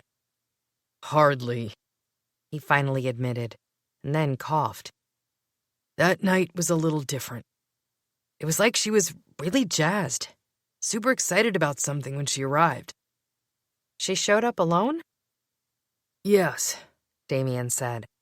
As soon as I saw her, I waved her through the line, helped her inside, and got her fixed up with a nice drink. Then what happened? What do you think? Damien snapped. She started dancing. This is a club. She didn't talk to you? Didn't meet up with anyone? Nothing? It was like she was waiting for something, Damien said. She had her drink and started dancing. Alone. In fact, when I asked if she wanted to, hang out, she said no. Bet you didn't like that, I said. Did things turn south after that? No, Damien visibly recoiled. I would never hurt her if that's where you're going with this. It's morbid of you to even think that. Well, you were probably one of the last people to talk to her while she was a free woman, I said, and it doesn't sound like things went well. Damien's exposed chest, darkened by thick hair, began turning red. I wouldn't have hurt her. I have proof. I leaned an elbow on the table and reached for a fry. What sort of proof? Damien fumbled in his pocket for a moment while I chomped on a fry. When he pulled his hand free and opened his palm, a thin bracelet of silver, clearly expensive, sat there. I flicked my eyes up to Matthews to see what he made of it, but he didn't have much of a reaction at all. I, however, found the bracelet extremely eye-catching, in large part due to the residuals flanking every loop in the charm bracelet. A light, fluttery cotton candy pink hovered over the bracelet. Lovely, I said, reaching out to grab Damien's hand and pull it closer. Is it hers? He seemed confused by my sarcasm. Do you see those things? You know, the whole reason people think you're nuts. I'm not nuts, I said, and they're called residuals. Yes, I can see them, and they're all over this bracelet. Did this belong to Lindsay? Yes, she dropped it. You didn't take it off her wrist? I squinted. Be honest with us, Damien. He stared deeply into the squirt of ketchup next to my fries. Fine, I might have helped it off her wrist, but I swear it was only because I wanted a reason to talk to her. That sounds a little overzealous, I pointed out. Women do not appreciate stalkers. If she wasn't interested, she wasn't interested. It'd do you well to learn that. You think I don't already know that? Damien finally cracked, raising his voice as he slammed the bracelet onto the table. She didn't pay me a second's mind, and I don't know why. I really liked her. Maybe I could have fallen for her. I thought you barely knew her. I didn't need to know her. She was so beautiful, Damien said, with a far-off look in his eyes. So smart and feisty and very not interested, I said firmly. Back to the bracelet. Well, her bracelet was sort of dangling off her wrist, so I just sort of slipped it off when I helped her through the front door, Damien said, looking disappointed I hadn't fallen for his pitiful and very creepy story. I was planning to buy her another drink, but she disappeared before I could give the bracelet back. I wasn't worried. I knew she'd be back. She sneaks in here once a month or so. You knew she snuck out here? Oh, yeah, Damien said. She gave a fake name. She came and left alone. She never let herself get too out of control. She was flying under the radar for sure. Hiding from her parents and everyone she knew and loved, I muttered. Did you see who she left with the last night she was here? Once she hit the dance floor, Bran needed me to take care of some inventory in the back. By the time I finished, she was gone. Or at least I couldn't find her. Speaking of finding her, what sort of things can you see on that bracelet? Will those little thingies help you get her back? The residuals, I coached. And no, not necessarily. But they might give us a clue as to who took her. What do you see? I gave a heavy sigh. Fluffy pink dots, like stars. Fat bits of dust almost, just hovering around it. The spell was freshly cast just before you slipped it off her wrist. Someone must have hit her with it as she arrived. That's impossible, Damien said with a frown. I greeted her at the carriage, and she wasn't under any sort of spell then, I don't think. Spells can work from a distance or even on a delayed sort of timer, I said. It's hard to say which one this was. Well, what spell is it? I think we're done for now, I said. Thanks for your help. But, look, maybe you really did like Lindsay and are anxious to make sure she's safe, but we can't discuss the case anymore with you. Unfortunately, you're still one of the last people to see her before she went missing. That makes you a suspect. Instead of reacting with an outburst of anger like I expected, Damien gave a huge shrug of his shoulder and let out a long, slow breath. I guess that makes sense, he said. It just sucks. I really wanted to see her again. Then we need to do our jobs so that we can find her, Matthew said. Where can we find your partner? Damien rolled his eyes again. Bran's probably upstairs, soaking in the hot tub or sitting in the sauna. We've got a private entertaining area up there, and I saw him head up a bit ago. God forbid he actually does any work around here. Thanks for your time. I'd like to finish my fries before going upstairs, I added. Could you give us a minute? Damien hauled himself to his feet and stalked off behind the bar, where he retrieved a bottle of water and stared at us from across the room. Would you like to step outside? Matthew asked. It looks like we won't get much privacy in here. I waved a hand. It's fine. Damien is not magically inclined at all. I'm guessing he's got some elf blood in his family history, but it's not much. I've never seen anyone with less residuals clinging to them.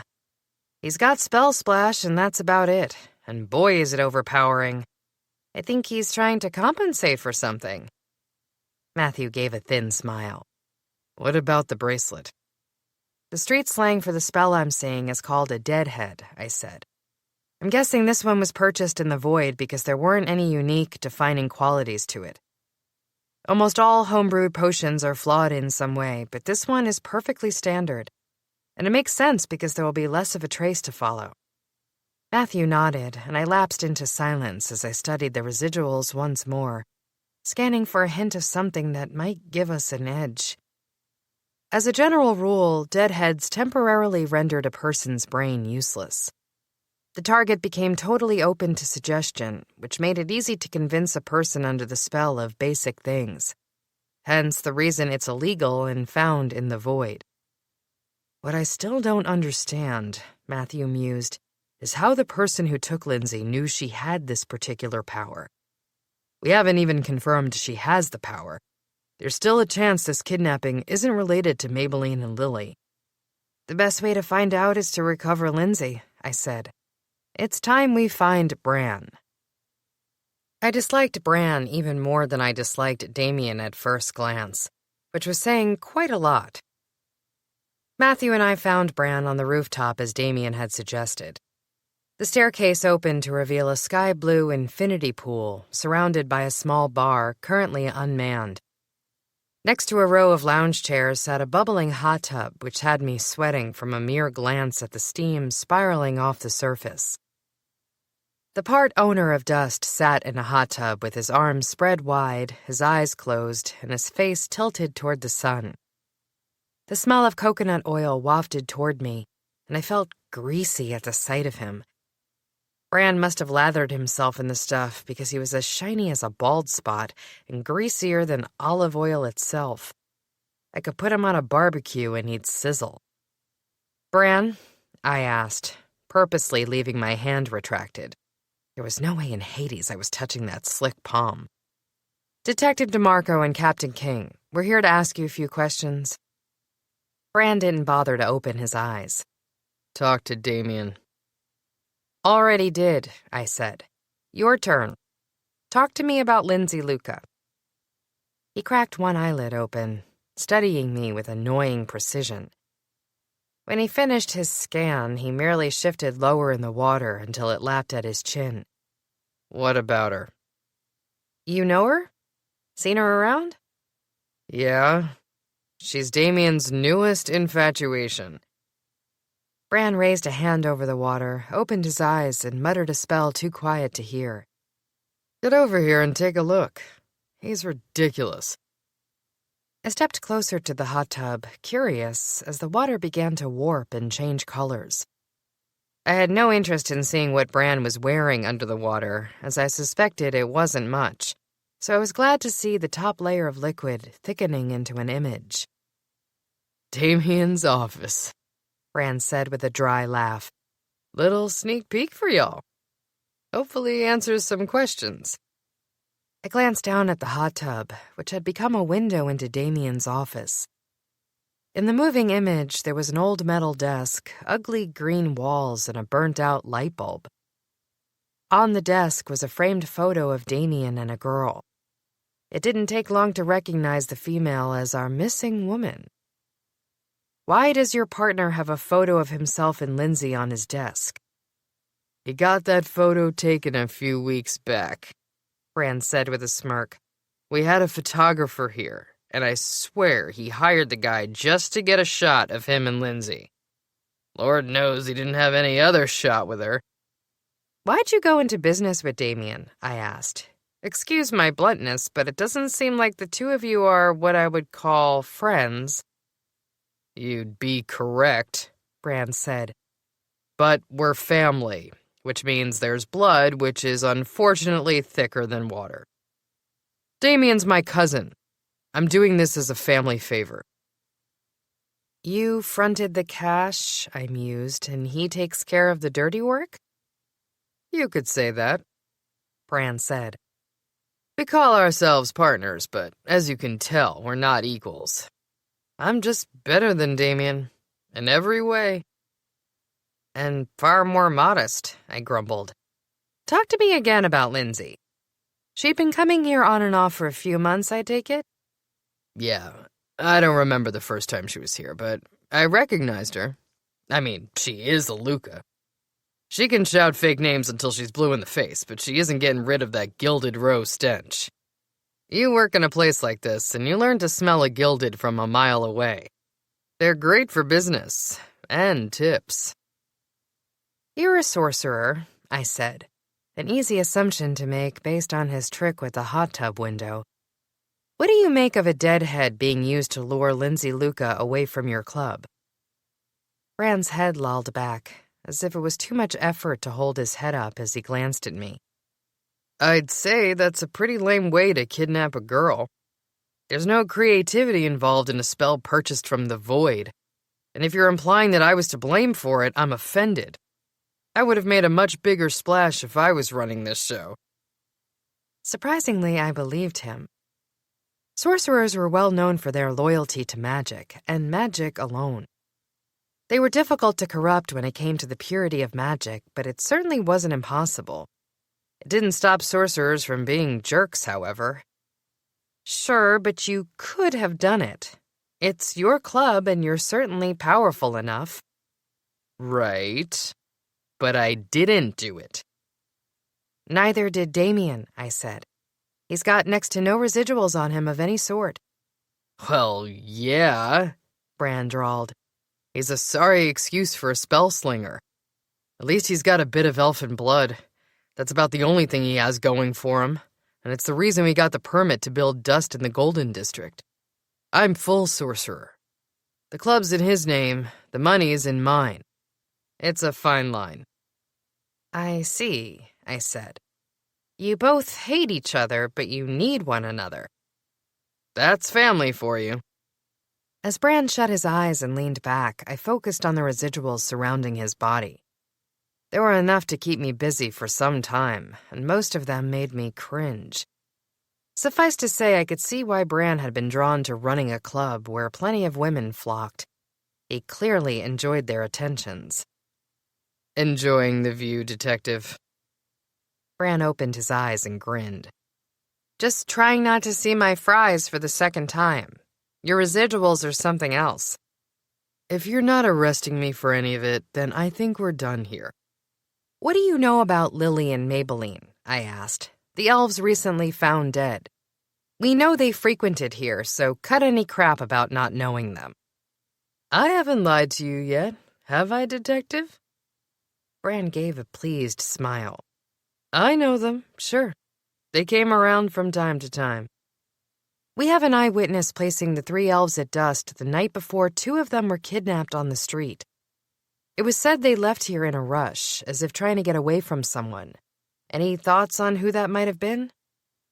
I'm not often down in the club for very long, Bran said with a lewd smile. Once I meet my lady for the night, I retire to my private quarters. It's much less crowded up here.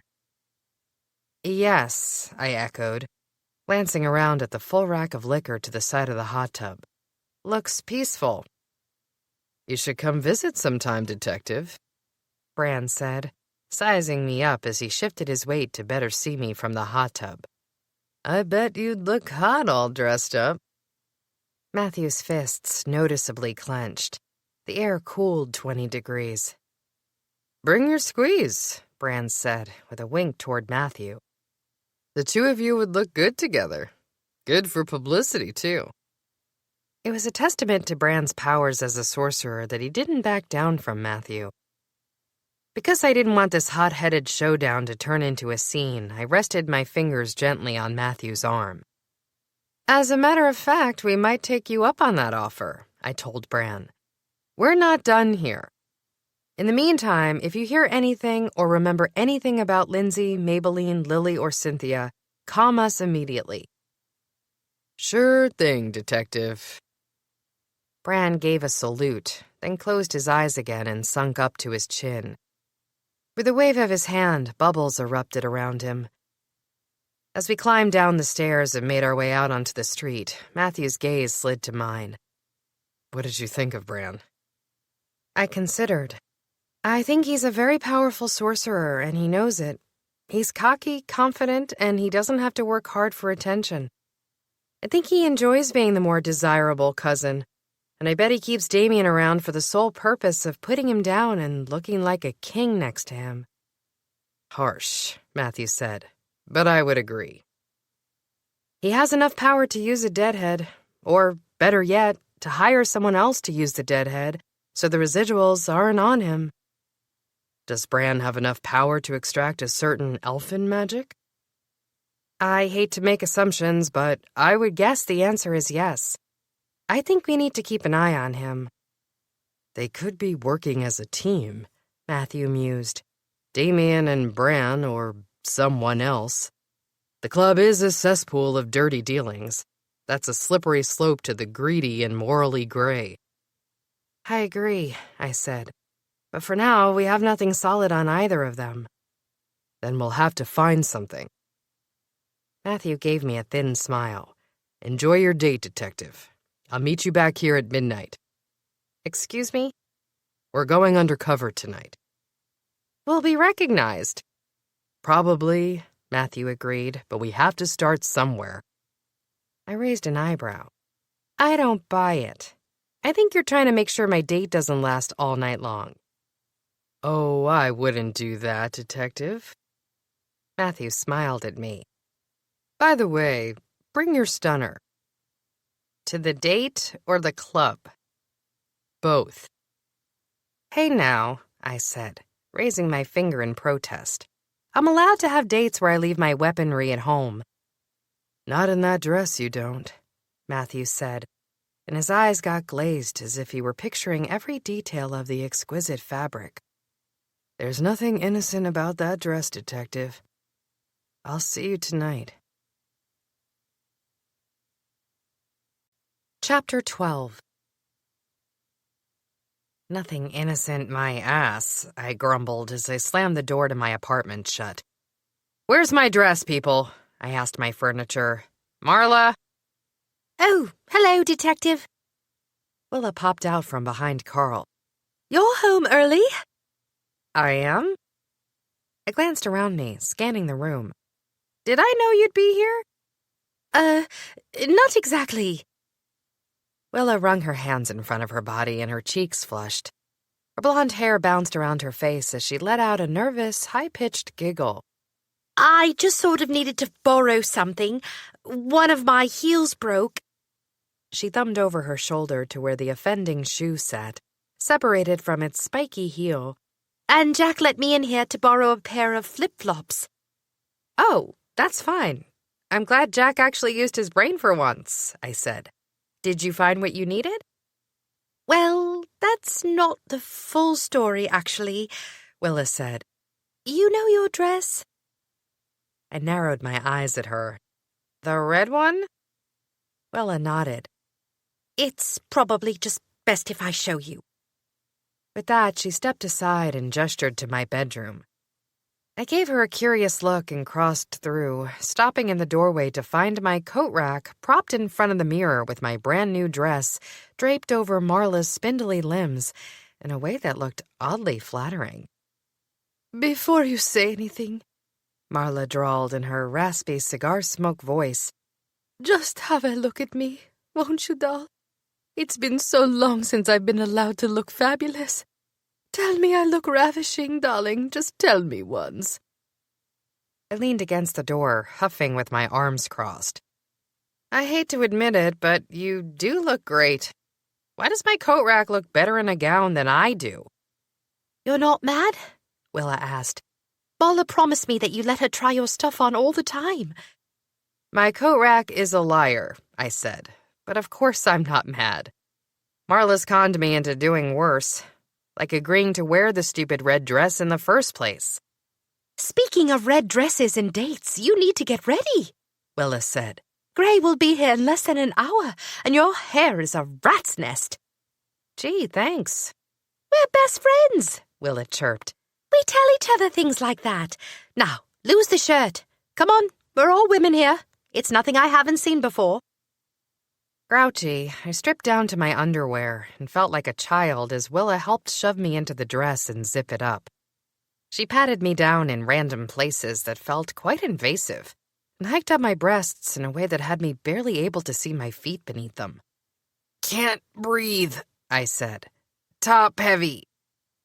"Okay, I did the corset back maybe a bit too tight." Willa graciously let it out, and my feet reappeared. "Though your chest looked amazing, Gray wouldn't have been able to take his eyes off you." "Don't care about that," I said. "Now, I need your help with one more thing." "Can I do your makeup?" Willa asked. "Pretty please?" "No. I need you to help me find an inconspicuous spot to place my stunner." "But I'm taking the stunner." "That's so uncivilized and very unromantic. He might be feeling you up 1 minute and then wabam! Hard cold metal next. Really, Detective, I think you should lay off the weaponry." "Nobody's feeling anything up," I said. "We need to hurry. Where can I put a weapon that won't be noticed in a pat-down search?" Willa eyed me up and down. "Well, I can think of one place, but you're not gonna like it." Half an hour later, Willa had me tied back, pinned down, made over, and God knows what else. I had a stunner wedged uncomfortably close to my erogenous zones, but at least it was loaded and invisible to the public eye. A true feat, considering the fact my dress skimmed every curve of my body and left no room for error. I was tapping my foot, waiting at the door, when a knock sounded that sent my heart skittering. Heart thumping, I wondered if my nerves existed because this felt like my first date in ages, or if it was something more. A part of me couldn't stop thinking about Matthew, where he was, what he was doing, what he was thinking. As my hand hit the knob, I swallowed hard as a realization hit me. I did want tonight to be a date. With one change. I wanted Matthew to be on the other side of my door. I glanced at my clock and found Hector's face reading 7:15. Gray was early. Twisting the handle, I yanked the door open and plastered a smile on my face. None of this mattered because tonight was just business. "My God," a low voice murmured. "You look gorgeous." "Matthew?" I gaped at the tall, stunning figure, then stuck my head into the hallway and craned my neck around. "What are you doing here?" "Checking on you, Detective." Matthew's eyes flicked over me, landing on my face, skimming over my bare shoulders toward the deep V in my dress's neckline, down to the curve of my waist. By the time he pulled his gaze back to mine, his eyes glowed in a deep, deadly black, with flecks of starlight glittering throughout. "Checking on me?" I was torn in my reaction. "What do you mean, checking on me?" A huge, miraculous wash of relief flooded my body at the sight of Matthew. My vampire. I felt startled at the thought, wondering where it had come from. I'd never considered whether I was his or he was mine before. That was a vampire thought, a werewolf notion, not something a witch felt. Witches didn't have fated mates, not like the other supernaturals. I was worried about you, Matthew said. I suspected you were working a case not reported to the NYPD. I threw the door the rest of the way open and stood there, arms crossed over the blood-red fabric, my eyes leveled on my vampire. Then I turned, retreated into my apartment, and was vaguely aware of Matthew following me and closing the door quietly behind him. I stood still, feeling the race of my heart, the conflict in my chest. I could smell his unique, spicy scent and sensed his sturdy presence just inches away. When his fingers skimmed a delicate line down the side of my neck, I shuddered under his touch, shifted closer toward him. My eyes closed as I sunk into the moment, needing for it to stay magical for just 1 second longer. I heard the door open and shut again. Willa, I thought. I'd completely forgotten about her at the sight of Matthew. The sound of distinctly human footsteps retreated along the hall, down the creaking stairs to the first floor, leaving us alone. Matthew leaned forward, his breath hot on my neck. I can't stand to see you upset. Then why are we doing this? I let him spin me around to face him. My head sunk forward, rested on his chest. I hate it.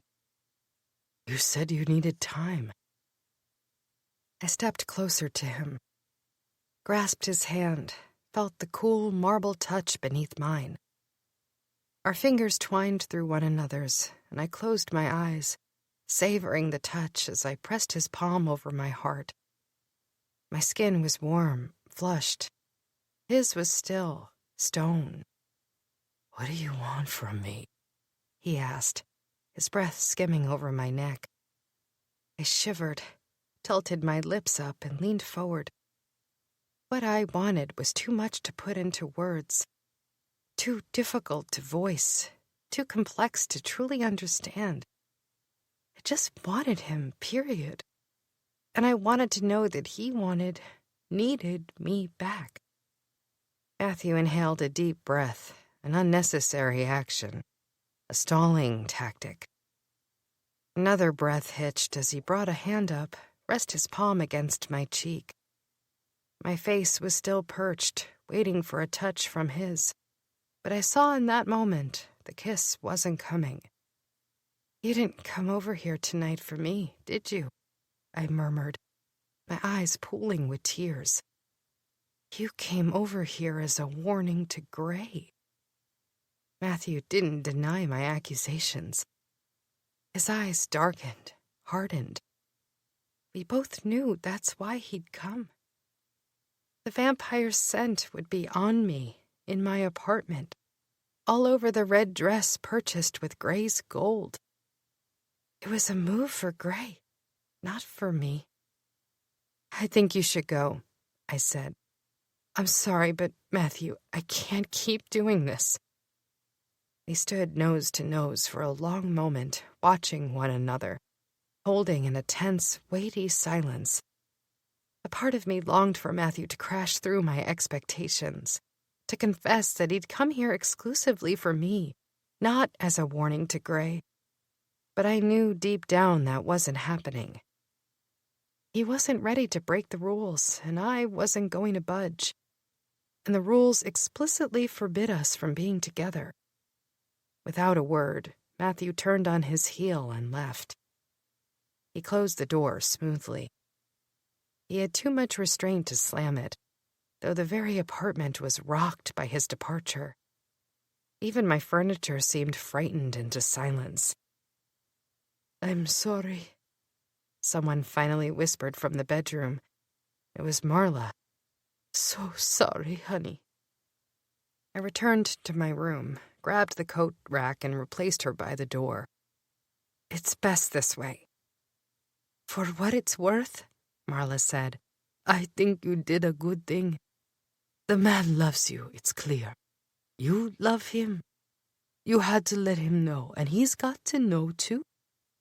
He's got to realize that being away from you is killing him, and that no rule will stand in the way of destined love. I just wish... My wishes were washed away by a second knock.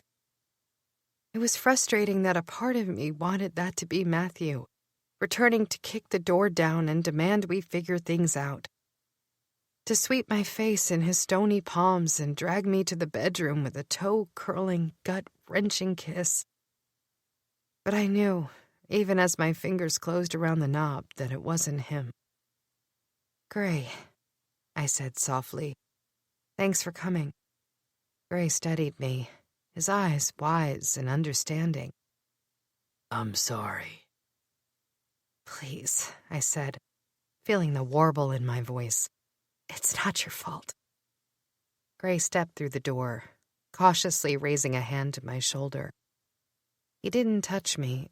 He merely waited, the invitation open. It was just what I needed. A friend. I stepped underneath his arm, rested my head against his chest, and felt my eyes prick with tears. "I'm so sorry."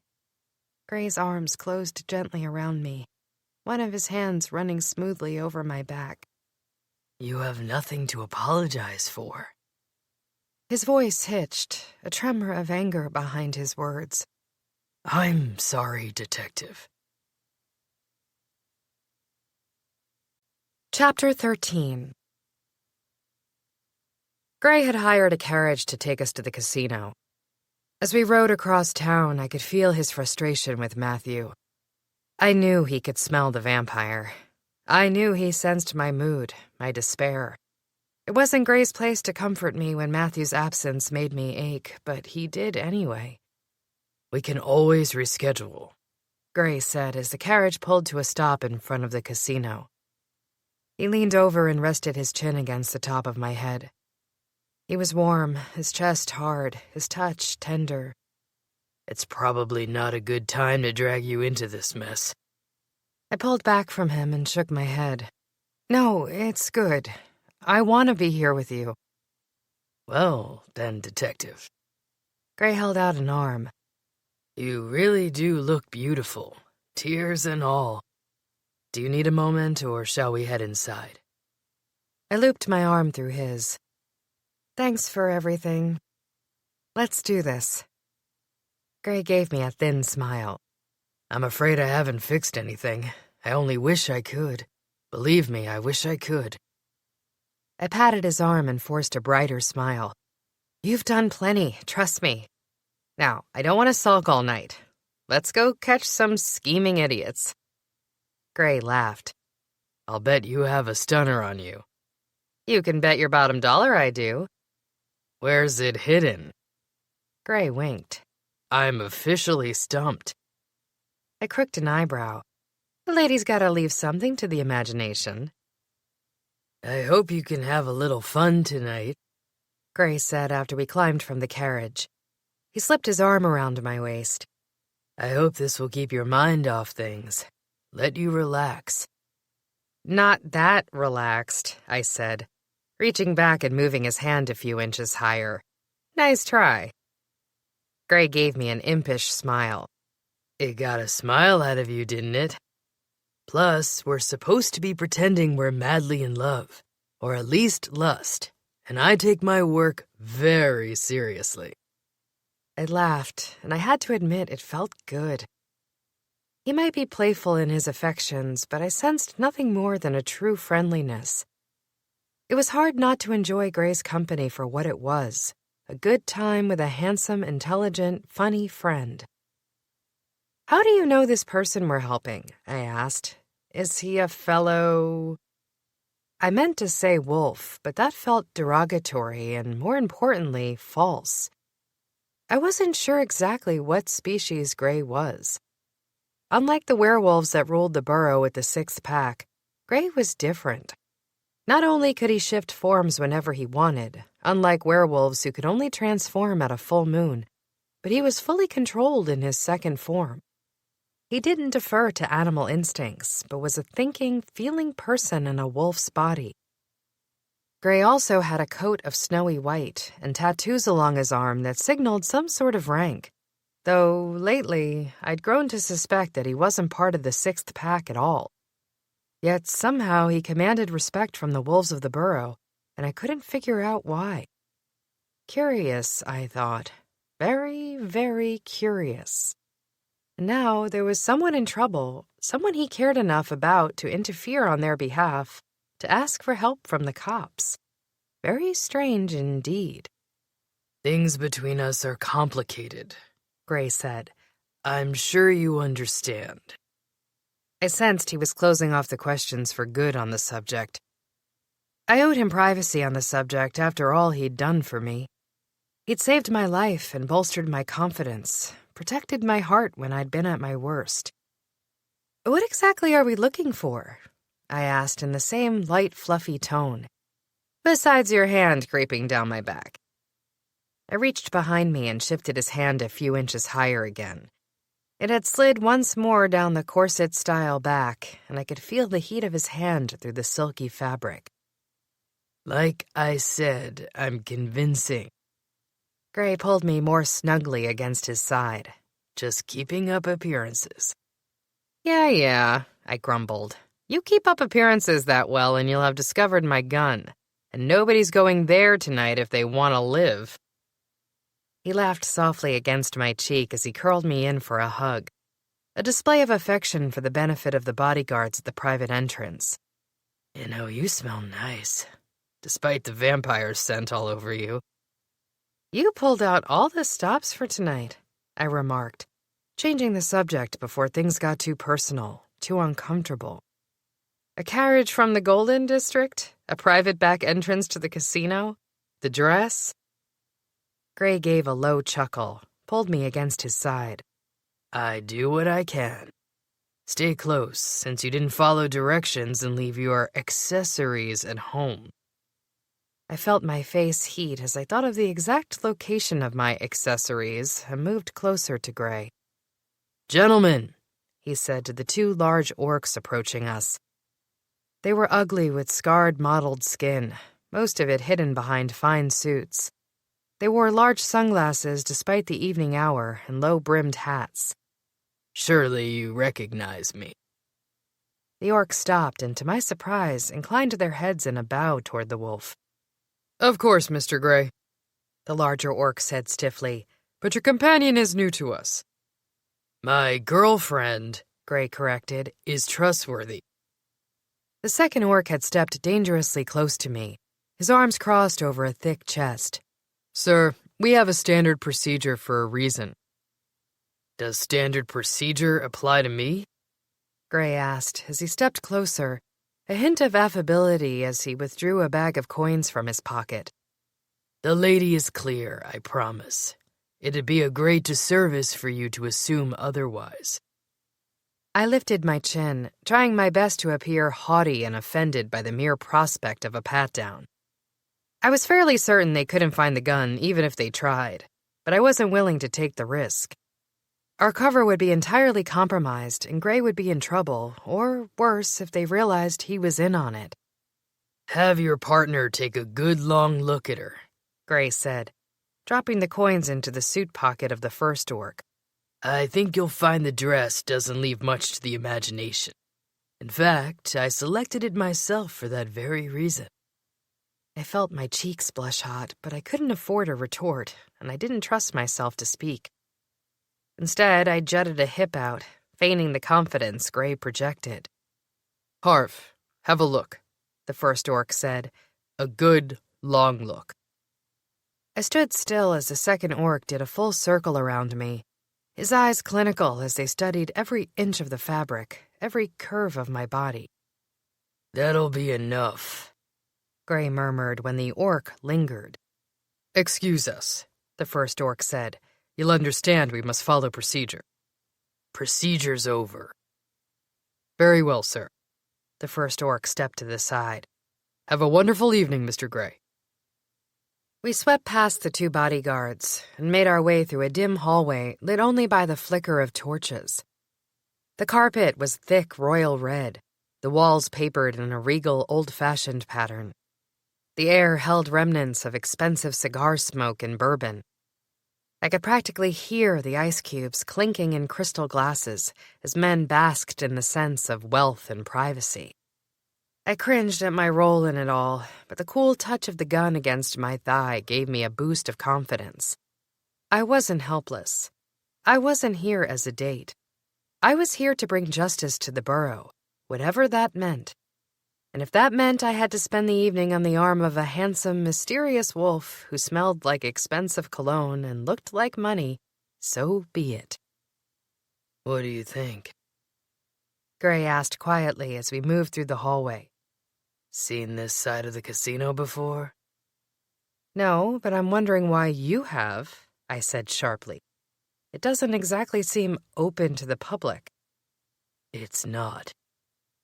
I turned toward Gray, wondering not for the first time about his history, his likes and dislikes, his story. He clearly had money, an excess of it, though he didn't flaunt it. His suit was casually expensive, his scent subtle yet strong. He looked like walking sex, if a girl was into that sort of thing, and he oozed gentlemanly charm with an underlying current of commanding masculinity. There was a visceral appeal to the wolf, without a doubt. Here we are, Gray said. The next door on the right.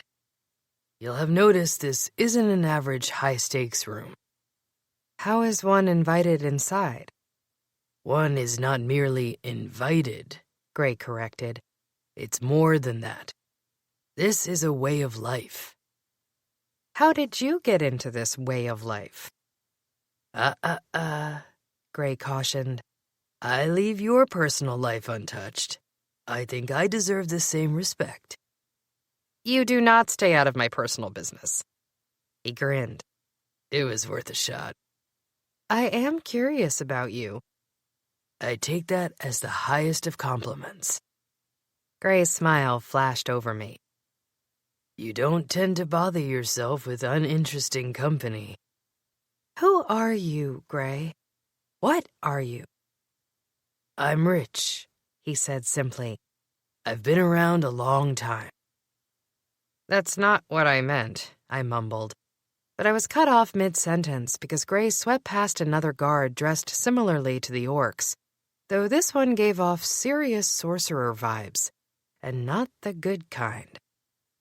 Ah, here we are, Gray said, as he swept me into a room more opulent than any I'd seen outside of Gilded Row. Welcome to the cavern. I blinked and stared. I'd never heard the term before, and I assumed it was understood that the cavern wasn't mentioned outside of these walls. Chandeliers likely centuries old lit the room with a sparkling glint. Glasses of champagne glittered with golden contents, and tiny, exquisite trays were stacked with lush appetizers that appeared untouched. The guests in the room were unrecognizable by face alone, though the wealth that permeated the air was nearly a scent. Expensive perfumes, rare furs, gems the size of my fist glinted from throats, wrists, and intricate hairstyles. Most men were flanked by women dressed in beautiful gowns, though a few gentlemen stood in a corner to one side without female partners, sucking on cigars that likely cost more than my yearly salary. You appear to be the center of attention, Gray said softly. It isn't every day a woman as beautiful as you graces the cavern with her presence.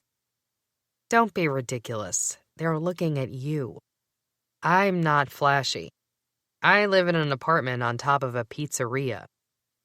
Gray's mouth swooped down next to my ear, and it probably appeared to everyone else that he was whispering sweet, naughty nothings into my ear.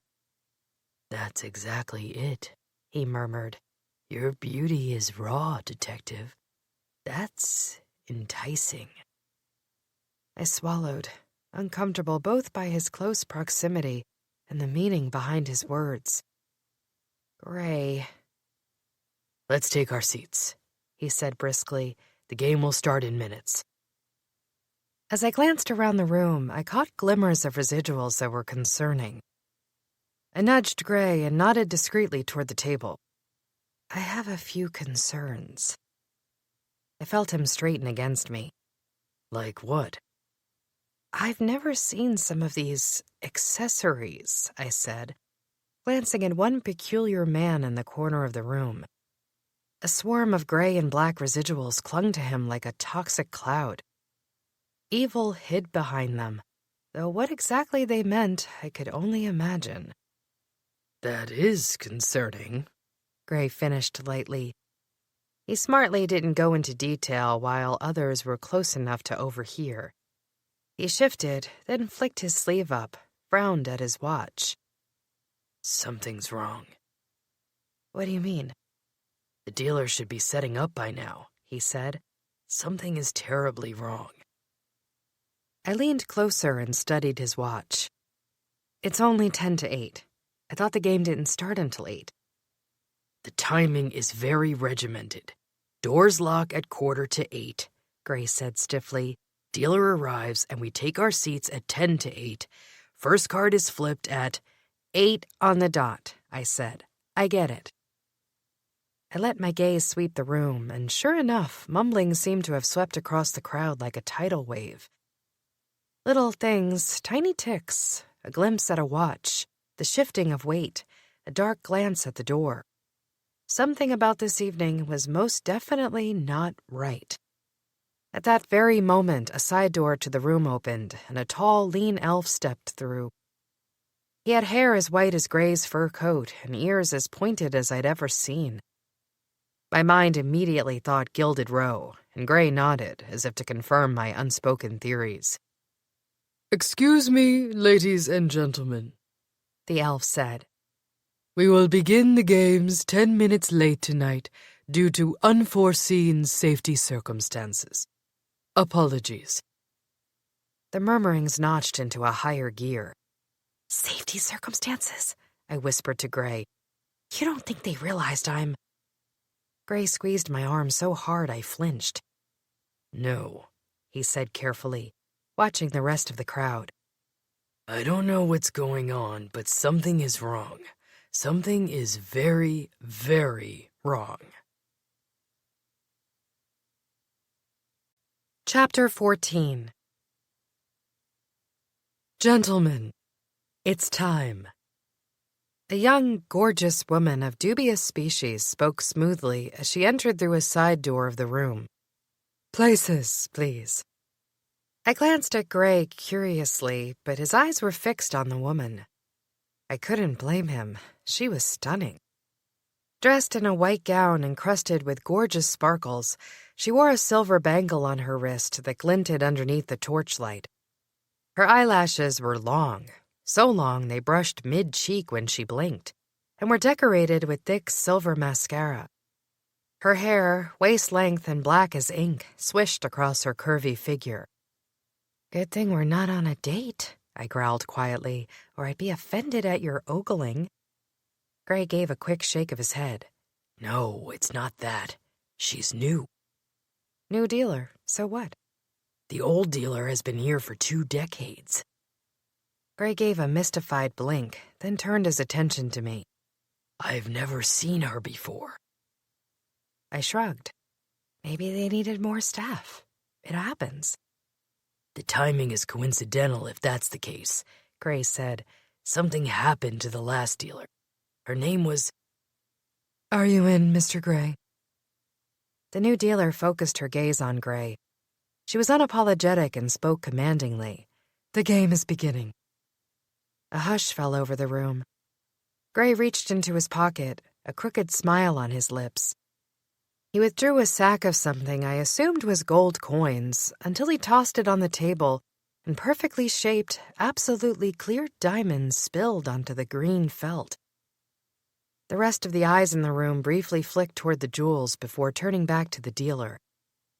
The dealer surveyed the gems, then gave a satisfied nod. "Very well," she said. "Seats all." I watched with interest as the men quietly filtered toward their places around the table. If I was correct in my assumption, there was some sort of tiered play structure. Only 6 men sat at the table first. The rest, another 10, stood respectfully back and watched. The women all appeared to be here on dates, as none of them were seated at the table. It was obviously a gentlemen's club of sorts. I had to admit, however, that I was intrigued. The stakes were high. The room was mysterious. Dark, expensive magic burned in the residuals of some of these men. The women, exquisite, peculiar, had me wondering what they knew. The opulent setting, the commanding dealer, the bodyguards all suggested that age-old secrets had been passed through this room. If only these walls could talk.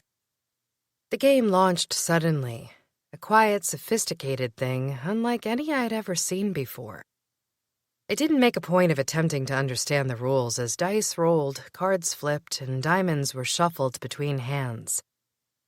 Gold coins joined the mix, colorful sapphires, rubies, and pearls. Everyone had something to trade, though Gray seemed to be the wealthiest of all. Women inhaled sharply and exhaled smiles almost on command, though I couldn't decipher who was winning and who was losing. Then suddenly the end came. It was abrupt and startling. All at once, 5 men simply stood up and backed away from the table. Everyone except for Gray. Their dates clung to them like a fine silk as the players took turns shaking Gray's hand, one after another. My eyes lingered on the pile of gems, rubies, and crystals before Gray. My mouth went dry. He could buy all of Wicked with what sat before him. Who is he, I wondered, not for the first time? And how had he amassed such wealth? It could hardly have all come from legal ventures. In fact, I wasn't sure whether the cavern itself was even legal. I'd never heard of it, and I doubt Chief Newton was on the invite list. I tightened my lips, realizing I now had a secret I'd have to keep from my boss. It wasn't as if I could expose the cavern in our morning meetings. There'd be questions. Questions to which I didn't have answers. Anything? Gray murmured during the shifting players at the table. I gave the slightest shake of my head, but the truth was I'd been too distracted to notice more than the basics. As a second group of 5 players took seats at the table, I made a point of focusing, scanning the room around me, studying every inch of magical residue in the air. "Did you just win?" I asked, leaning close and brushing my lips against Gray's ear. To anyone else, it appeared seductive. "That is a crapload of diamonds you have, and this girl's wondering where you found them." Here and there, Gray said, his fingers playing nonchalantly with a hefty ruby. Impressed? Not even a little.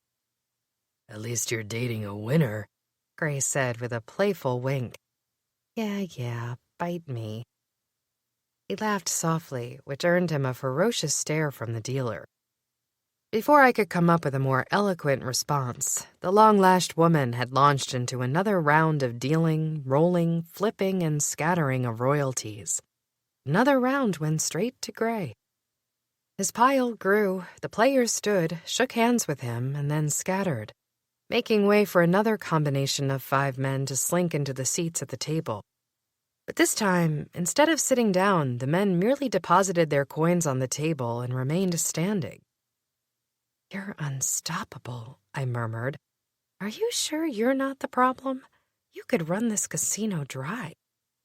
Gray flipped a sapphire over to the dealer as a tip. She deftly caught and pocketed it with such speed, I wondered if it was legal, or if it was an underhanded sort of exchange because nobody else seemed to acknowledge it. "Break for dinner," Gray murmured, and on cue, a line of sharply dressed goblins strode in from the side door of the room, carrying additional trays of small plates.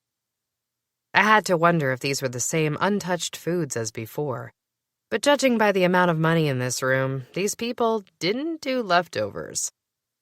I pointed past trays of sparkling drinks toward the food. "Where's the steak?" Gray's eyebrow inched to new heights. "I'm not sure you have room for steak in that dress."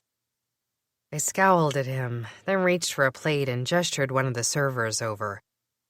I unloaded most of his tray and with a huff turned back to the table and ignored Gray's quiet laugh. You promised me dinner, I said, so I came hungry. This is your fault.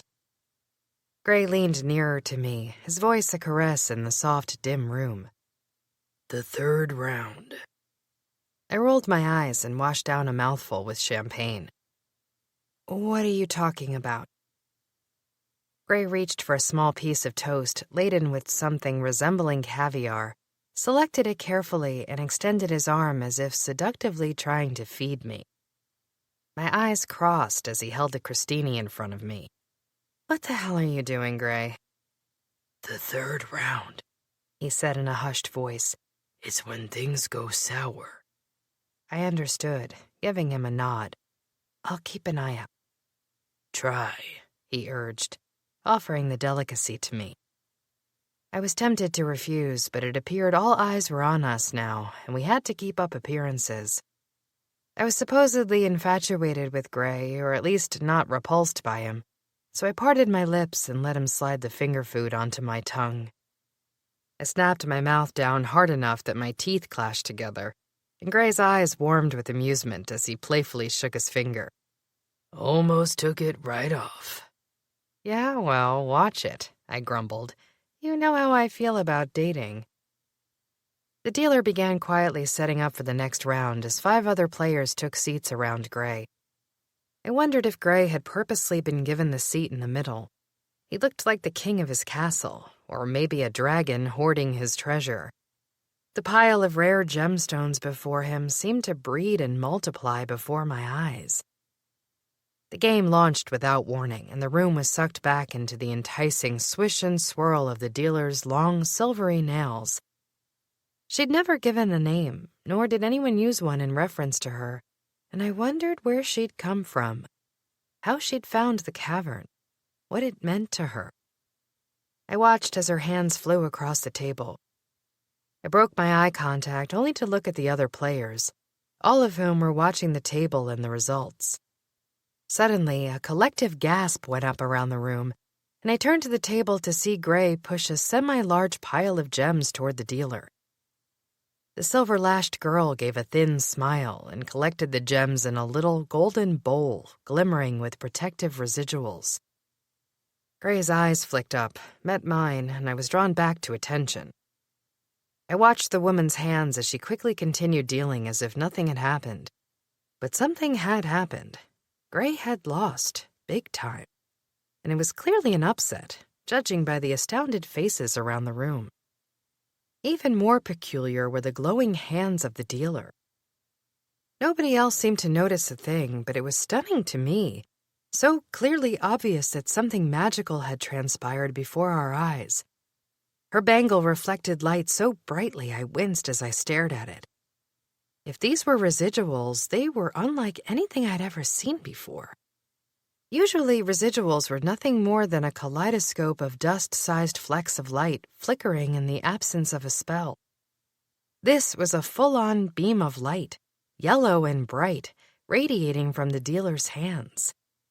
I cleared my throat. Are you all right, sweetheart? Gray asked, shifting backward to loop his arm casually around my waist. He drew me to his side. The loss was nothing. We'll get it right back. Look, the advantage is ours this round. I shook my head ever so slightly. Don't do it. Don't do what? Gray leaned toward me ever so slightly. His eyes contained meaning. Whatever you're doing, I said in a low hiss, don't bet or something. It's not a good round for you. Silence at the table. The dealer spoke in a manicured tone, but her meaning was clear. It was a threat. There are rules in the cavern. I nodded and took a step back. Sorry, I'm just superstitious. The dealer's hands glowed again. Please refrain from offering advice when you're standing at the table. I'll humor the lady, Gray said, turning back to the dealer. We'll withdraw our bet this round. The game continued with an audible groan as cards flipped over and dice were rolled. Eventually, the dealer stopped and gave Gray a demure smile. Shame you withdrew, isn't it? Gray's lips went into a thin line. Shame. Would have won big, a man guffawed and elbowed Gray. Shouldn't have listened to the old ball and chain, eh? I put my hand on Gray's shoulder. I'm sorry. It's quite all right, Gray murmured back. We've plenty more where that came from. Gray pushed a few more jewels across the table, and I felt a wash of guilt hit me hard. My miscalculation had cost Gray serious cash. The game continued for another few minutes, and Gray seemed to hit his stride again. Final round, Gray said, smiling. I'm going to hold here. I waited, watching as Gray pulled in his pile of coins. Suddenly, the woman's hands glowed with residuals all over again. The bright light signaling serious magic was at work. The dealer hesitated, closed her eyes. Very well, she said in a clipped tone. Anyone else? Gray, no, I said. Put it all in. But do it, I hissed. Please. All in, Gray said, pushing his pile of gemstones toward the center of the table just before the dealer released the dice onto the table. The dealer's eyes flashed black for a second in pure anger and frustration. I held my breath as the dice spun and came to a stop, knowing that if I'd blown this, if my instincts were wrong, I'd cost Gray more money than I could ever repay in 10 lifetimes. The room froze as everyone stared at the table before us. Then a resounding cheer erupted from the rear. One man in particular led the charge. His face was red, as if he'd had too much champagne, and his name was Philip, if memory served correctly. That's gotta be a record win! Philip waddled forward and clapped Gray on the shoulder. Typical. Pulling out a win at the last second? You're gonna want to hold on to that one. Philip winked at me. I'd call her one heck of a good luck charm. I'd agree, Gray said. But that makes it a night for the two of us. We'll be heading home to celebrate.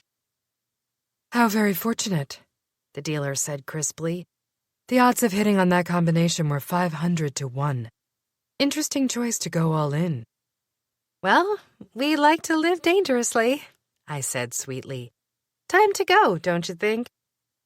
Righty-ho, mate, Philip said, offering another blustering handshake to Gray. You've got a lot of celebrating to do tonight. Gray's hand slipped down the side of my dress and rested just above my hip. Exactly my thoughts, Phil. Have a good one, all. Actually, I think I'll use the restroom before we head out, I said, thinking I wouldn't mind a little peek into the inner workings of this place. I'll be back in just a moment. Gray gave me a startled look, but I slipped out from under his grasp before he could politely argue. I disappeared toward the door from where we'd entered, then I turned and took the path in the other direction. Something was up in the cavern. Something magical, something dangerous, something dark. And it wasn't a simple, illegal black magic purchase from the void. It was something big and unruly and new. At least new to me, and I'd been seeing residuals since before I could remember. I'd seen a lot of residuals at homicide scenes, on illegals cases, and everything in between, and I'd never seen anything like the beams of light erupting from the dealer's arms. What sort of magic were they harboring here in the cavern? And was it only to work in a bigger profit margin, or could it be something worse? Greed would be incentive enough, I thought, remembering the stack of Gray's precious gems. I had the sneaking suspicion that without my nudge in the right direction, he'd have lost everything. It was almost as if the dealer had known the outcome before it happened, but that was impossible. Mind readers were rare, and their magic carried a specific sort of residuals. She wasn't a mind reader, which had me stumped. Don't know how she knew, said the dealer. She's nothing but some sort of an escort. I don't even think she understood the rules. I came to a stop outside a small office. I assumed it was just off the cavern. The dealer was speaking with one of her colleagues. She's not anything of the sort, a second voice said. I checked the logs. I've never seen her before, but we've got to get a name. Do you think Gray knows who she is? The dealer asked. Or do you think she's got him fooled? I glanced down as I tripped on the hem of my dress. Yanking impatiently at the fabric, I hiked it up and moved forward to hear better. I was greeted with a cool metal touch to the base of my neck. "Not so fast," a soft, scratchy voice whispered. "You're coming with me, doll."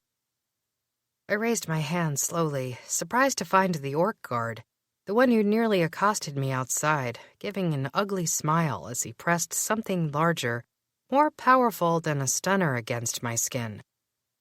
"I wouldn't move if I were you," he said. "My weapon doesn't have the option to dial down." "I'm just looking for the restroom." "Reyna thinks otherwise. Move it." "I don't know why she'd think that," I said, struggling to remain haughty, grouchy, and not blow my cover. "I'm here on a stupid date." "Sure you are. Move your pretty little feet." I felt my own stunner brush between my thighs, comforted by the metal while simultaneously realizing that I couldn't get to it without alerting the orc to my true identity. Not to mention the fact that my office-issued device would be no match for the blaster the orc had likely purchased through the void. I forced my breathing to steady as I shuffled down the hallway, giving a reluctant flip of my hair and a hearty harumph to show my disdain. Meanwhile, my heart raced, and I wondered when Gray would discover I was actually missing, and not, as he probably suspected, poking around on my own terms. While I doubted the orc would kill me, there was still some hesitation on my part. It all hinged on how big of a secret the casino was hiding. If the scandal was big enough, there was a very real chance whoever was in charge wouldn't mind getting rid of me to bury a potential loose end. Which left me with two options. I could either go along with the orc and stick to my cover story, or I could fight him off and disappear, giving away my true identity.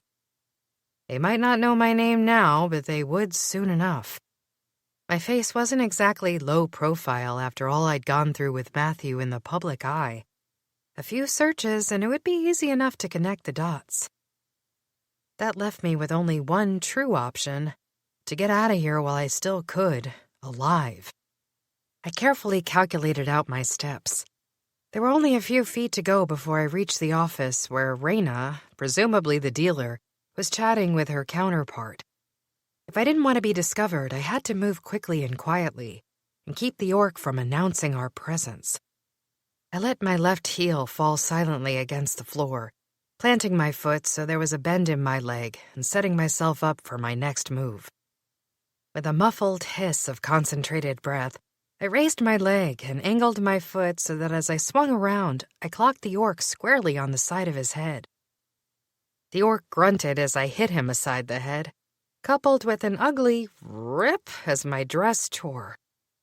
But thanks to the high slit in the leg, there was a lot more flexibility than I'd imagined, and I gave a grateful word of thanks to Gray's taste in fashion. "Not bad," I murmured as I leapt for the orc and struggled to help his weight gently to the floor. He was knocked out cold, which made it easy to relieve him of the supersized blaster he carried. Holding the orc's weapon against my waist, I crept toward the room where Reyna should be waiting. I swept an uneasy glance around the hall, praying nobody had heard the slight thump as my foot had cracked into the orc's skull. Maybe I'd gotten lucky, I thought, when the hall remained silent. Then again, luck didn't tend to run in the DeMarco family, a theory that turned out to be true the moment I sensed Reyna's presence behind me. I whirled around and came face to face with the dealer, her long, dark hair and eerie silver lashes sweeping across her pale skin. "Where'd you come from?" "Going somewhere?" Reyna's heels clicked the floor as she stepped toward me. She gave a demure smile, knowing she had me cornered. As I shuffled backward, I caught a glimpse of a dark panel in the wall behind her that was probably a door. I'd missed it in the darkness and scuffle with the orc. Reyna stepped gingerly over the orc's body and raised a hand, her long nails tipped with starlight, and ran one finger over her lips. "I expected better of Gray." "Now, let's not talk about me behind my back." Gray's voice sounded from behind Reyna as the dark panel swung open again. "What's the matter here?" "Get out of here, Gray," I muttered. "This doesn't concern you." Gray's eyes sized up the situation. Reyna standing between the two of us, me holding an orc's blaster at my hip. Reyna's furrowed brows and the disgust on her face. Oh dear, he murmured, and then pinched his forehead. He doesn't know anything, I told Reyna. I used the wolf to get inside the cavern. Reyna's eyes flicked over her shoulder, unconvinced. While she appeared to be determining fact from fiction, I knew I had to act. It was the only way to convince her completely. I mouthed an apology to Gray while Reyna's gaze was focused on him. Then I raised the blaster and aimed for Gray, struggling not to wince as my finger landed on the trigger. I said this doesn't concern you. It took everything in me to hold my voice steady and make it sound convincing. Leave us. Gray's eyes widened as he watched me pull the trigger. He could have easily jumped out of the way and disarmed me before I breathed, but he didn't. The sheer fact that he let himself get hit, jolted by the orc gun, told me he understood the plan. He bent forward and gave a convincing groan of pain. So Little Red Riding Hood tricked the big bad wolf? Reyna's gaze flickered with surprise. You're not going anywhere, Ms. Red. I beg to differ. I met Reyna's gaze. And I'll be taking a little souvenir with me. What are you talking about? I muttered a summoning spell as her eyes landed warily on me, and when I held the orange ball of light in my hand, I tossed it at Reyna's wrist before she could react. I hit my intended target, the bangles she wore, and it sailed toward me. For some reason, I sensed it was the root of all her powers. Reyna shrieked in surprise, reaching for her bracelet, but it was too late. The second my hand circled the cold metal bangle, I shouted for a smoke cloak spell and was instantly shrouded in thick black smoke that clung to me like a heavy perfume. Go, I muttered to Gray. Moving myself strategically between Reyna and Gray, I blocked her vision of both of us. She shot a black inky cloud of poison after us, but thankfully she missed her target due to the growing cloud of smoke. Sorcerer, I thought grimly, as Gray and I hurtled toward the exit. We exited through the same door in which we'd entered. The trail of smoke drifted away slowly as we turned and bolted from the casino, hurrying to get lost in the cluttered side streets of the Goblin Grid. I ducked into the first dive bar I could find. Gray followed shortly after me, limping to a stop as he glanced behind us and checked for a tail. I ran a quick anti-tracker that came with the badge, which would help confuse my scent and signals from any guards Reyna had sent chasing after us. What can I get you? The barkeep had an ugly drop of drool hang from his lip as Gray and I sunk deeper into the bar and away from prying eyes at the doorway. Nobody hides in here for free. 4 shots of spell syrup, I said, and you never saw us. The barkeep nodded his ugly head and turned around to fix the drinks. I turned away from the bar just as Gray's hands landed on either side of me and boxed me against the counter. He gripped the wood so hard it dented. Well, he said softly, I'd say that went well. I couldn't quite meet his gaze. Sorry I shot you. You couldn't have used the stunner you've got tucked in that dress, huh? You just had to use the orc blaster? I couldn't exactly access the stunner. I felt my ears as they grew hot. It was in a difficult-to-reach place, and not to mention it would have given me away. And attacking everyone in the cavern didn't give you away? It wasn't everyone, I said, and I didn't mean for it to happen. I was trying to find the bathroom, and one thing led to another. Gray let out a short bark of laughter. I see. You're standing very close to me, I pointed out. Do you mind taking a step back? Gray didn't move for a long second, his eyes roving over mine, his lips an inch from my mouth. When he let out a sigh, I could smell his breath. Sharp, minty, expensive, like the rest of his attire. As he eased away from me, I couldn't help but think that I was probably the only woman in the borough who'd tell Gray to back off. Most women I knew would be happy to be settled up next to the charming, handsome, and extraordinarily rich mystery man. Indeed, the gazes of several female bar patrons turned to rake him from top to bottom as he stepped back, his eyes never once breaking contact with mine. "I think I've blown your cover with the cavern," I said to Gray. "I'm sorry." "We might be okay," Gray said, wincing as he touched his leg. "Your little shooting act might have worked, though we did leave together. Regardless, I expect the cavern will be extra cautious with security detail, if they continue to meet at that location at all. There may be talk of launching a new room elsewhere. What did you see in there that sent you flying off the handle?" My handle was firmly attached. "I was just poking around when she started it," I said, unconvincingly. Anyway, Raina had residuals unlike any I've ever seen before coming out from this. I dipped my hand into my pocket and pulled out the bangle from her wrist. Usually when I see residuals, they look like bits of colorful dust floating around, sort of like ripped-up streamers thrown to the wind. But this was different. It was like a ray of light, a beam of it, and I think it had something to do with the bangle. I'm going to have a friend analyze it. "Does this friend work for the 6th Precinct?" "He does," I said evenly, "but I'll ask him off the record." "You and I both know that nothing is ever completely off the record." "We can trust him," I said, "and we'll need to.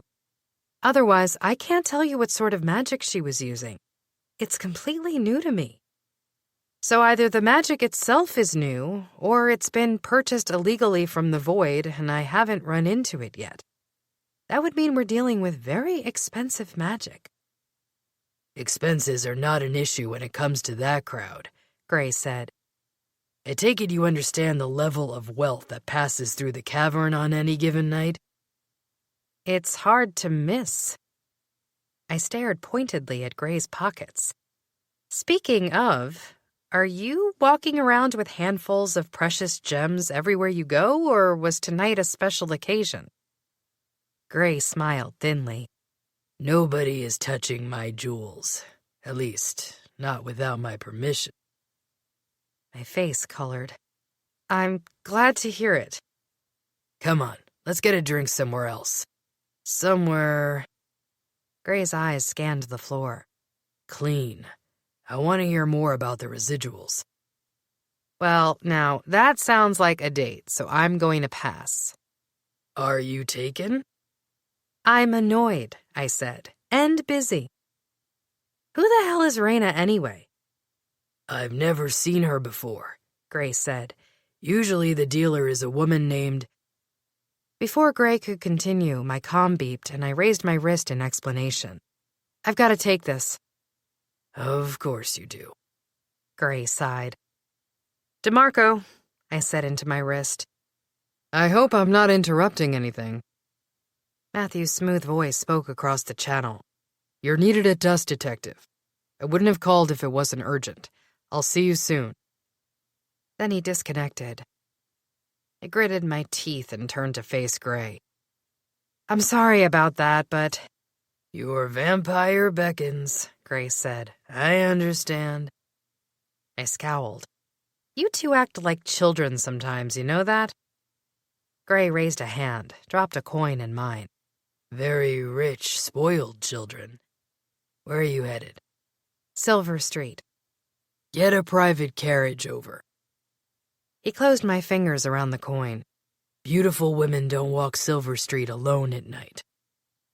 Maybe they don't, but at the moment, I'm a pissed-off detective with a stunner tucked into my private zones, I said, shoving the coin back into Gray's hand. "How'd you get so rich, anyway?" Gray gave me a thin smile. "Years of experience." "Experience with what?" He gave a playful shake of his head. "Sometime, when you take me up on that offer of a drink, I'll tell you." I spun around, gave a wave over my shoulder, and felt Gray's eyes follow me until I turned down a side street. The first side street I could find. I wasn't sure if I was moving in the right direction, but I needed away from Gray. My breathing was heavy, my body on edge, and something didn't feel quite right. But whether it was Gray or my feelings toward him, or something else entirely, it was hard to say. For now, I had to push the wolf out of my mind and focus on the vampire. Sometimes it seemed my life would be forever torn between the two men. The one my heart longed to love and the one determined to be my friend. I wondered if there would be a way to keep both in my life, or if, sooner or later, I'd have to choose. Chapter 15. I took the trolley through the borough and reached the far corner of the Golden District in under 5 minutes. I found Silver Street sparkling a few blocks further down, a cheap, tarnished sparkle compared to the rest of the district. The change in scenery couldn't have been more abrupt. Silver Street was located in the northeast corner of the Golden District, just west of the Goblin Grid. Where the Golden District was all opulence and shiny, sleek streets and modern home fronts, Silver Street was the shady underbelly, its ugly stepsister. Abandoned buildings sat boarded up, while hooded street merchants pushed carts in and out of the shadows. I forced myself to keep on high alert as I marched through the streets. I caught glimpses of residuals from spells that could only have been purchased from the void, and ignored an herbals deal going down in a dark corner. While I itched to do something about each infraction, I had to focus on the reason I'd come to Silver Street in the first place. A glimmer of light in the distance held my attention, a small neon sign blinking with the word dust. As I neared, I realized that the sign wasn't neon at all, but an enchanted hex that caused the letters to pulse and shiver with a sparkly-like substance. When I neared the entrance and the quivering letters, I hesitated, scanning the jewel-adorned crowd for a glimpse of Matthew. He was supposed to have waited outside for my arrival, but something urgent must have called him away. He was nowhere to be found. With a sinking sensation in the pit of my stomach, I glanced back and took in the sight of a long line snaking through the back alley. With a groan, I set off to find the end. As I moved, I noted the various species waiting to enter the disco. A group of goblin girls, their skin a pale green, giggled with delight as they waited near the front. 2 ogres in the back wore inexpensive suits that did nothing to cover the sneaky smiles curling up their misshapen faces. A tittering bachelorette party of pixies waited near the back, hiccuping and passing a champagne bottle between them. "Congratulations," I said to the pixie dressed in white. She wore a cheap veil that glittered and snapped with a firecracker enchantment. "Anyone know how long the wait is to get inside?" The bride-to-be hiccuped. "We're VIP, and we'll be waiting for an hour, so get in line." I muttered some nasty words to Matthew for ditching me in a dimly lit alley, surrounded by hiccuping pixies and grinning goblins, and stepped behind the woman dressed in frills. Even in my red gown, I wasn't exactly dressed for a nightclub, and I most certainly didn't look like I belonged in this crowd of scantily clad women and sleazy, grinning males. I raised my wrist to my mouth and calmed Matthew, but there was no answer. He probably couldn't hear inside the club, seeing as I could barely hear myself think outside of it. The music thrummed at such a low decibel it pulsed in my chest, competing with the beat of my heart. I stuck one high-heeled foot out of line, ignoring the whimpers and whines from the rest of the waiting crew, and elbowed my way up to the front as my impatience quickly won out. "Excuse me," I said to the elf bouncer. The shimmering dust sign above his head reflected off a pair of chic sunglasses. "I have a friend inside. His name is Matthew King, and he's expecting me." This bouncer was unlike most other bouncers I'd encountered in my line of work. He stood tall and slim, and as he flicked his sunglasses upward, I was greeted by piercing blue eyes that seemed to stare straight through my soul. He contained none of the bulk and brawn of most rent-a-cops. "I'm sorry," the elf said in a sophisticated lisp. "You'll have to get in line. We don't take reservations." Then he waited in a pregnant pause for me to get moving. As I glanced over my shoulder, I heaved another huge sigh, realizing the line had grown exponentially in my haste to bully my way inside. It had nearly doubled in size in the last few minutes. Apparently, the party started late on Silver Street, seeing as it was midnight and most of the folks were just arriving. I exhaled slowly, debating the pros and cons of whipping out my badge and sending the line into a fritz, not to mention that Matthew would have my head. Badges on Silver Street were a general no-go and had the potential to scatter crowds in seconds. I could blow everything. Or I could sit outside in an unmoving line of drunken Silver Streeters for an eternity. I was just sliding one hand down my hip, over the curve of the expensive red material toward my badge, when a hand came to rest on my arm. "Something the matter?" A familiar, cool voice asked. I turned and scowled. "What are you doing here, Marcus?" Marcus flashed a smug grin that fit in with the rest of the patrons waiting for Dust's doors to open. "You'll have to excuse my date, Paul. She's a first-timer." "She's here with you?"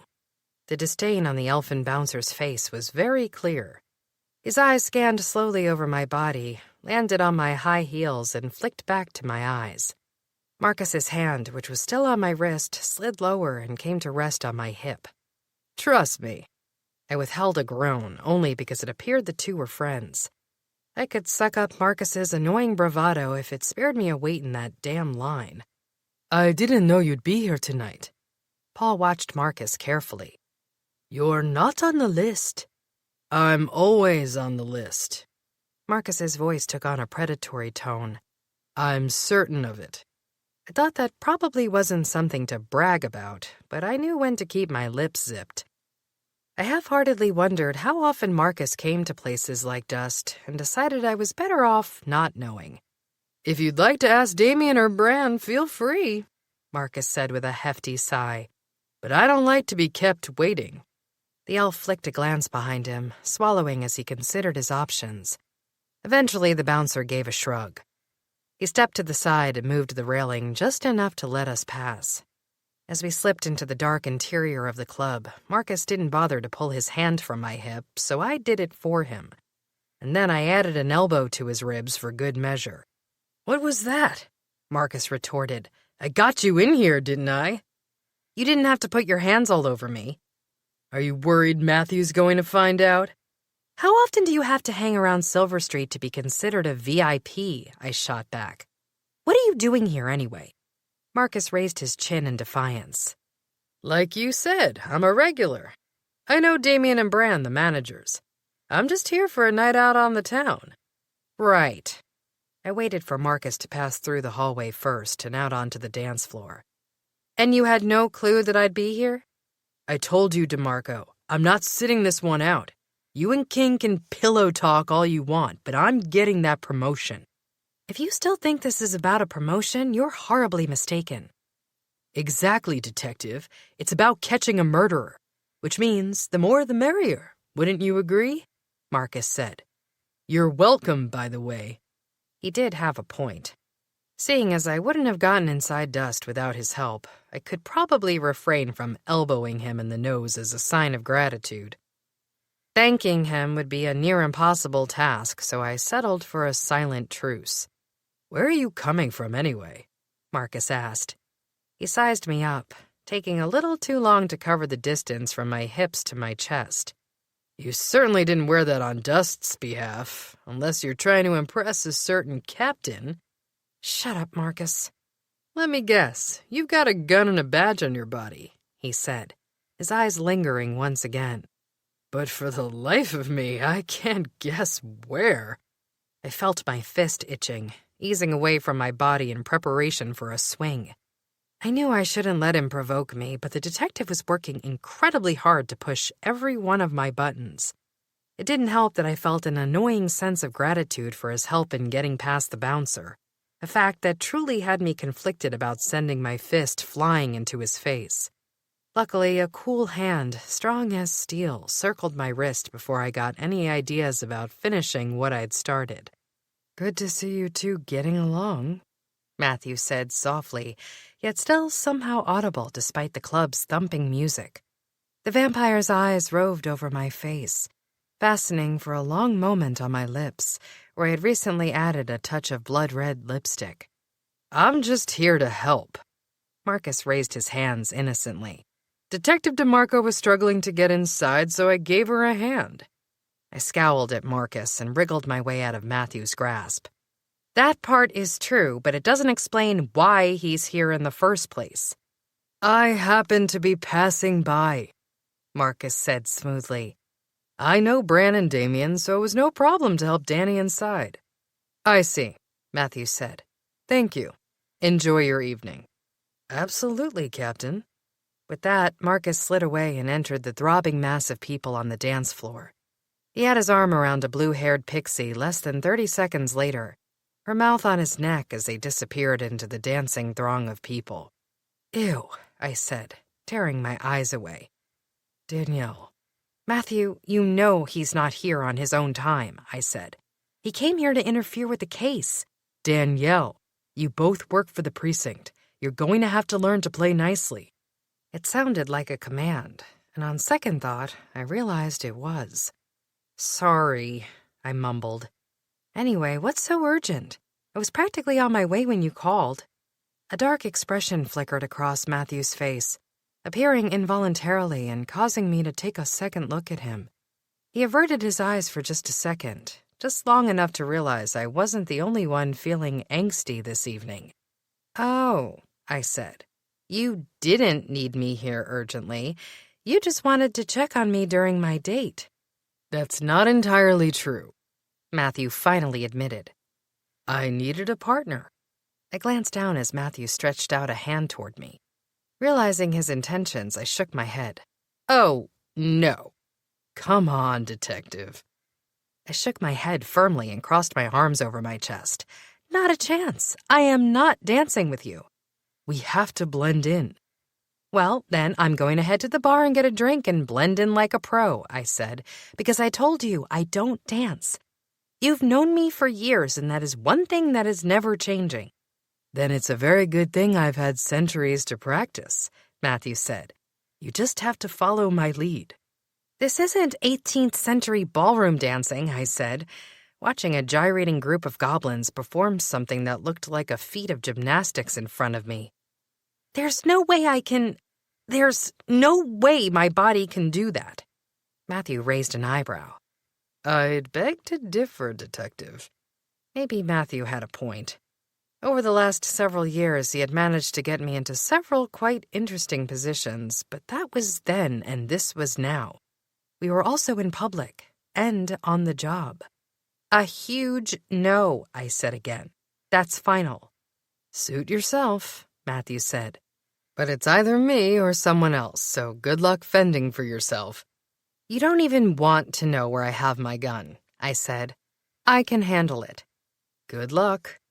I rolled my eyes and stomped in the direction of the bar. Unfortunately, it didn't take more than a minute before I was intercepted by someone who appeared to be part giant, my assumption based on sheer mass alone. The unfortunate suitor stepped in front of me, his hair a brilliant shade of red, glittering with some sort of magical incantation under the lights. Dance? The man smelled like ketchup and had a beard down to his chest. His muscles looked like they'd been drawn on by a cartoonist. No thanks, I said, and tried to step past him. He stepped closer. Come on, just one dance. Pretty thing like you can't be sitting here alone. My hand slid down to my hip, inched dangerously close to the gun I'd tucked there. One quick stun in the middle of the club and probably no one would notice. But my plans went south the moment stony fingers landed again on my shoulders. She's mine, Matthew said, in a deadly lilt to the redhead. A hint of his fangs glinted out, descending halfway. It took only a few seconds of frustrated eye contact before the giant eased away and left me in Matthew's grasp. Like I said, Matthew said with a satisfied smirk. One dance, detective. Grumbling and groaning, I let myself be led onto the dance floor. As soon as we reached the center, I was elbowed from behind, shoved from the side, and stomped on by the teeming mass of people until I found myself smashed directly against Matthew's chest. Like magic, my arms flew up and latched around his neck, holding on for balance. Matthew's eyes gleamed with amusement as his hands came down to fix behind my waist. I halfway expected to feel a gun, Detective, he murmured, his voice silky against my ear. I can't imagine where you stashed it if not here. Somewhere you won't be touching. Did the wolf get a chance to find out? I stomped on Matthew's foot. It didn't hurt him, but he got the picture. You look beautiful, Matthew said, and his voice was suddenly quiet, tender. It was as if the music had softened around us, leaving us in a private bubble, a fragile little globe in which we could only see and hear one another. The pulse of music wrapped around us. The hot mass of dancers seemed to give us a bit of space, a little room to breathe. I'm sorry, Matthew said. I shouldn't have said anything. No, it's fine, I said. Thank you, I mean. Danny, Matthew said urgently. I know this isn't the proper time or the place, but I've been thinking about what you said the other night, and... Matthew, I said, not now. I felt suddenly overwhelmed, as if everything was too much. The music, the beat, the swarming mass of people. I was falling into a state of overload, my senses churning at full speed. I couldn't think, couldn't hear myself, could hardly breathe. All I could sense was Matthew's long, hard body pressed to mine, and his fingers cool, tender, solid, pressing against the bare skin on my back. I couldn't miss how well we fit together, how smoothly we joined into a team. His voice in my ear was calm, comforting, and I wanted to stay there all night. If he was going to say what I expected him to say, it would ruin me, and I couldn't allow that to happen. Not here, not now, when we had other, larger problems on our plates. I've been thinking about what you said, Matthew started again, and... Matthew, look, I hissed, nodding over his shoulder. I glimpsed movement behind him, and while I couldn't say exactly what felt wrong, the situation most certainly wasn't right. There was a commotion, a woman, a man. Something was wrong. Matthew, we have to go. Now, I said. I think something is happening over there. Matthew turned, though he didn't lift his hands off me for a second.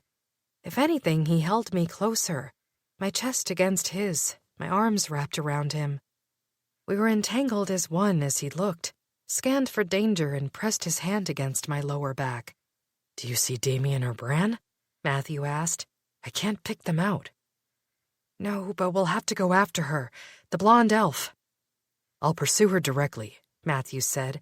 You loop around the back. If Damien or Bran are involved, they'll likely be shepherding her through their private offices before the kidnapping. I gave him a brief nod, and with that, we were pulled apart and thrust into the chase. Unfortunately, I didn't make it far, and neither did Matthew. The club had been aptly named Dust, and in that moment I discovered why. As the DJ dropped a hearty beat, wailing with bass and frantic manic thumps of whatever this club called dance music, the ceiling exploded.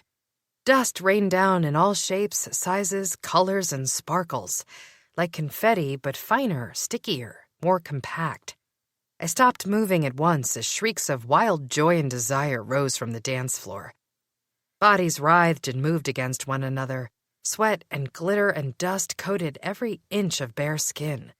I couldn't see my hand in front of my face, and I was willing to bet even Matthew, with his ridiculous sense of sight, couldn't make his way through the crowd. The DJ, I realized with a snap. I began sprinting toward the source of the music. The dust pouring down was the perfect cover for a snatch and grab. The lusty dancers would be so invigorated by the beat of the music, the ethereal burst of glitter descending from the heavens and cloaking the dance floor in blissful blindness, that nobody would notice any sign of a struggle. Either the DJ was involved or he'd been paid off, or it had been sheer coincidence and good planning on the part of the kidnapper. I doubted a smart kidnapper would rely on luck, chance, and random timing, so I moved my legs faster until I reached the DJ booth. A man stood there, dreadlocks in his hair, eyes closed as he swayed to the music. 2 turntables stood before him, spinning, electricity whizzing from his fingers as he plucked at invisible strings to control the sounds permeating the room. I reached for one huge headphone and snapped it hard against his ear. "Who paid you off?" What? I couldn't hear the response. I could only see his mouth part in confusion as he shouted at me. The music was all-encompassing from this close to the giant speakers. I grabbed a sheet of paper and a pen and wrote, "Who paid you?" The man didn't even flinch. I guessed him to be part troll, part human, judging by the burliness of his features and the slowness to which he responded to my inquiry. I doubted the meaning had sunk in. I glanced down at the floor as the dust settled, but neither Matthew nor the woman and man in question could be seen. As I turned my attention back to the DJ, I caught sight of a small envelope with a time written on the edge of it. I picked up the envelope, glanced at my watch, and saw the time matched down to the minute the dust had begun to fall. That's all it took to answer my questions.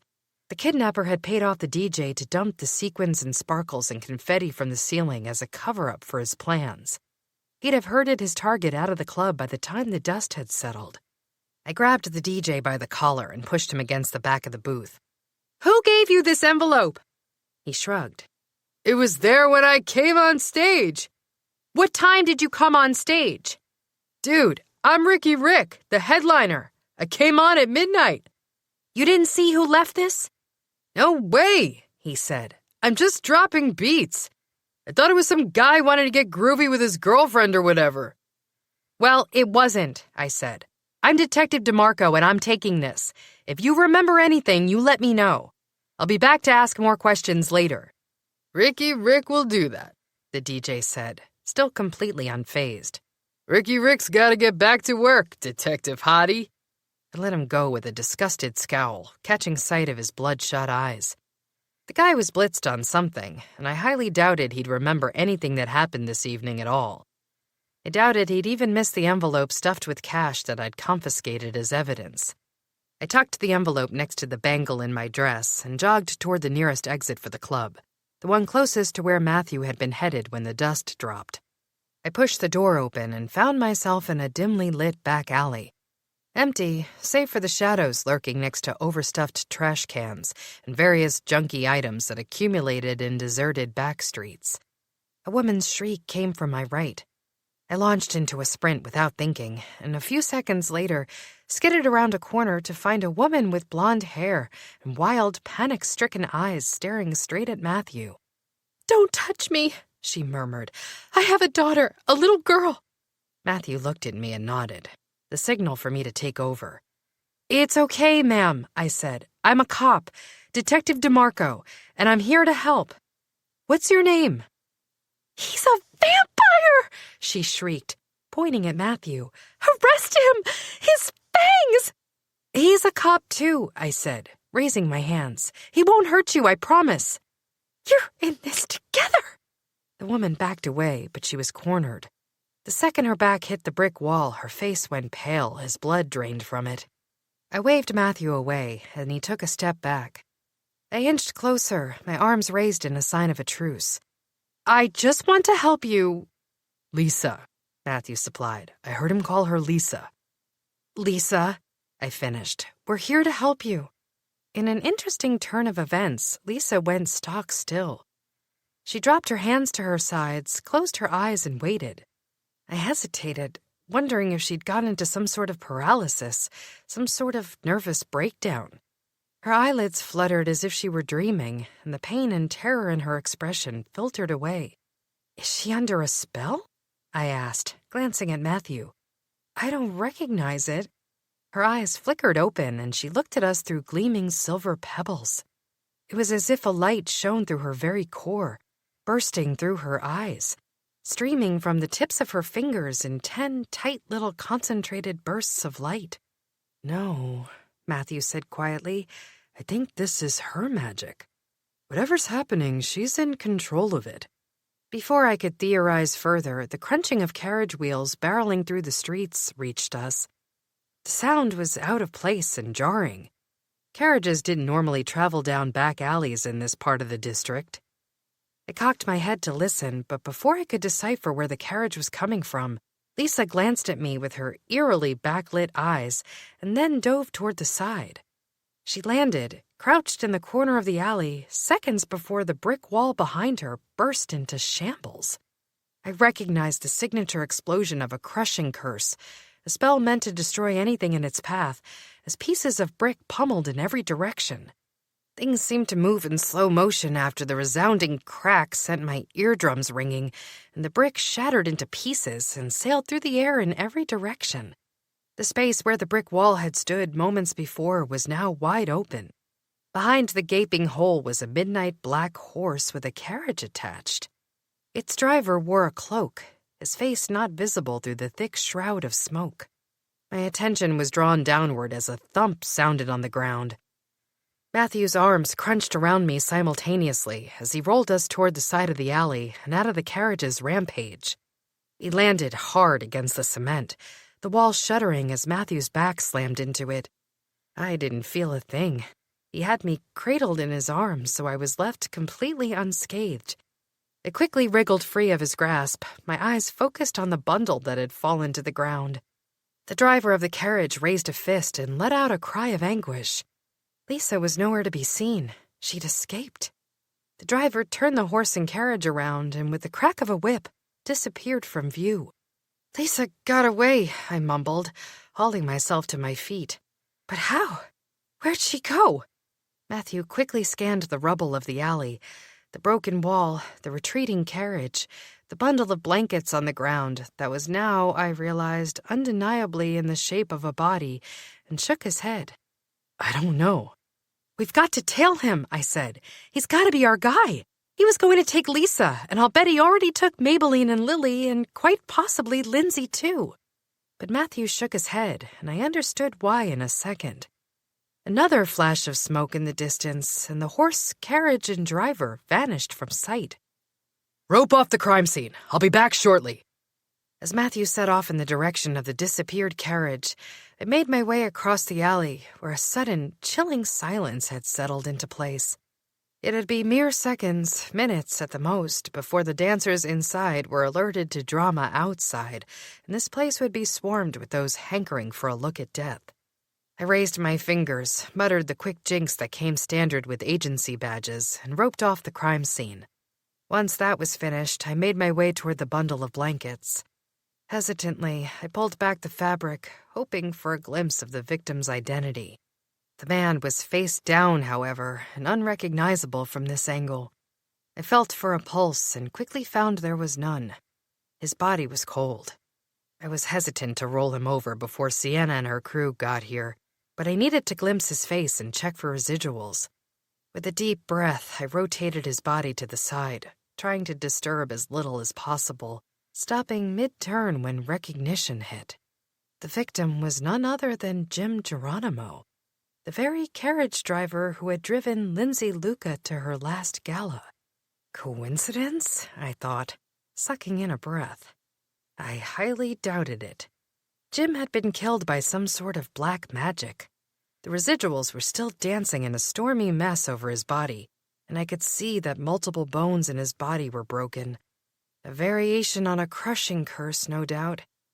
Unfortunately for Jim, it had been a painful death. I stood, my fists flexed as I quickly calmed the precinct and Sienna. As soon as they'd been alerted to the crime scene, I glanced down at Jim and vowed to find Lisa tonight. There was no doubt in my mind that Lisa's attacker would be back. She'd seen too much, and now she was a loose end. But if I could find Lisa first, I could protect her. Especially if what she'd said about having a little girl was true. No way was I allowing another kidnapping on my watch. Well, well. Marcus inched his way inside the caution tape. Seems as if trouble follows you around, Detective. Get out of my crime scene. I thought the captain told you to play nice. Marcus gave a thin smile, his eyes flicking toward the dead body.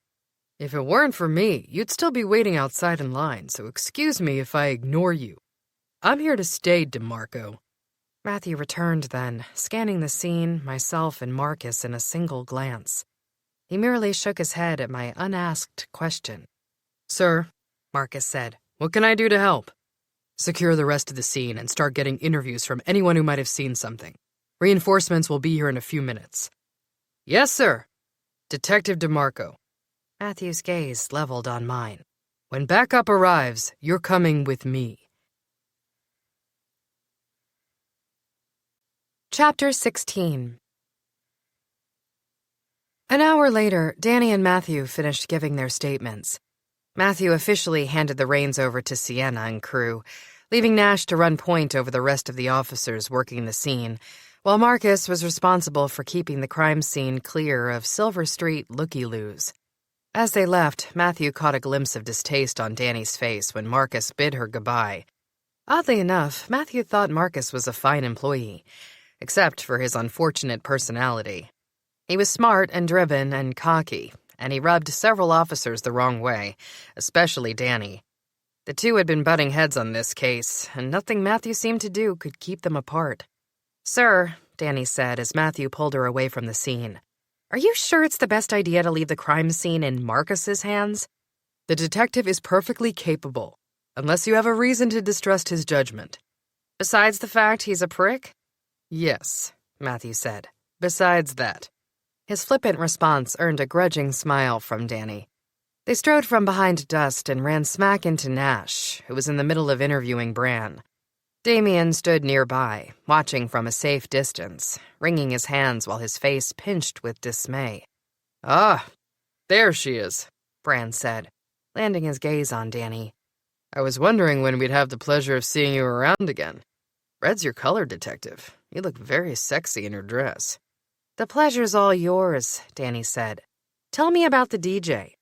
Nash opened his mouth. Whether to argue with Danny or tell off Bran, Matthew wasn't sure. But one glance from Matthew and Nash shut up. "What about the DJ?" Bran met Danny's gaze evenly. "Your DJ was bribed to help with a kidnapping," Danny said, her voice hushed with barely restrained fury. "Whether you know about it or not, your club is the breeding ground that's led to 2 murders and multiple kidnappings. You'd better pray you got caught in the middle of something here, Bran, because if we find out you knew about any of this, a single payment, you're rotting for life. Understood?" "I understand." Bran's voice drifted off along with his gaze. His line of sight slid down Danny from her lips to her hips. "Though it'd be much more comfortable to discuss this upstairs over a drink. What do you say?" "I say you're an idiot," Danny said. "Answer the question." "I think I'd like a lawyer," Bran said with a smirk. "Unless you feel like taking me up on that offer of a drink, detective. I'll talk to you. Alone." "The DJ's a dead end," Nash warned. "The money will have been clean. No prints, no way to track it." "I know," Danny said, "which is why I'm not wasting my time on him. Captain, let's move." Matthew shared an amused glance with Nash, then turned and followed Danny away from the club owner. Danny's heart rate was elevated, and her body movements signaled major levels of agitation. "Rough night?" Matthew asked. "You could say that." "Can I take it you won't be having a second date with the wolf?" "I shot him in the leg," she said. "What do you think?" Matthew couldn't help the slight smile that crossed his lips. "Ah, I see. Did he try to hold your hand?" "You've got to stop this." Danny stalked along without meeting Matthew's gaze. "You're giving me special treatment." "What do you mean?" "You are taking an interest in my personal life. You give me the best case on my first day back. People are starting to notice." "People?" "Marcus," Danny said. "He's convinced I'm out to steal his promotion." "I wouldn't take it personally," Matthew said matter-of-factly. "He's a competitive man." "It's more than that, and you know it." "Come on, Danny, talk to me. There's something bothering you, and it's not Marcus." "Everything is bothering me," she snapped. "Tonight, for example. It was weird. Really weird." Matthew cocked his head to the side. "I'm not sure what a normal homicide looks like." "The whole thing with the DJ getting paid off. Lisa disappearing." Danny looked like she wanted to mention something else, but she refrained. "Do you think Lisa was involved somehow?" "I think Lisa was the target. She was hurried out of the club by a mystery man and cornered in a back alley," Matthew said. "It was only through some form of magic that she escaped."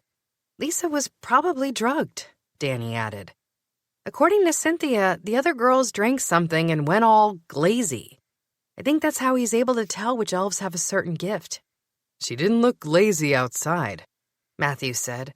Considering she had light shooting from her fingers, she seemed to know what she was doing. She looked alert and quite powerful. True, Danny agreed. What else do we know? I'm almost certain the DJ was paid off by the same guy who shooed her out of the club. Probably a different guy than the one driving the carriage. That gives us 2 attackers.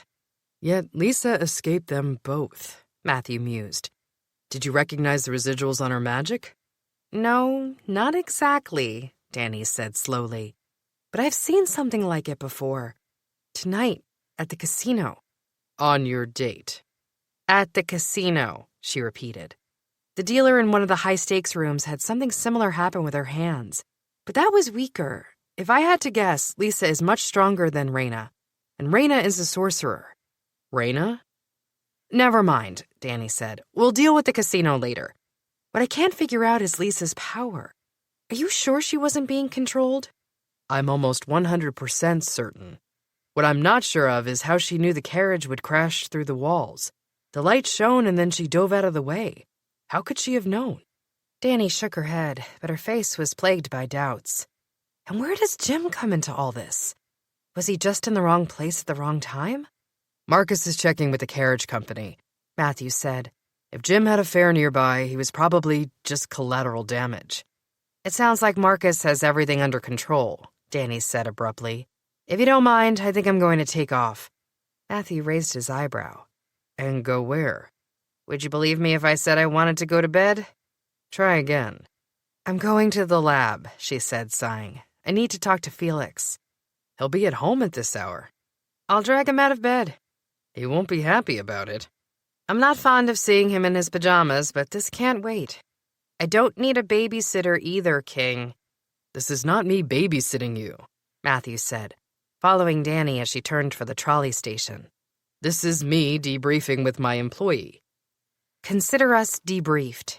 As Danny strode forward and onto the platform without a backward glance, Matthew had to give the wolf credit. He had excellent taste in fashion.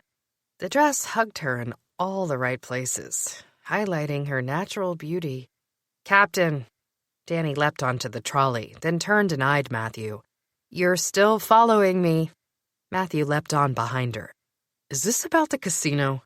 Partly, she admitted, as they traveled south across the borough. I have a bracelet in my possession from the dealer, and I want to get it tested for illegal magic. If there's nothing there, then I'm not sure we have a case. If there is, I'll let you know. I expect as much. I'm also going to submit a holohex on Lisa, Danny said. We need a last name on her. If we don't find her, he will. She could be the key to unlock the rest of this. Matthew nodded. You didn't catch a glimpse of the driver's face? Unfortunately, no. You? Not nearly enough for a holohex. Well, Danny said, trailing off. The two stood in silence for the rest of the trip. When they reached the stop for Felix's place, Danny climbed down alone. Good night, then, Captain. Matthew glanced over Danny's shoulder to where Felix's house sat, tucked into a neat little corner of the borough. He stepped off the trolley as well, though he wouldn't be accompanying her further. The tech wizard was a hard-working mess of a man, but as brilliant as they came. And Danny could handle herself. Very well, Matthew said. I have a report to prepare for the chief anyway. I'll see you in the morning, Detective. Matthew leaned in close as the trolley whisked away and left them alone, his hand longing to brush over Danny's face. He hesitated there as Danny's eyes flicked closed, knowing this was his chance. His opportunity to show her what he'd been meaning to all night long. But something stopped him, and Matthew pulled back. Danny's eyes opened at once, and her breath expelled in a thin hiss, as if she had been waiting for something more. Their eyes met and locked, and Matthew felt the full weight of his missed opportunity. Confusion swirled in Danny's eyes, and that hurt worse than anything else. But the moment had passed, and Matthew had missed it. Furious with himself, angry he'd let his mind dictate his heart, Matthew spun away from the woman he loved and stormed away without a backward glance. It was hardly a wonder she'd continued to push him away. If Matthew didn't set the record straight soon, he just might lose her forever. Chapter 17. My heart raced as I climbed the steps to Felix's place. They had come so close. For a moment, I thought Matthew had been ready to toss the rulebook out the window and pull me to his chest. Consequences at work be damned. But when push came to shove, he turned away. Raising a hand, I pounded harder than I probably needed to against the door. Poor Felix, I thought, bearing the brunt of a night's worth of frustration when his only crime was having a genius brain. It hadn't been an easy night, and the fact that I'd had to navigate it in a dress and high heels made everything that much worse. I was just preparing to knock a second time when the door swung open and I tumbled forward into thin air, landing against Felix's chest. It was soft and squishy, and as he fumbled to right me, his gaze was drawn toward the V in the neck of my dress. Danny? Is that you? Felix, I scolded, watch yourself. A beautiful woman threw herself at me, he said, dragging his eyes back to my face. What was I supposed to do? I'm not any old woman. I'm an on-duty detective carrying a gun. You don't look like any detective I've ever seen. Felix waggled his eyebrows. Hell, you don't even look like Danny DeMarco. And how did you find a place to put your gun? You know, special training tactics, I said, adjusting myself discreetly. I need a favor. Anything for this beauty queen. Shut up, Felix, and I won't put my heel down your throat. Felix cleared said throat and touched it very daintily. He might be the most brilliant mind in the NYPD, but he wasn't exactly known for his street smarts or his fighting skills. What can I help you with? I need one of your people on a holohex. Sure. Who's the witness? Me, I said. Well, come on in, Felix said. It's not like I have personal time anyway. I'll get things set up and send it to the tech on duty. You'll have it in your hands by lunch tomorrow. Breakfast tomorrow. Let's call it brunch, and that's as good as you're getting. Felix pulled open his fridge, grabbed a jug of milk, and then pulled down a bucket of donuts from the counter. Can I get you something to eat? I watched as he drank straight from the gallon of milk and tried not to shudder. But I hadn't eaten much except fancy pants finger food with Gray, so I reached for a donut and bit into it before continuing. The holohex isn't the only reason I'm here. Of course not. Felix brushed crumbs from his shirt. Besides eating my donuts, what brings you around? It's a bit of a sensitive subject. I retrieved the bangle and held it out. I think this was touched by unique magic. Can you get me a read on it? Aren't you the reserve? I couldn't read the residuals. Felix paused mid-swig of milk. His curiosity piqued. Tell me more. I borrowed this from a dealer at the casino. We've got to report there's some funny business going down there. Off the record? Felix asked. When I nodded, he shook his head glumly. So nobody will know what a genius I am when I crack this code? You'll have my lifetime love and admiration, I said. How's that? Lukewarm at best, but I'll take it, Felix said. Then he clapped his hands together and strings of lights appeared before him. Let's get cracking on this holohex, shall we? I've got jelly to spill and elusive magic to uncover. By the time I made it home, the pizza parlor had been closed for hours, and even Jack had abandoned the place for the night. Every now and then, he'd fall asleep with a half-eaten pizza on the table and kick his legs up in a booth. I had to wonder if his disappearing act was because he'd made it home to my parents' house, or if things were more serious with his new squeeze than he'd let on. Poor Willa, I thought. I really had to corner my brother and get some answers. Unfortunately, I didn't have long to dwell on my brother's dramatic love life, because one glance at the clock told me I'd be rolling right back out of bed in a few hours. My shoulders sagged with exhaustion at the thought. My adrenaline would kick in, no doubt, but a girl could only go on zero sleep for so long before it ate her up. And this was my first week back on the job. Ouch. I climbed the stairs to the second floor and let myself into the apartment with a single stroke of my finger against the doorknob, and came to a dead stop.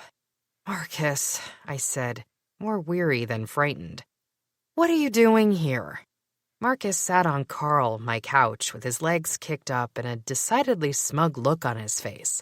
Swung by for a visit, since neither you nor the vamp seem to have much time to devote to your colleagues. This is my first week back, Marcus. Give me a break. I kicked the door shut, wondering why my brothers had bothered to add security hexes if they didn't work against people like Marcus. What are you doing here? You're not scared of me. No, not at all. I reached through the high slit in my dress and withdrew my gun. I've been uncomfortable all night with this wedged up there. I kicked off my shoes. My feet are killing me.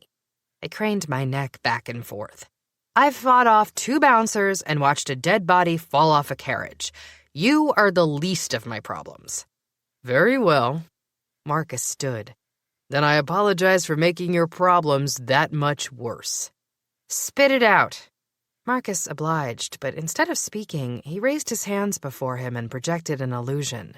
A photograph of sorts marked with a timestamp. I was about to ask what he was trying to do when the image sharpened and I understood. What is this? I asked, seeing an image of myself and Matthew projected against thin air. It had been taken from somewhere off in the distance at the precise moment Matthew had leaned in to touch my face outside of Felix's house this evening. While Matthew hadn't completed the kiss, the image painted a different story. It's exactly what it looks like, he said, and then flicked to another picture. This time it showed Matthew and I dancing at dusk. Closely. Much too closely to be considered professional. I cleared my throat. You knew we were undercover. Marcus laughed. Sure, and I'm sure that's how the chief will see it too. You wouldn't dare. Really? Marcus gave an annoying tilt of his head. I think I would dare. Otherwise, I wouldn't be here. Speaking of being here, you broke into my apartment, and apparently you abandoned the crime scene you were working to come blackmail your colleague. Your brother ordered me home to get some rest, Marcus said with a snip. I wasn't tired. I thought some curse words toward Nash, but kept my mouth shut. I had enough to deal with right here in my apartment without expanding into family matters, too. Marcus strode confidently toward me and my loaded stunner. I trust you'll keep this visit quiet. If this gets out, it'll hurt Matthew far worse than it will hurt you, and you won't let that happen. You care too much about him, Detective, and that's your weakness. I grasped my weapon more firmly. What do you want from me? Exactly what I've already told you multiple times. I want credit for cracking the case and the promotion I deserve. If you'd just do your job, you'd have gotten both of those things without blackmail. I will have both of those things, Marcus corrected, because I'm good at my job when people aren't withholding information from me. I'm doing the entire department a favor. Remind me to have everyone send a thank you card, I said dryly. I'm sure the chief will approve of your shrewd tactics. Like I said, the chief isn't going to hear about this, and neither is your vampire, Marcus said, taking another step toward me. If you do as I ask, none of you will have anything to worry about. Once I'm promoted to lieutenant, I'll be out of your hair. I don't know, Marcus. People like you have the annoying habit of never quite going away. He gave a sad little smile. Oh, Danny, sarcasm isn't a good color with that dress. A shame, because you do look magnificent tonight. If you weren't so hung up on that vampire... I had battled enough tonight, so despite the overwhelming urge to land one on Marcus's nose, I couldn't do it. I couldn't let myself get out of control, no matter how much Marcus provoked me. It wouldn't help me, nor would it help Matthew or the missing girls, and they were my real priority. Very good, Marcus said. I see you're coming around. You haven't told me what you want. Sure I have, he said. The promotion. That means I need to be in the loop with everything you and King know. When you crack this case, mark my words, Detective, you will. I want to be there. I want the credit. Because if the vampire wasn't impeding my information flow on this case, I'd be there too. I just want what's rightfully mine. I'm sure you can understand. I'll never understand people like you, I said, not bothering to hide the disgust from my voice. But if you want the promotion, it's yours. You could have just asked, Marcus. You didn't have to bring Matthew into this. Oh, but I did. No, I said, stepping backward and yanking the door open, because I would have freely given you credit. See, all I want in this situation are the girls back alive, the bad guys in jail, and you out of my life. Good night. Marcus's eyes flashed, but he controlled whatever response had flitted behind his expression. Very well, Detective. I expect to hear from you soon. I closed the door behind him, slow and deliberate, determined not to give him the satisfaction of slamming it in his face. After I'd given him plenty of time to get out on his own, I padded downstairs and locked up behind him. Not necessary, since he'd somehow locked the doors himself. So polite, I thought wryly, and then climbed the stairs and fell into the shower. I washed off the makeup and grime that had accumulated over the night and massaged my aching feet. I'd developed a few blisters that I quickly treated with aloe ale before slipping into shorts and a tank top and flopping into bed. I pulled the covers over me, and before I could even sigh with tiredness, I was sound asleep. Chapter 18. I woke the next morning to the feeling of being watched. My apartment is somewhat of a revolving door for random strangers, family, and friends, so that wasn't exactly news to me. In fact, I was on the floor in a crouch with my stunner pointed at Willa before she could widen her eyes in surprise. My! Oh, my! Willa held a hand to her chest. Well, I guess that teaches me to sneak into a sleeping detective's bedroom. Stand up, why don't you, and pull up your shorts. I can see your undies. Very pretty pink, by the way. I immediately let my gun drop to the nightstand and adjusted my pajamas to be appropriate. Sorry, I didn't realize I'd have to entertain at... What time is it anyway? 5:30. In the morning? I looked suspiciously at her. When's the last time you woke up at 5:30? Oh, you know, she said with a shrug. Couldn't sleep. I came here to get a head start on the chopping and to see if...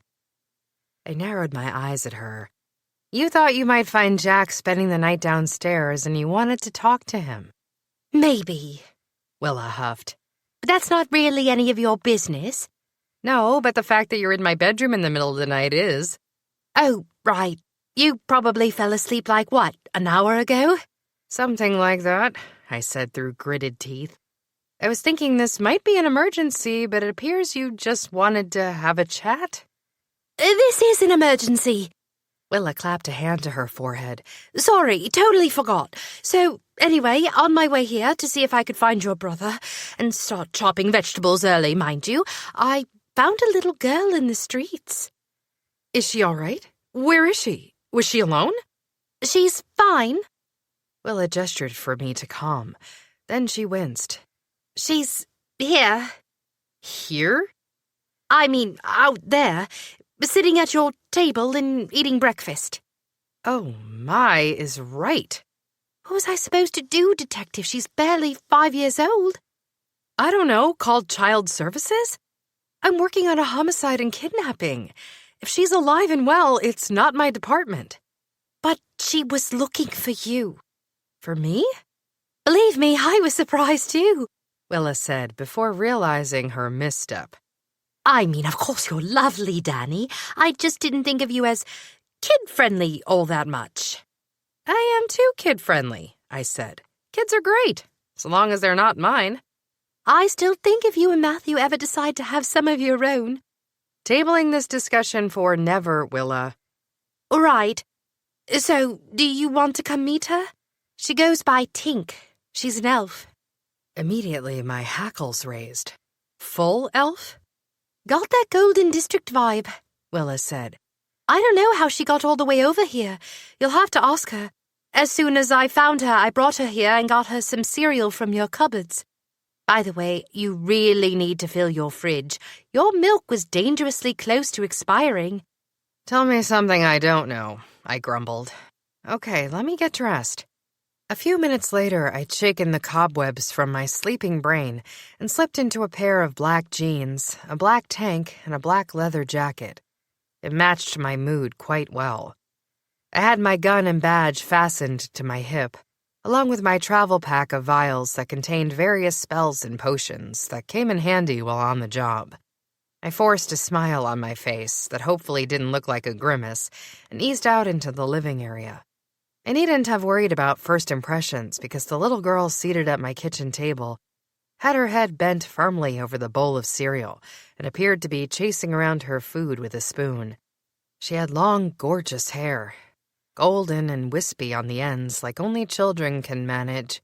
It flowed freely around her thin shoulders all the way down her back, over a cute little red polka dot dress and white shoes that were miraculously clean.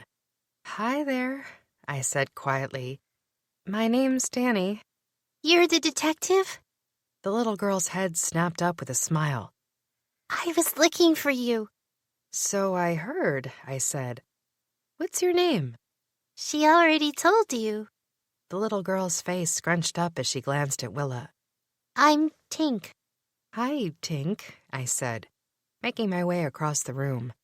I settled into a chair next to Willa and her new friend and pulled the box of cereal in a bowl toward me. "Any chance you could pass me the milk?" Tink gave me a somber look. It's all gone. I pushed the cereal away. "No problem. I don't eat breakfast anymore. I prefer caffeine." Willa knowingly pushed a cup of piping hot coffee across the table, and I was beginning to think I didn't mind this early morning wake-up call all that much when Tink giggled. "What's so funny?" I asked, cupping my hands around the mug. "Did I say something?" Her cheeks turned pink. No. I glanced at Willa, but she looked just as confused as I felt. "Why don't you tell me about yourself, Tink? Where's your mom and dad?" My dad is a deadbeat. Tink said, in what was clearly word regurgitation from her mother. I don't know him. But my mom and I live in the Golden District. Her name is Lisa. I froze. "Lisa, does she have blonde hair?" I paused, realizing that most elves had long blonde hair, so it wasn't exactly a unique descriptor. You know her, Tink encouraged. She said you found her last night, but she didn't know you, so she was scared and ran away. "And where is your mom now?" She had to go away again, Tink said. but she said you would help us. You would help me get her back. "How did she know I would help?" She saw. Tink said simply with a shrug. She sees things sometimes. "What sorts of things?" Tink stopped talking as if I'd muzzled her. She straightened, her shoulders rigid as she composed herself before responding. We walked over to find you, but then my mother had to go away. "Go away where? Was someone with her?" Tink nodded. We were close to your house when we heard a noise, and she told me to hide in some bushes. Someone came up to her, and they talked for a minute. Then my mom looked toward the bushes and winked at me. After that, the other person took her away. "Did you see who your mom went away with?" I asked, imagining she must have offered herself up without a fight for the sake of her daughter. "Male or female?" I couldn't see who they were, Tink said. but before she told me to hide, she said she might be gone for a few days and that I was supposed to look for a detective in a red dress who wears black clothes. "Well, that sure sounds like Detective DeMarco," Willa said with a dry smile. To me, she spoke over Tink's head. "I found her a block away, wandering down the street whistling. Not a care in the world. Not scared. When I asked her what she was doing, she said she was looking for the detective in the red dress and black clothes. I figured there was a good chance she was talking about you. Did you meet her mother?" "Last night, on a case," I said, cryptically so Willa would impress in front of the little one. "Your mother seems quite powerful, Tink." Yep, she said happily. she is, but it's a secret. "She has secret powers?" I asked. "Powers that nobody except the elves can know?" Tink again went silent, choosing instead to raise the cereal bowl to her lips and slurp the remainder of the milk. When she put the bowl back down, she glanced at me, and another giggle seemed to rupture from the inside. I studied her closer this time, noticing a gleam in her eye, a slight halo around her head. This little girl had been born with powerful magic, and if I had to guess, she hadn't learned how to control it. It was as if she radiated raw power. "What's so funny?" I asked again. "You've got a case of the giggles." Because he's gonna kiss you today, she said. and then hid her face behind her hands. He's gonna kiss you a lot. Willa's eyes got as big as saucers. Who? What? Where? Nothing and nobody, I said, standing and clearing the plates. I'm not in a relationship with anyone, Tink. I don't know who told you that. She doesn't understand all that, Willa said. Relax, detective. She's 5. She has an active imagination. Yeah, well, I have to actively find her mother, I said. Tink, how do you feel about hanging out with Willa at the pizzeria for the day? Sure, she said, if I get to eat pizza. As much as you'd like, Willa promised. I mean, maybe a few pieces. I don't know. Whatever your mom will let you eat. She'd let me eat as much pizza as I wanted, Tink deadpanned. I get to do whatever I want. I don't believe you, and I think you're too clever for your own good. Willa stood. Which means we're going to have some fun together. Come on, let's get ready to head downstairs and let the superstar detective get to work. While Tink hummed along and carried her bowl to the sink, Willa crept close and lowered her voice. What do you make of all this? It's hard to say, I said, but last night Matthew and I were trying to stop a kidnapping. Lisa's kidnapping. Someone wanted to kidnap this poor girl's mother? Is it tied with the other elfin disappearances? We don't have solid proof, but I don't see how it could be a coincidence. I inhaled a long, slow breath. I can only imagine that Lisa was called to the club for some reason. Work, a friend's party, something that drew her there. I stopped speaking because Tink had turned back from the kitchen and was staring at me with huge, innocent-looking eyes. Kids hear everything, Willa said in explanation. You can tell me later. Or not at all. I know your detective business is all secretive and whatnot. Anyway, Tink and I have some mischief to do, so we'll be getting on with it. Right, partner? Tink giggled and nodded. Mischief? Exactly. Thanks, Willa. I appreciate this a lot, I said. Are you sure it's okay if I leave her here today? I have to go to the precinct and regroup with Matthew and the others. She'll be safe with you and Jack for now until the chief comes up with a better plan. Of course she will, Willa said. Her mother sent her here for a reason, didn't she, Tink? Tink gave an affirmative nod. And my mother's never wrong. Except about her kidnapper, I thought. If, in fact, she had been taken against her will. I suspected Lisa had known her kidnapping was somewhat inevitable and had chosen to seek care for her daughter, even if it meant exposing herself in the process. She'd probably been forced to make a choice between running to save herself or getting her daughter to safety and risking her kidnapper's return. I locked up my apartment and followed Willa and Tink as they hopped down the stairs and let themselves into the pizzeria. They were singing and chatting and pulling ingredients out when the door opened and Jack appeared. He was wearing the same clothes from last night and had a sheepish grin on his face. Oh, Willa said as she saw him. Willa, Jack froze. you're here early. I was, hoping to use your shower, Danny. I think I have some spare clothes in your closet from before. I think you should go home, I told Jack. Come back later once you're presentable. Jack didn't bother to argue. He ducked out, closing the door behind him. I'm sorry, I said again to Willa. I could have another of my brothers come by today to help. it'll be okay. Tink interrupted me and turned to Willa. She rested a small hand on Willa's larger one. It's going to be okay. I know, darling. Willa clasped Tink to her. I know. Chapter 19. Matthew and Chief Newton were waiting for me when I arrived at the precinct. I'd requested a meeting with the two of them, crossing my fingers that Marcus wasn't around to witness our little powwow. Without wasting a breath, I launched directly into a briefing. I covered everything from the attempted kidnapping at dusk to the discovery of Lisa's daughter, and left out only the tiny detail of Marcus's attempt at blackmail. I think Lisa has been kidnapped, I said in conclusion. Her daughter saw her leave with another person after being told to hide in the bushes. Chief Newton frowned and rested his chin against his hand. I know there's a chance something else is going on here, sir, I added, but I don't think it pays to wait before declaring her missing. It's not exactly protocol, but we have extenuating circumstances. Chief Newton surveyed me carefully. Very well. Lisa will be declared missing and will assume until further evidence that her disappearance is linked to Lindsay Lucas and the other missing or murdered elves. King, this one falls on you. Do you need additional personnel to handle the load?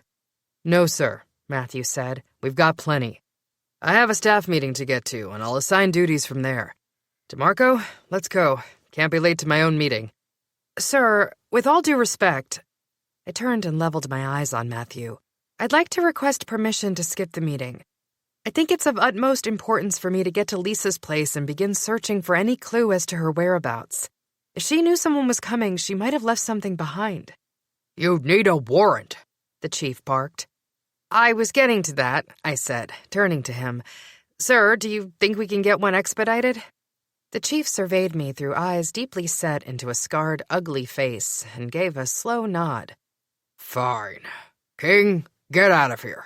Give DeMarco a break on the meeting. Sir, she's missed. Chief's orders, Newton said. DeMarco, hang around. I want to talk to you while we secure that warrant. Yes, sir. I didn't dare look at Matthew, but I felt his eyes pinning me to the wall as he turned and left the room. I waited impatiently as the chief gestured for me to stay still while he made a call on his comm. By the time he signed off, he was nodding.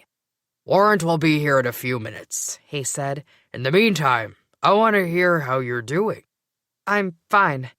Are you enjoying your time since returning to the precinct? Yes, sir. I'm very grateful for the opportunity. He said, obviously unconvinced. Everyone treating you all right? Yes, sir, I said, as Marcus flicked into my mind, and I wondered if he'd said anything or if Matthew had. Seamless transition. I highly doubt that, Detective, but I admire your loyalty, he said. How is it to be back and working with King? Captain King is the best in the business. I greatly admire his work, and it's...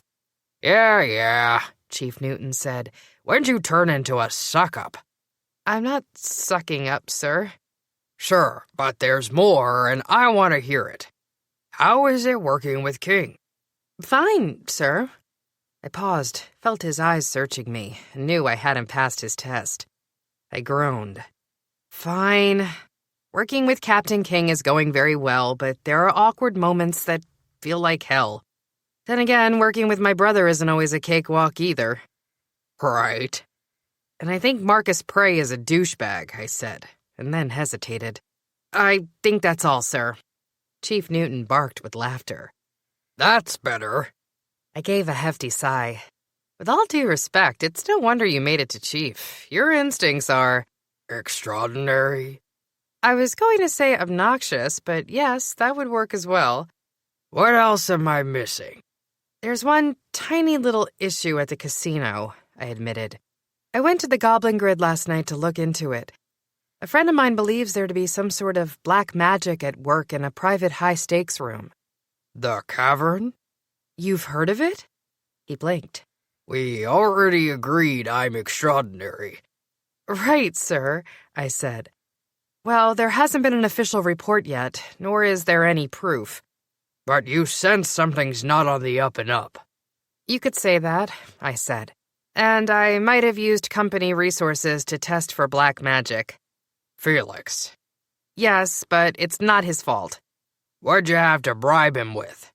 It wasn't a bribe, sir. It was a threat. I cleared my throat. A high heel in an inappropriate place, sir. The chief shook his head again as something on his desk beeped, and a sheet of paper appeared in his tray. Your warrant. Detective, do you think the casino has anything to do with the disappearing elves? Absolutely not, sir. It's a totally separate... I hesitated, struck by something the chief had said. Struck by the similarities and residuals between Lisa and Reyna. Actually, sir, I'm not sure. I expect an official report if something turns up. Of course, I said, though my source will remain anonymous. Sure. The chief gave me an amused, almost bewildered look. Is something wrong?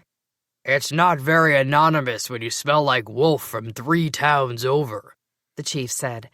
Is that why King's underpants are in a twist this morning? My mouth turned into a warped sort of grin. No clue, sir. I am not privy to the state of Captain King's underpants. Excellent answer, Detective. The captain handed over the warrant. Let's keep things that way. Understood? My face remained flushed until I reached Lisa's apartment in the Golden District. She lived near the city center, but in an out-of-the-way, demure sort of building. The rich exquisiteness of it was limited to gold trim over the doorways and around the windows, while the rest of the building was created from generous curves in a chalky white stone. Along with the warrant, I'd gotten permission to use a lock lifter on the outer door, which I did while simultaneously calling inside to announce my presence. "This is Detective DeMarco with the 6th Precinct, and I am entering the residence," I said again, to no response.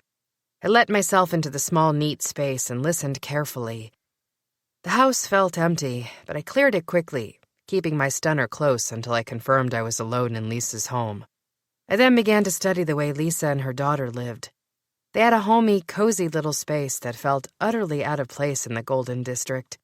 Books and stuffed animals lined what I assumed to be Tink's room at the rear of the house, while a neat bed with a single dresser and end table completed the master bedroom. The kitchen opened into a living room, and while the house didn't feel cramped, the whole thing was smaller than my apartment. I got the impression that Lisa had moved to the Golden District because of her special powers, but that she wasn't strong enough to warrant a larger, more opulent home along Gilded Row. Luckily for me, most everything was neatly in its place. It looked as if Lisa had tidied up either before or after she'd gone to dust. A backpack was laid out by the door, food neatly stocked in the fridge. A pen and pad of paper rested in the center of the counter. I leaned closer, noting an indentation on the pad of paper. I pulled the garbage can open, but it was clean. Lisa must have tossed everything last night, which meant no leftover notes. I picked up the pad of paper again and studied it, tracing my finger over the lines there. For a moment, I flashed back to the notebook in my apartment, my finger tracing over the letters of the words from the Hex Files as they glowed, heated, and turned golden. I jolted back to the present and found myself running over 3 letters that spelled a familiar name. "Jim," I gasped, and then I squinted more closely at the note underneath. It was a time, 10:30. The puzzle pieces clicked into place with a new theory. Lisa had been waiting for her carriage driver last night. Jim, the same man who had driven Lindsay Luca to her last gala, had driven Lisa to her near-inevitable kidnapping. Then he'd ended up dead.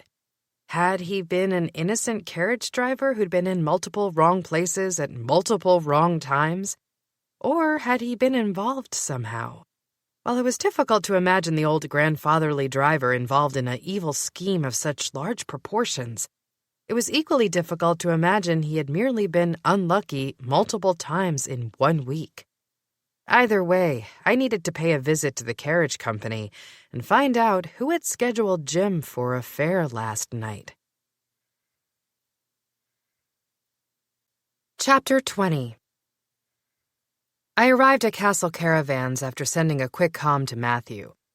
He had just finished up the staff meeting for the morning, and I could hear the bristle in his voice. He wasn't happy with me, and while I didn't blame him, I didn't have time for personal problems. As I made my way to the carriage company, I found myself wondering why Lisa had needed a carriage at all. She could easily have walked to the club from her house, so there was no need for expensive transportation. The only logical solutions I could think up were that she had either worn very high heels, unlikely since she'd been wearing regular shoes in the alley, or she'd been concerned with her safety due to the lateness of the hour.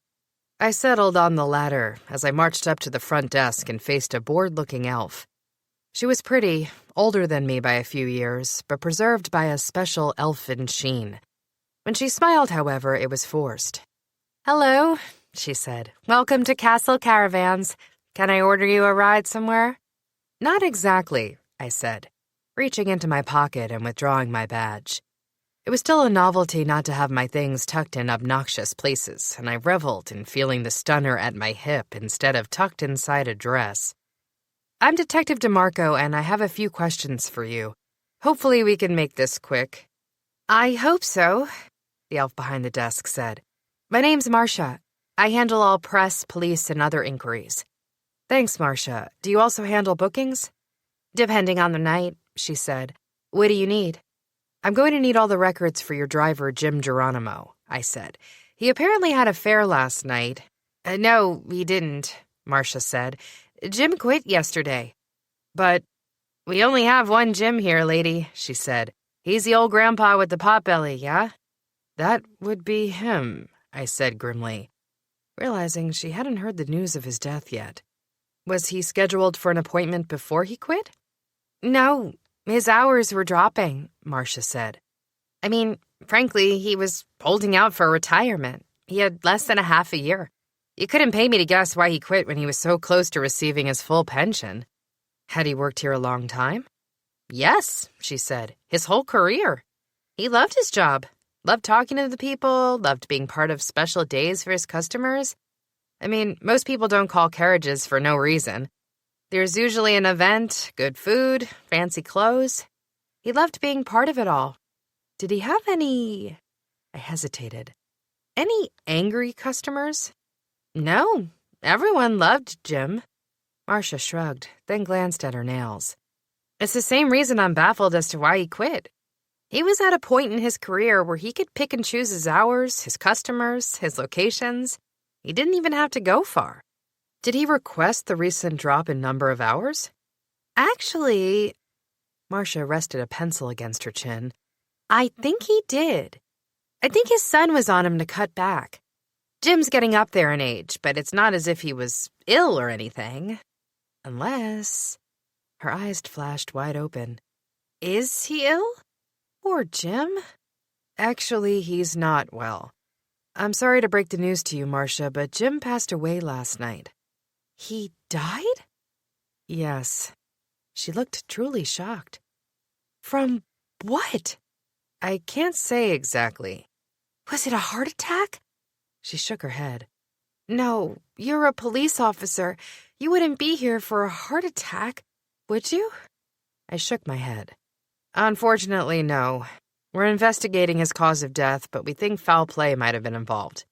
But who would want Jim dead? That's what I'm here to find out. Well, Marcia blinked, visibly upset but not distraught. Poor guy. I guess I'll get you those records then. Is there anything in particular I should be highlighting? I gave her the dates when all our elf victims had been seen at dusk. Last night, the night of Lindsay's gala, and the night of Maybelline and Lily and Cynthia's girls' night. Any hits on those nights? Either way, I'll need copies of Jim's full log from the past 3 months. Nothing out of the ordinary, she said. He had 1 fare per night, scheduled as usual. 1 fare per night? Including the night of Lindsay's gala? Yes, she said. We don't like to overload our carriages if possible. We never run late, and we value quality service over quantity. Our prices are high because we're the most reliable carriage company in the Golden District.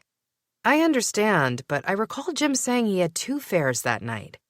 I reached over, tapped my finger against her report. Are you sure he only had 1 client? Marcia double-checked. I'm sure, Detective. It wasn't a busy night. Unless he helped out his son, she said, almost under her breath. His son had a fare that night, too. His son? I asked, feeling my spine get tingly.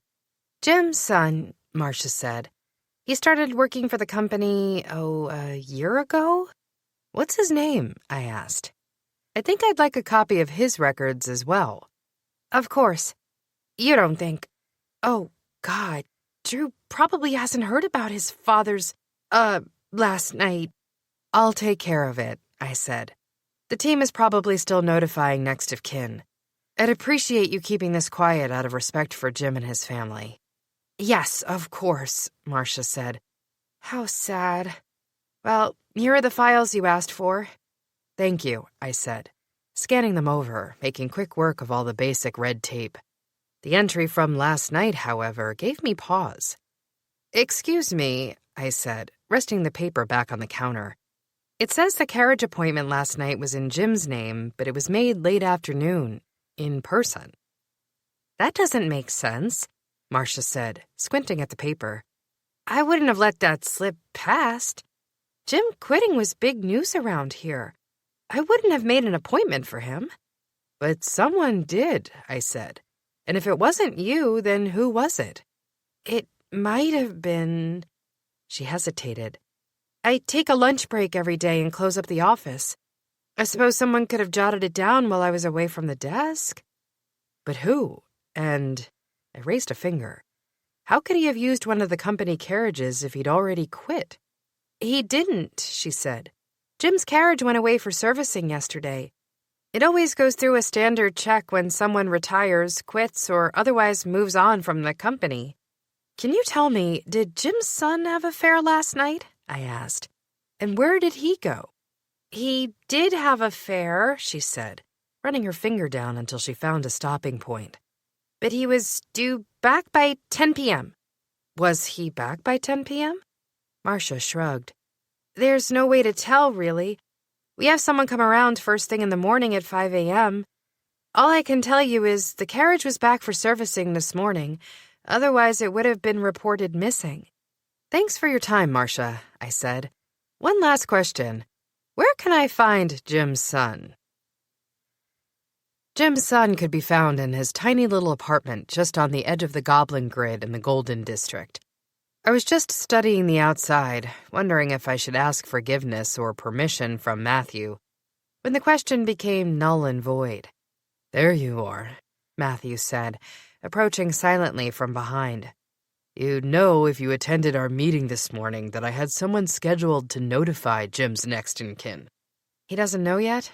I asked. Matthew shook his head. It took us a while to formally identify the body. We, of course, wanted to be sure. Of course, I said dully. Well, I suppose I can wait if you want. I assigned the task to myself, thinking you might have some questions to ask while we were here. Sorry I missed the meeting. Marcus was quite concerned at your absence, Matthew said, his eyes lingering on me. Anything I should know about? I harumphed. No. Can we keep moving? I've got questions to ask Jim's son. Turns out he worked at the carriage company, too. And there were some funny things going on with Jim's booking. Plus, he quit yesterday, but I have the remnants of a note from Lisa's apartment with his name and a time jotted down. I'm thinking he was running some off-the-books fares, maybe in cahoots with his son. My change of subject diverted Matthew's attention for long enough that I was able to climb the stairs and knock on the door. He had no choice but to let the subject drop as a man appeared behind the screen and studied us. Yes? He asked. Can I help you? Are you Jim Geronimo's son? I asked. I'm Detective DeMarco, and this is Captain King of the 6th Precinct. Yeah, I am, he said, shifting. I'm Drew. What do you need? My dad okay? I exhaled and was hit by the familiar despair that came with notifying a family member's loved ones of a death. As I shared the awful news with Drew, I realized this part would never get any easier. My time away from the precinct only seemed to make this part worse. Drew invited us inside, stunned and speechless like any shocked, grieving son would be. But there was an underlying current of something resembling frustration that had me wondering what he knew, or suspected. Matthew and I sat on a threadbare couch and waited as Drew lit a cigarette and began to puff on it. If you're detectives, Drew said between huffs, that probably means something wasn't right. How did he die? Matthew glanced at me. I'm sorry to share that we believe your father was murdered. The carriage he was driving was stolen. It wasn't his carriage. It was mine, Drew said. My dad quit yesterday. Stupid decision, but probably smarter than the other decisions he's been making lately. What do you mean by that? I think he was taking some off-the-books fares. I frowned. For who? Drew shook his head. I don't know any details. I don't even know if that's what he was up to exactly, but I warned him against breaking the rules. Our company has a strict above-the-table policy. We're reliable and honest, and that's why we charge big prices. So I've heard, I said. You started working for Castle Caravans a year ago? Yeah. My dad raved about it, and I've never amounted to all that much. Drew sat back and lowered the cigarette. Smoke curled upward like a lazy cat unfurling from a window seat. I worked in some of the bars on Silver Street, but I'm not a huge fan of crowds. I'm not much of a people person, but there's not much besides a few manners when driving a carriage. The hours suit me. I'm a night owl. I like to cash tips. It works for me, and it made my dad a solid career. I figured, why couldn't it do the same for me? Then why'd you lend him your carriage? You risked your job. Did he at least tell you why he needed it? He's my dad, Drew said, and then cleared his throat.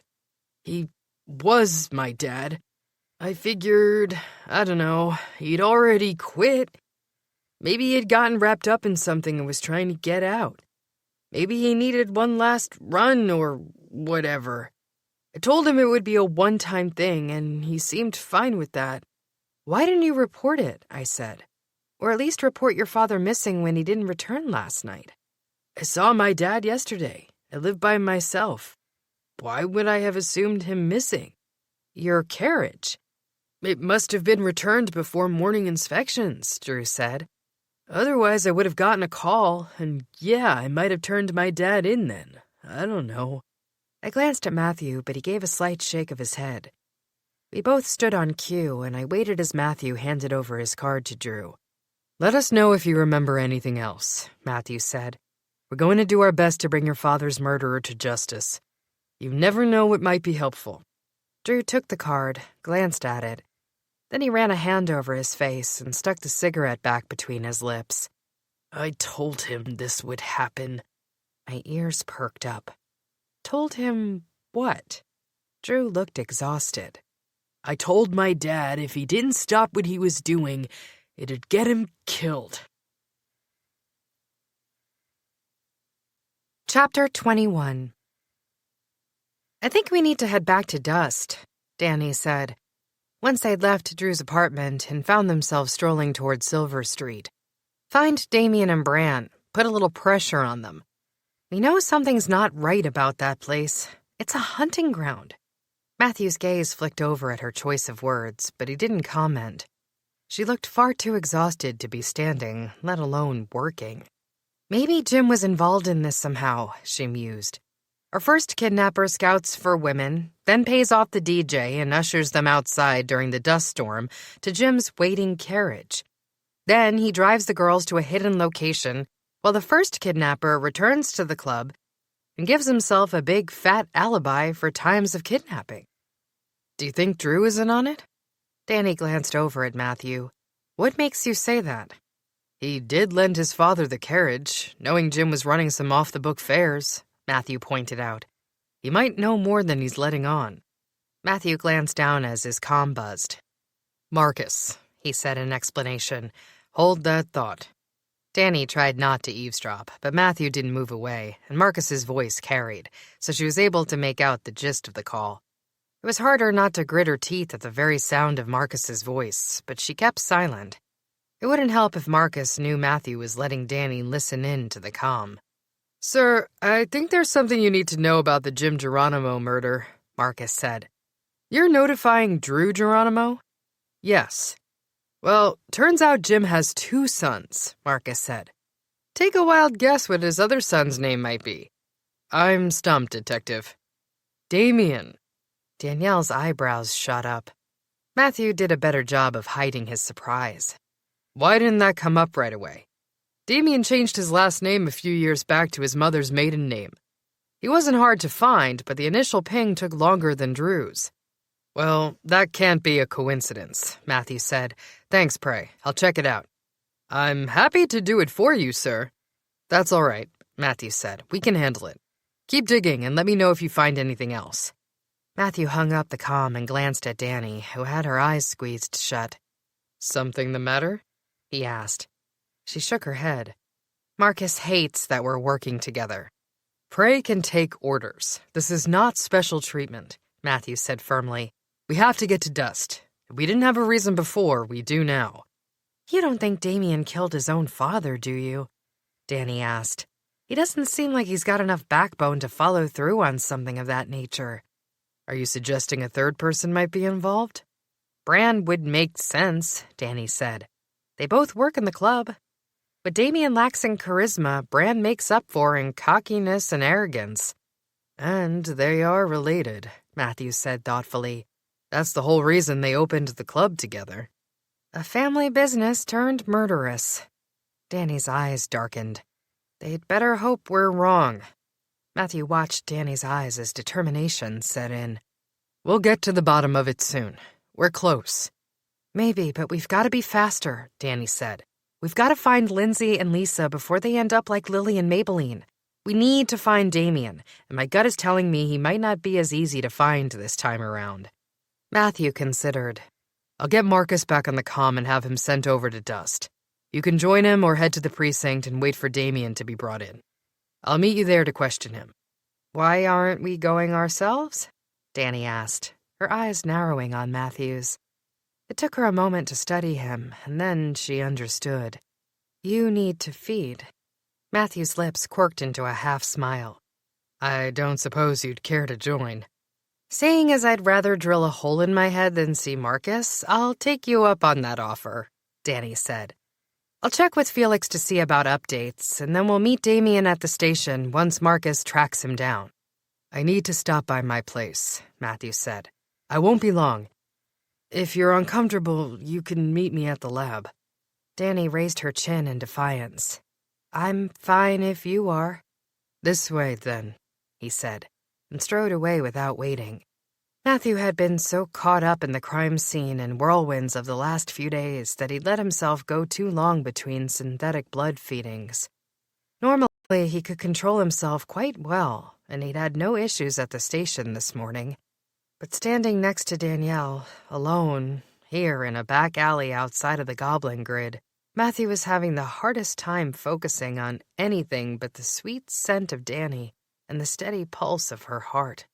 He felt his own body react toward hers, his skin tingling at the prospect of a single taste.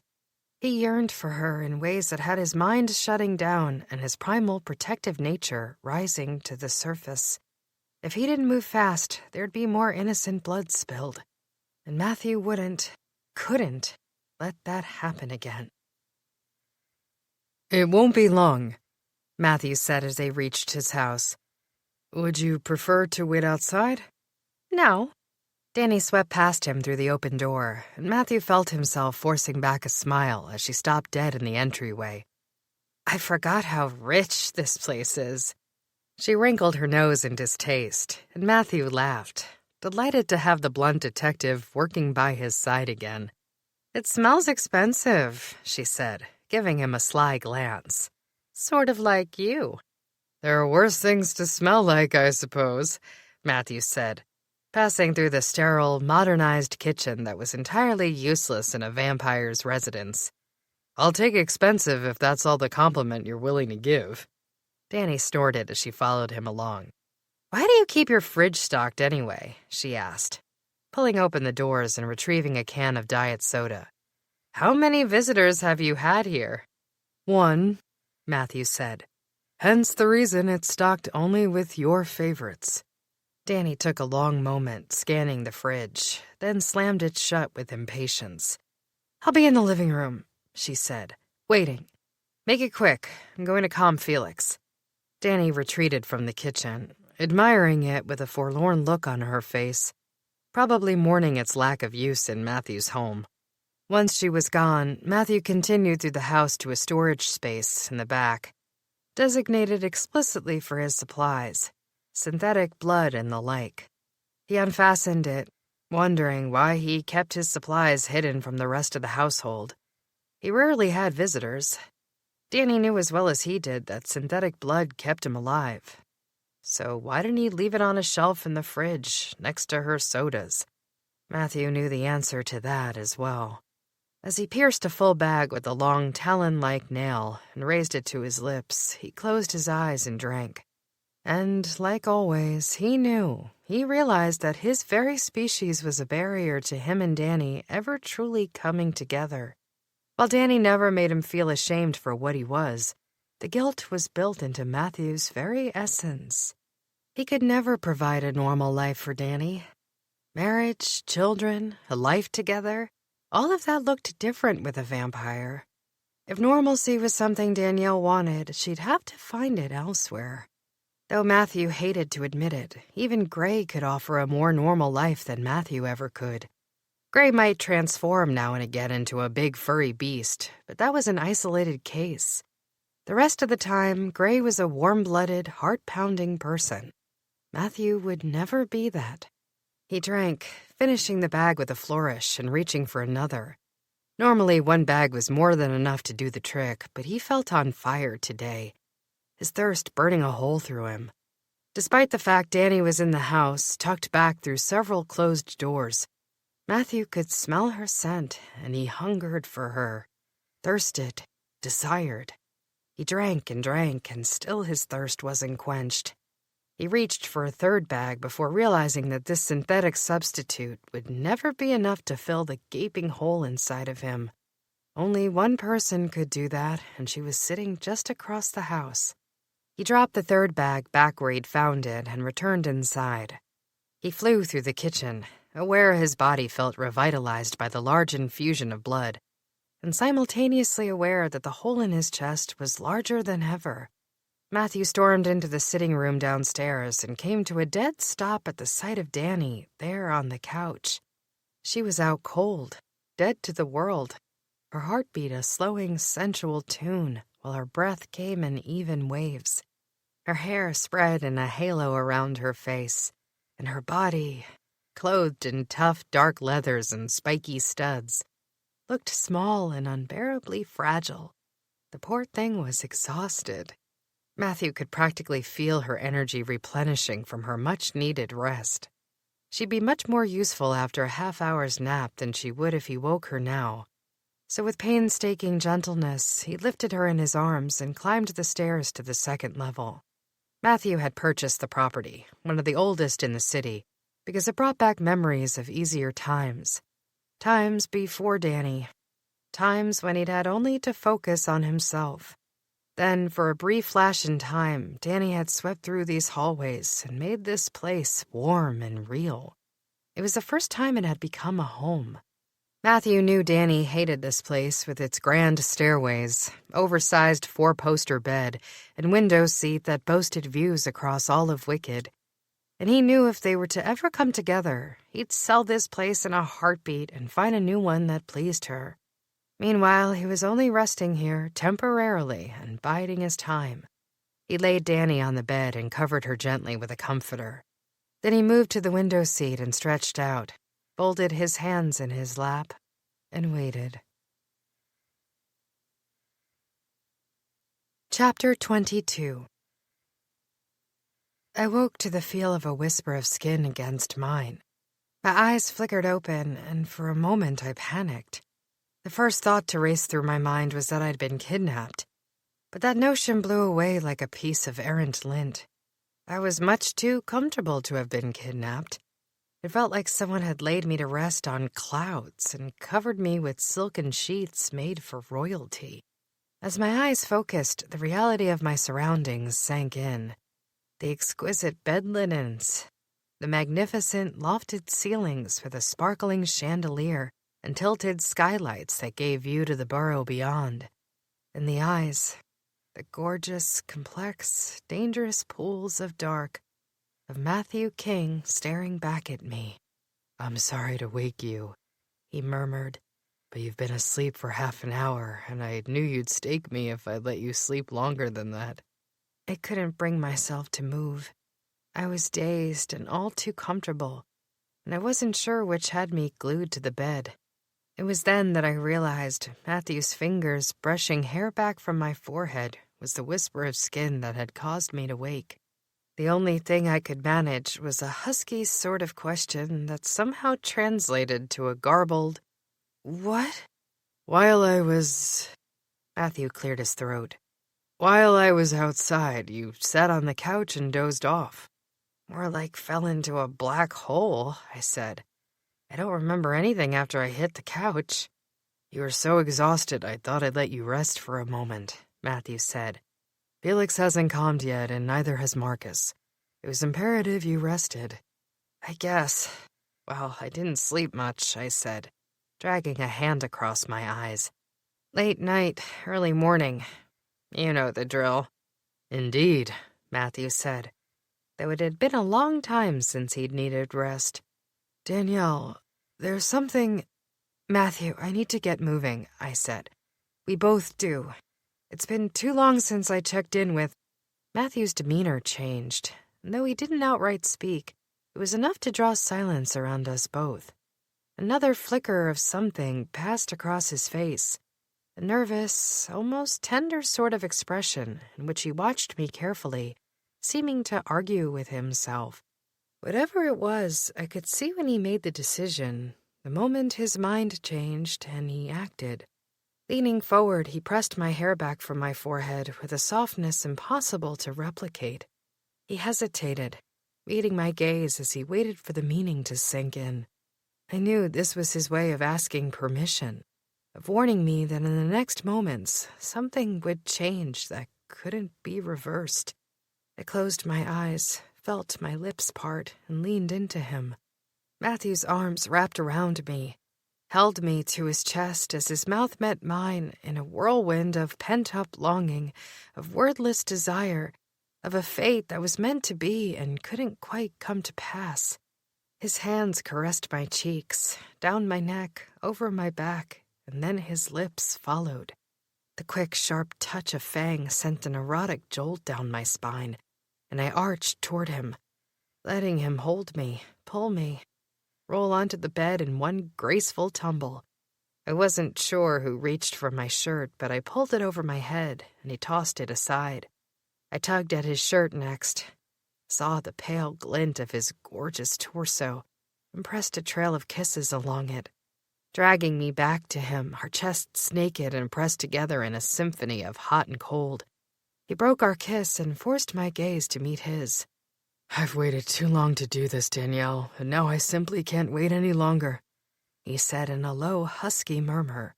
I love you. I've always loved you. And I know that you are mine.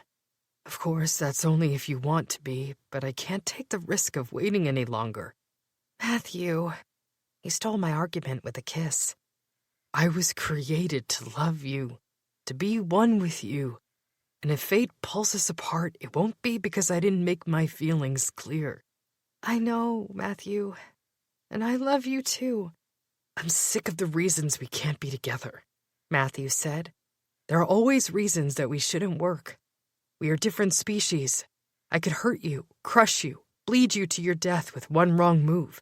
Don't you think I know that? I've struggled with it since the day I met you. I understand that more than you could ever possibly know. My throat constricted with emotion. I will give up this life for you. My wealth, my career, anything. There's no sum of money that could take me away from you. No career that is more important than the way I feel for you. When we are together, I'm whole. And that's all that matters.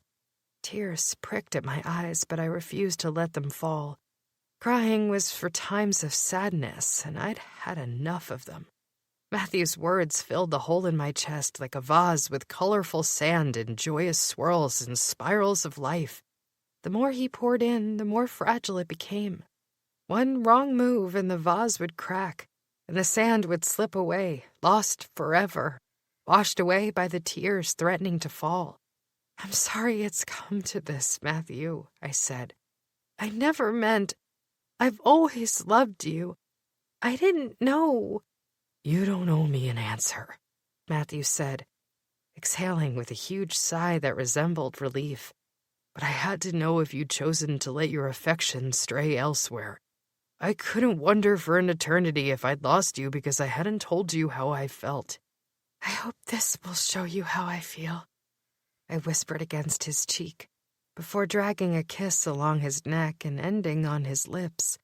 I let my body press firmly against his and tugged at him, desperate to be closer. I want to be with you more than anything else, Matthew. It's been a long, confusing road, but all paths lead back to you no matter how far I try to run. Matthew needed no more invitation. In the next moments we were wrapped together, spiraled around one another. Clothing fell to the floor, bedsheets twisted and ripped. The headboard slammed against the wall as Matthew pulled me to his chest, and then the steady buzz of a calm drew us to a perfect freeze. Matthew sat beneath me. My arms circled his neck. I had on only a lacy set of underwear, while Matthew was down to his boxers. "It can wait," he said. It doesn't matter what we need," I said, pulling back. "We'll pick this up later. It might be Marcus." Matthew's hand closed around my wrist. "No." "But I need an answer, Danny. Now," Matthew said, his eyes unrelenting. "if you want this as much as I do, some things will have to change." His gaze trailed toward the comm. "I refuse to let us walk in ambivalence again. I want you, Danielle. I'm ready to be together. Are you?" "Yes." The word eased out before I was able to logically process it, but I knew that was my only answer. I'd grieved Trenton. I'd fought to get over Matthew. Nothing had helped. Whether or not I was ready, there was only one option for me, and I realized that fully. But for now, this has to wait. Matthew pulled my face to his for a hard, fast kiss. Then he let go, stood, and reached for his comm. "Captain King," he said gruffly. I climbed from bed, well aware that Matthew's eyes were locked on my body as I dressed quietly. While I was mildly frustrated that we'd been interrupted, it was for the best. We needed time to process our decisions, to come to terms with the meaning of it all, outside of the bedroom, not under the haze of love and lust, and the heady combination of both. "What is it?" I asked as he ended the call. His gaze was averted, which meant the news wasn't good. "Who was that?" "Nash," he said. "He went with Marcus to track Damien. They've got him located, but Damien's on the run. They're closing in on him, and I need to go help." I tuned out halfway through Matthew's explanation when a realization of my own struck. My pulse quickened and my limbs went numb with a sudden epiphany. I collapsed onto the bed, my head falling into my hands as everything came together in one perfect puzzle. I snapped my head up and looked into Matthew's eyes. "My God, I know what the bastards are after." "Danny." "Go after Damien," I said, strapping my comm onto my wrist. "I'll meet you later." "Where are you going?" I narrowed my gaze at Matthew. "Home." Chapter 23. My adrenaline raced at full force as I hurried home. Suddenly, everything made perfect sense. As I jogged to the pizzeria, flicking through the facts in my mind, I realized they were all there. The clues were all laid out in a perfect little web. I burst through the front door of the pizzeria, so lost in my musings that I barely registered how bizarrely out of place I looked, panting in the entryway to DeMarco's Pizza. "Carry on," I mumbled to the staring patrons. "Nothing to see here." "Danny?" Jack asked. He'd been mid-pizza serving when I'd crashed through the door, and he scrutinized me carefully as I entered. "What's wrong?" I narrowed my own gaze at him, still peeved from his morning show, and growled. "Where's Willa?" "She's upstairs with—" "Thanks," I said, then blew by him. I'd saved Jack's lecture for later. I made quick work of the stairs and the narrow hallway on the second level, then let myself into the apartment with a touch of the doorknob. Fighting to appear calm, I stepped through and scanned the room. I didn't have to look far because Willa and Tink were sitting at the kitchen table with teacups and biscuits strewn around them. Coloring on sheets of paper, Willa had probably dug out of a neglected drawer. "Hello," Willa chirped, giving a guilty glance at the biscuits. "Just having a little snack. "How are you, Detective?" Tink didn't bother to look up. She bit her lip, focused on the drawing in front of her. "I'm good," I said. "Actually, I was wondering if I could talk with Tink for just a moment." Are we sure that's a good idea?"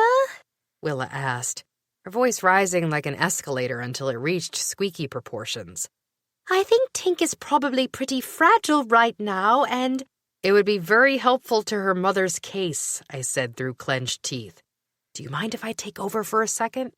Willa stood, squeezed Tink's hand. "All right, Lovebug. You keep on coloring, and my friend Danny is going to ask you some questions, okay?" Tink chomped on her lip but didn't respond. She's a little shy, Willis said. Are you sure you don't want me to stay? I had no argument left in me, so I merely shrugged and sat in an empty seat at the table next to Tink. Willa took that as an affirmative and plunked herself down on the other side of Tink, picking up a crayon and pretending not to listen, as she scribbled messily on a deformed-looking picture of a sunshine. "Hi, Tink," I said. "Remember me? We met this morning, and I'm the one who's trying to help you and your mom." Tink hummed, and I took that to mean she understood and wasn't afraid, though she wasn't exactly chatty, which could make my next task difficult. "Tink, I know my next question is going to be a hard one," I said, "but I could really use your help. Do you have a special power?" She continued humming, but ended the stanza with a brief nod. "I thought so," I said. "What is your special power?" A tree! Tink turned her paper around and showed me a purple and pink trunk with leaves. For you! "Thank you," I said, taking the paper and tucking it lovingly, I hoped, against my chest. "But we really need to discuss these powers. Can you tell me what they are?" Tink stuck her tongue between her teeth. I'm an elf. "Exactly," I said, "and I know that some elves have special powers. Little girl elves and mama elves. Like you and your mom? Am I right?" Tink closed her mouth as her face went pale. She shook her head. "I know it's a secret," I said, "but I really, really need you to help me with this." We don't tell. Tink said in a hushed, frail whisper. We don't tell about our powers. Those are the rules. "I know, and you can trust me with your secret, I promise." Tink shook her head more firmly. "Hey, Tink," Willa said, leaning closer.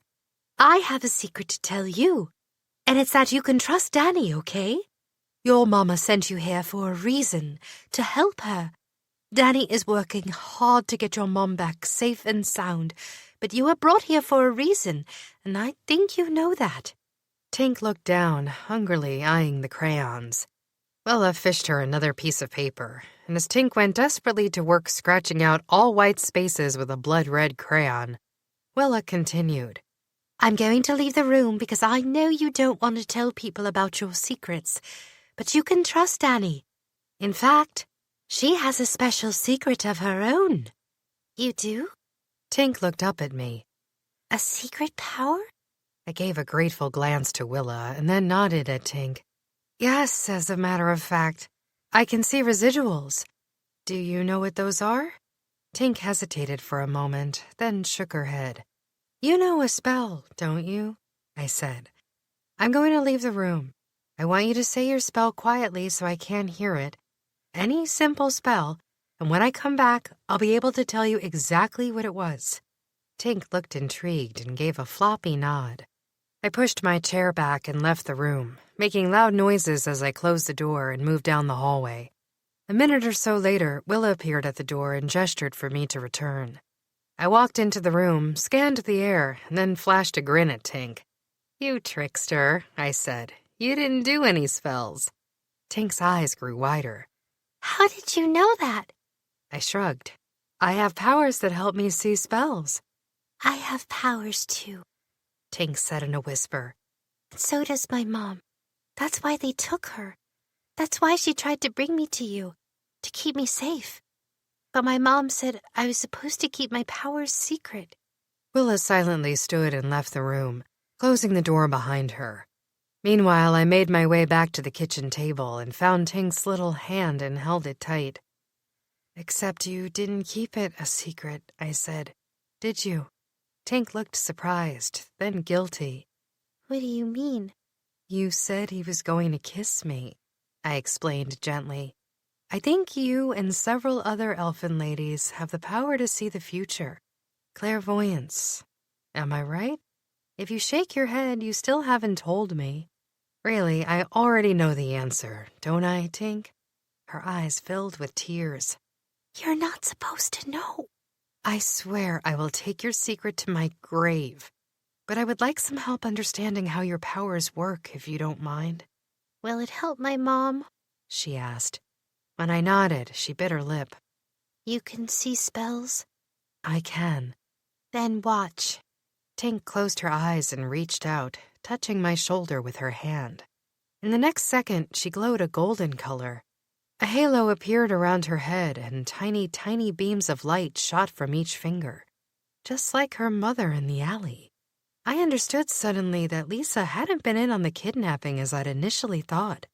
She'd merely seen the future. That's how she'd known exactly where to jump, when to vanish, and how to escape. And it was probably how she'd known to bring Tink to the pizzeria for safekeeping.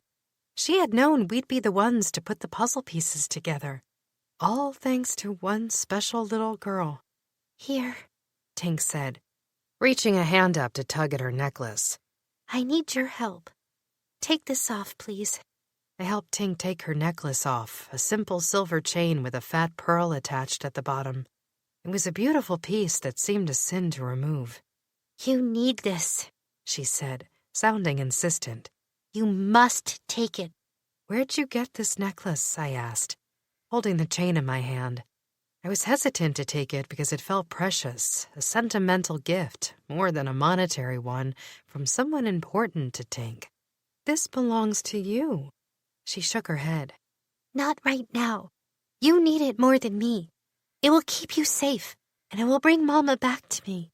But Tink closed her eyes and glowed for a moment. Please. I fastened the chain around my neck, more to prevent a temper tantrum than anything else. What did you see? I can't tell you that. You know too much already. You touched my shoulder, I said. That means you must need some sort of physical contact to read the future. For little kids, she said with a shrug. My mom is better at it than me. I bet she's had years of practice. My mom thinks they're going to bring us to Gilded Row when the elders test my powers, Tink said. I'm very strong. I smiled and gave a soft laugh. Stronger than you know, Tink. I'm sorry I can't spend more time with you, but... It's time for you to go, Tink said matter-of-factly. I know. I laughed again. Of course you do. Thank you for trusting me. I didn't, she said. Mama did. I think she used her powers to see you. Your mama is a strong woman, I said, and so are you. I'm going to get Willa, and you can hang out with her until your mom comes back. Sound okay? Can I have pizza? I smoothed her hair. Of course. Whatever you'd like. Just don't eat so much you get a stomachache, or I'll be in trouble with your mom. Willa was waiting outside the door with an anxious smile on her face when I went to retrieve her. Did it work? I hope so, I said, touching the pearl around my neck. I sure hope so.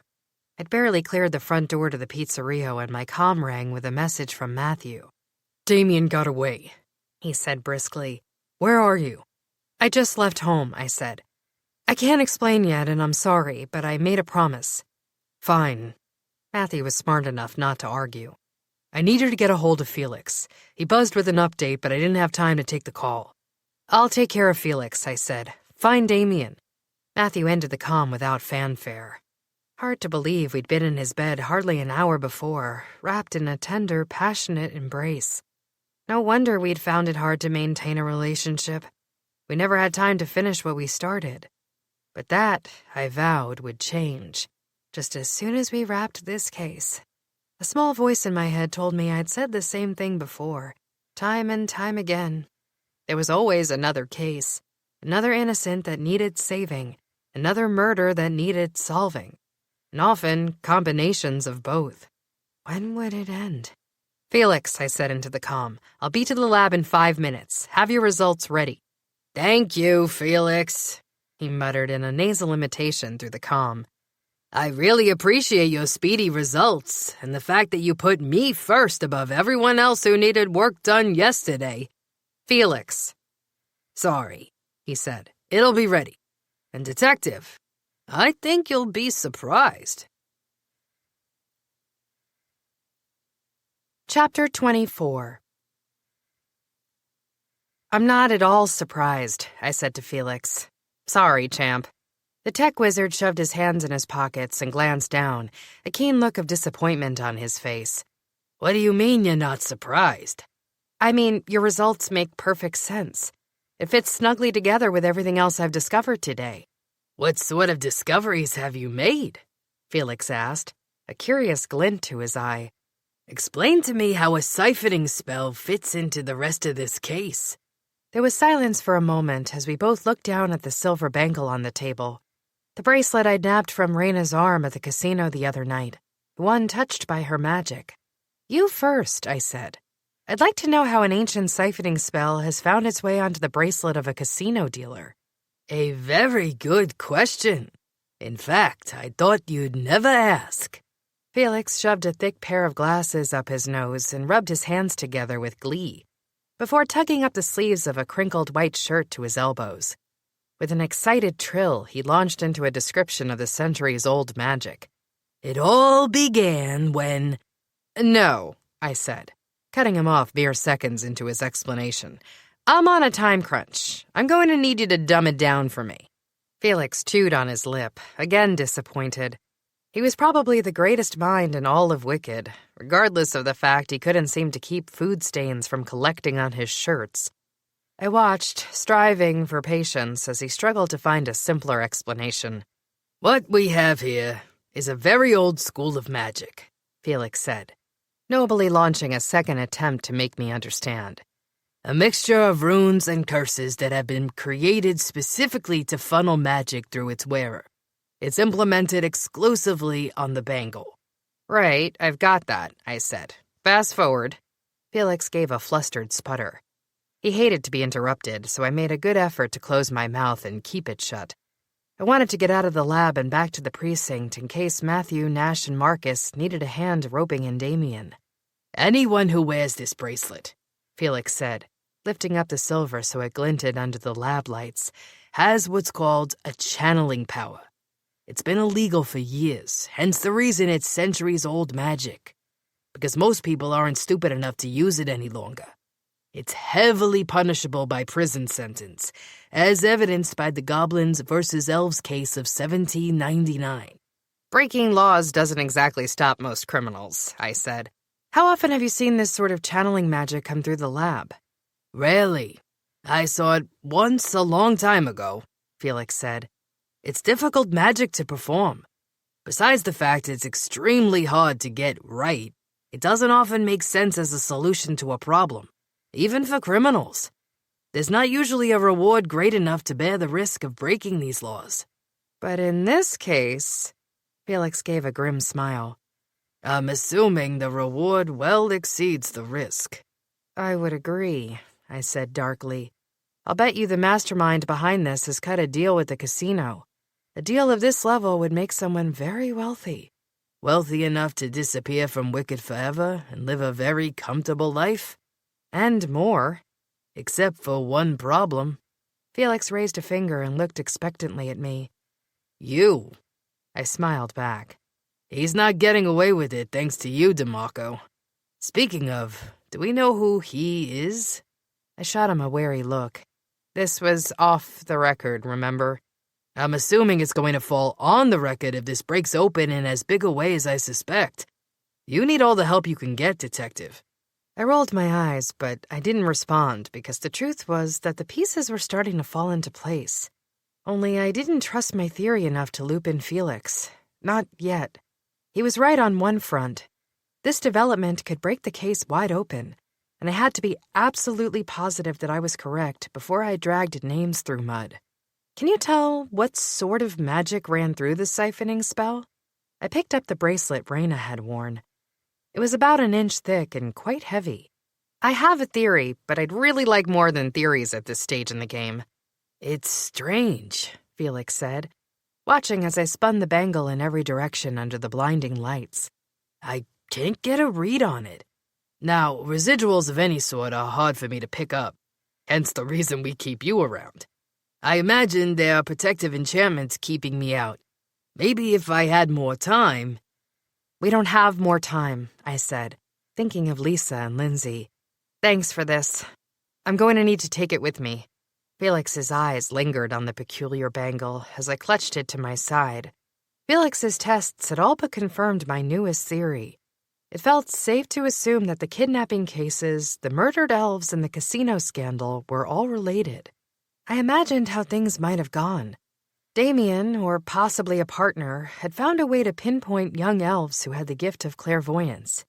When he'd isolated the unsuspecting women, he lured them to dust. Once inside, he'd ply them with a potion that would confirm the existence of elfin clairvoyance.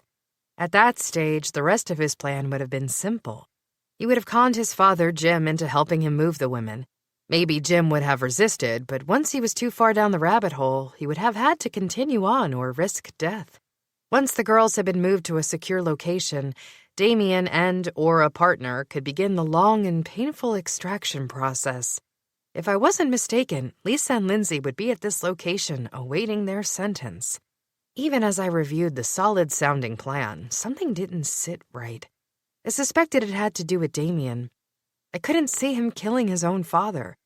Or maybe I simply couldn't picture him as the mastermind behind it all. But something was missing, and I heartily suspected the involvement of another mystery party. I briefly considered Bran, though it didn't feel quite right either. He had plenty of cash, a successful business, beautiful women throwing themselves at him. He seemed sated and cocky enough as is, but I'd been wrong before. Bran was certainly powerful enough, intelligent enough. He could have wormed his way into the cavern and put Rhaena under a spell. Rhaena! The answer hit me like a pile of bricks. For some reason, I'd assumed Rhaena had been a pawn in this scheme. But maybe I was wrong. Maybe she had been the mastermind behind it all, and she'd merely used the men to sniff out powerful elfin women, good candidates for her clairvoyance extractions, while keeping herself out of the spotlight. Once Rhaena had secured the clairvoyant elves, she could offer her services to the casino. Funneling the elfin magic, Rhaena would be able to predict the decisions each player would make in the heat of the moment, just as Lisa had predicted the carriage's impending crash through the brick wall. Rhaena could promise the casino complete control over which players won and lost each round. More importantly, Rhaena could ensure a hefty cut of the profits for the casino. The house would never be on the losing end of the game, and when the stakes were high as they were in the cavern, each round added up to huge amounts won and lost. The casino would likely kick back a cut of the winnings to Rhaena, and both parties would come out on top with no one the wiser. I had forgotten that I was standing under the harsh lights along with Felix while my mind worked in overdrive. Glancing up, I realized Felix had been surveying me, studying my every expression as if it held the secrets he longed to know. "I have to go," I said simply. You know, I shouldn't let you take that bangle with you. Felix frowned. You're lucky I'm afraid of you, DeMarco. I laughed as I left the lab, not sure if I should consider that a compliment. But since the alternative wasn't great, I decided to go with it. However, my good humor disappeared the second I stepped from the bright lab and out into the harsh, brilliant afternoon sunlight. What if Rhaena had been the key to this all along and I'd missed it? I had assumed she was an innocent, or at least a pawn. Someone paid a cut of the profits to do one specific job. After all, Gray had specifically said that Rhaena was new to the cavern the night we'd gone together. It had been noted that she wasn't the usual dealer, which had caused any thoughts of her potential involvement to seep from my mind. However, now that I replayed the events in my mind, she'd been the one wearing the bangle. She'd been channeling elfin magic through the siphoning spell. Just because she'd been new to the cavern publicly didn't mean she hadn't been watching, waiting, scheming behind the scenes all along. It made complete sense. Rhaena could easily have roped Damien into helping her, probably with a touch of seduction. Damien would have flopped into her hand like a limp fish and gobbled up the opportunity to associate with someone as gorgeous, as powerful as Rhaena. By the time he might have realized he'd been a pawn, if he ever realized it, he would have been in so deep there was no hope of escape. Same with his father. Then when they pushed back, she would have killed Jim first, scaring Damien into cooperating all over again. Why hadn't I seen it sooner? I mentally kicked myself. Jumping on a trolley headed north, I raised my wrist to my lips and calmed Matthew.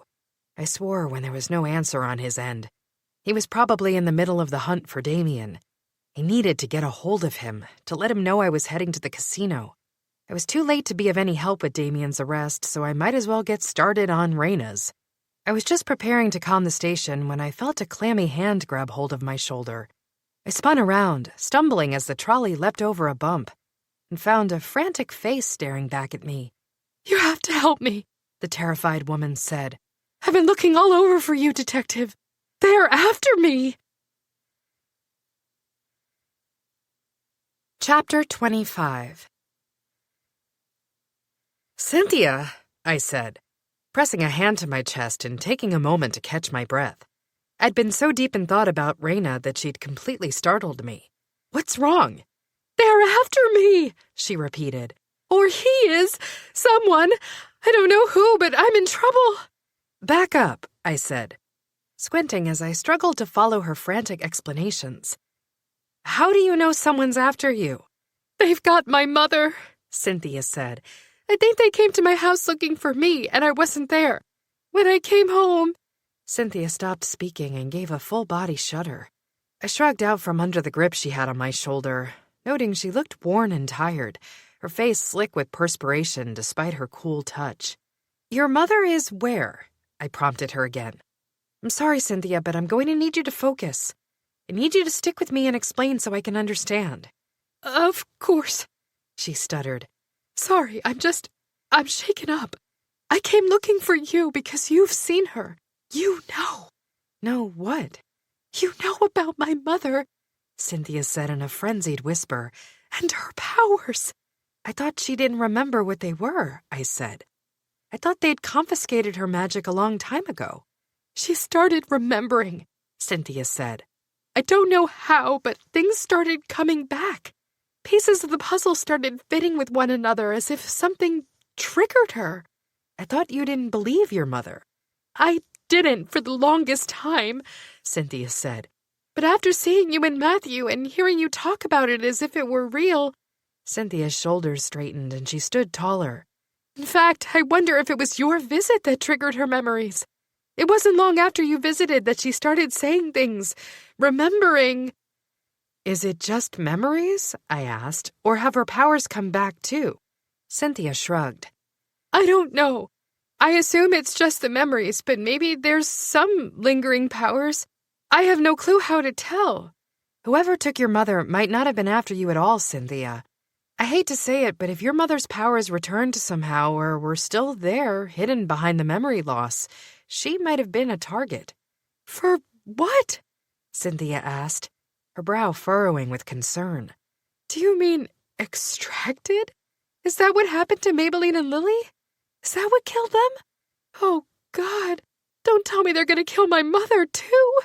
"Look, Cynthia, we can't discuss this here," I said, glancing around. We were starting to collect curious stares from the rest of the trolley patrons. "Come with me. I have to check on something." We both slipped off the trolley at the next stop, the closest one to the casino. While I knew I couldn't bring a civilian into the cavern with me, I didn't feel comfortable leaving Cynthia alone when she was in such a state. She was clearly spooked and upset. If Damien and Raina had kidnapped Cynthia's mother, we needed to follow her trail while it was hot. I suspected it would lead us directly to Lindsay, Lisa, and any other kidnapped women. "Cynthia, I'm really sorry," I said as we walked at a quick clip toward the casino. "I know you're scared, but I need to ask a favor of you." "Of course, anything." "I have to run in and check on something in the casino, but I can't have you with me. Is there a place you can wait around here where you'd feel safe?" Cynthia glanced around, scratching aimlessly at a spot on her elbow. Yeah, sure. I'll wait out front next to those trees. I'll be within view of the security guard, and I can scream if I need help." "Sorry," I apologized again. "I'll just be a second." She nodded, shrinking into the shadows of the trees as she crossed her arms and hugged her thin body with trembling arms. I moved quickly toward the back door to the cavern. I was unsurprised to find there were no bouncers or bodyguard awaiting my arrival. After all, it was bright afternoon, almost vicious sunlight biting down on the side entrance to the casino's secret room. Even if the playing room had remained functional after our recent debacle, the doors wouldn't open for hours. In the meantime, the entrance looked more like a derelict employee-only space than one that housed a room fit for royalty. A perfect cover. Everything looked drearier. None of the glamorous lighting was there to frost the hallways in a regal glow, nor was there the shadowy sheen of an intriguing back-alley speakeasy. The allure of the cavern, of the secrecy and wealth within its walls, was washed away by the brilliant rays of sunlight beating against the cracked alley pavement.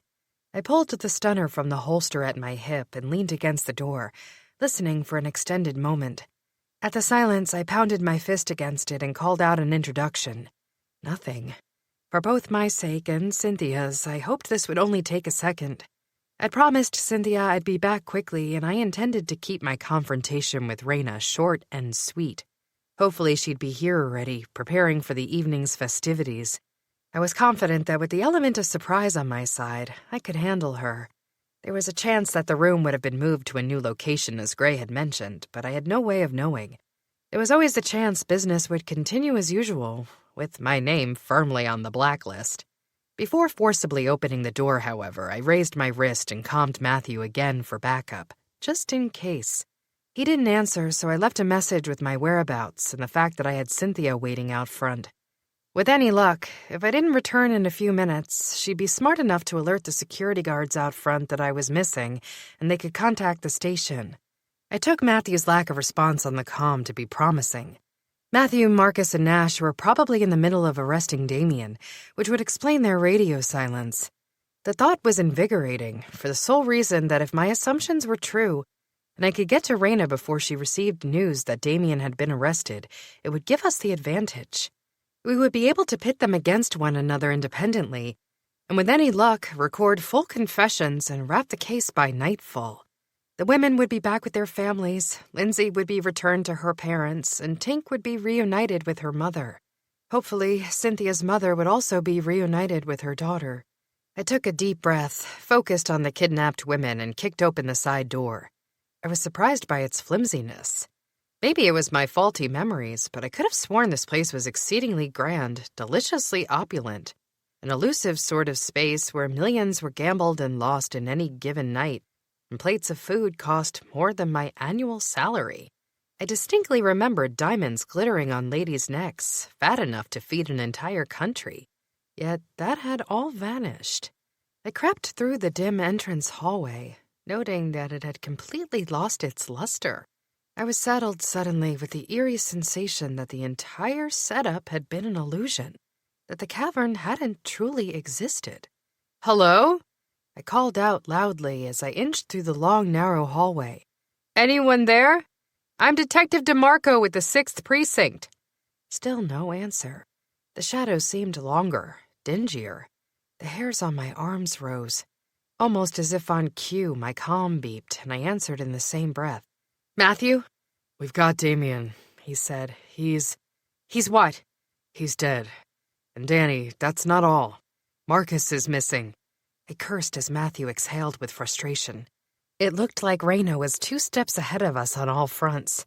She'd gotten to Damien before we did, eliminating him before we could gather his side of the story.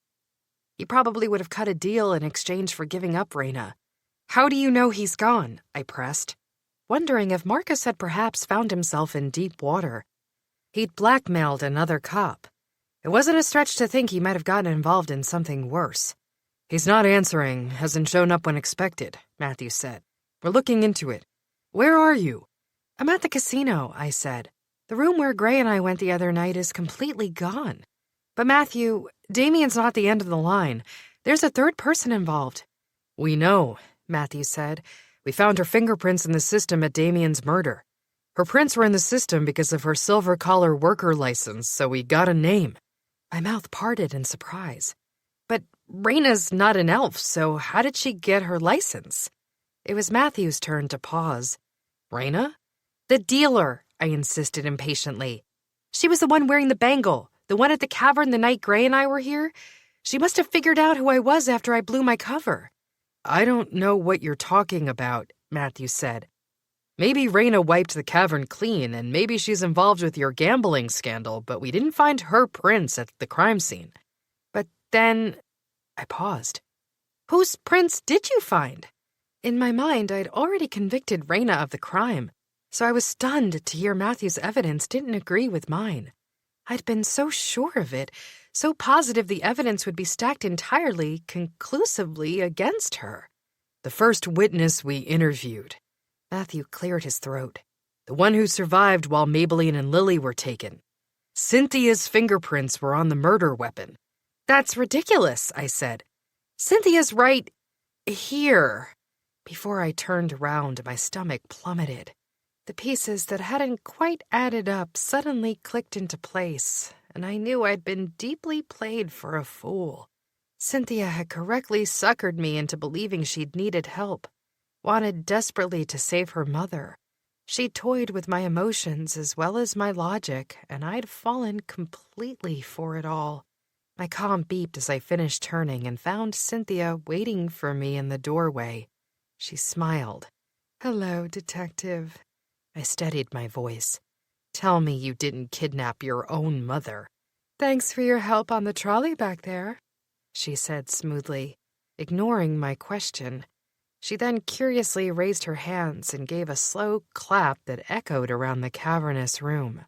"I think I'm fine now." I pulled out my stunner, but Cynthia was ready. She'd walked me right into a trap and wasn't planning on letting me out of here alive.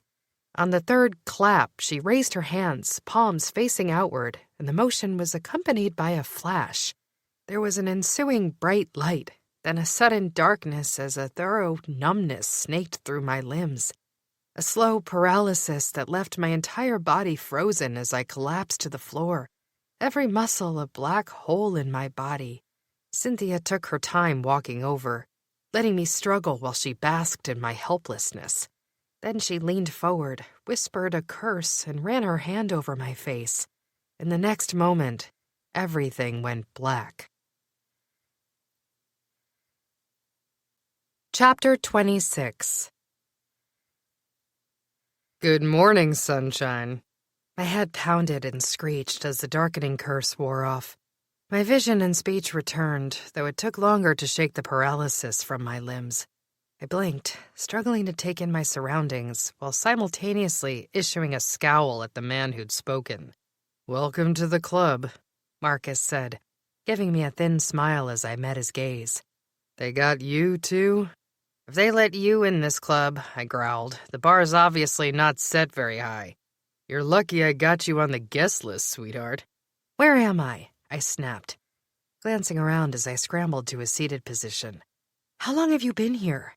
"No clue," Marcus said, "but it can't have been that long. I went to Dust to look for Damien, and I don't remember much after that." "Karma?" "Maybe, but you ended up in the same place as me, so I'm not sure what that says about you," Marcus said easily. "We're partners once again." "You and I were never partners," I said, "nor will we ever be." I dropped the conversation with Marcus to focus on my surroundings. I idly wondered why Cynthia hadn't killed us already, and I settled on the theory that she must need us for something, a sort of bargaining chip. Maybe Cynthia wanted a free pass out of Wicked and a head start in exchange for our lives. Her games in Wicked were undoubtedly over. The second Matthew had discovered Cynthia's prints at the crime scene, her gig was up.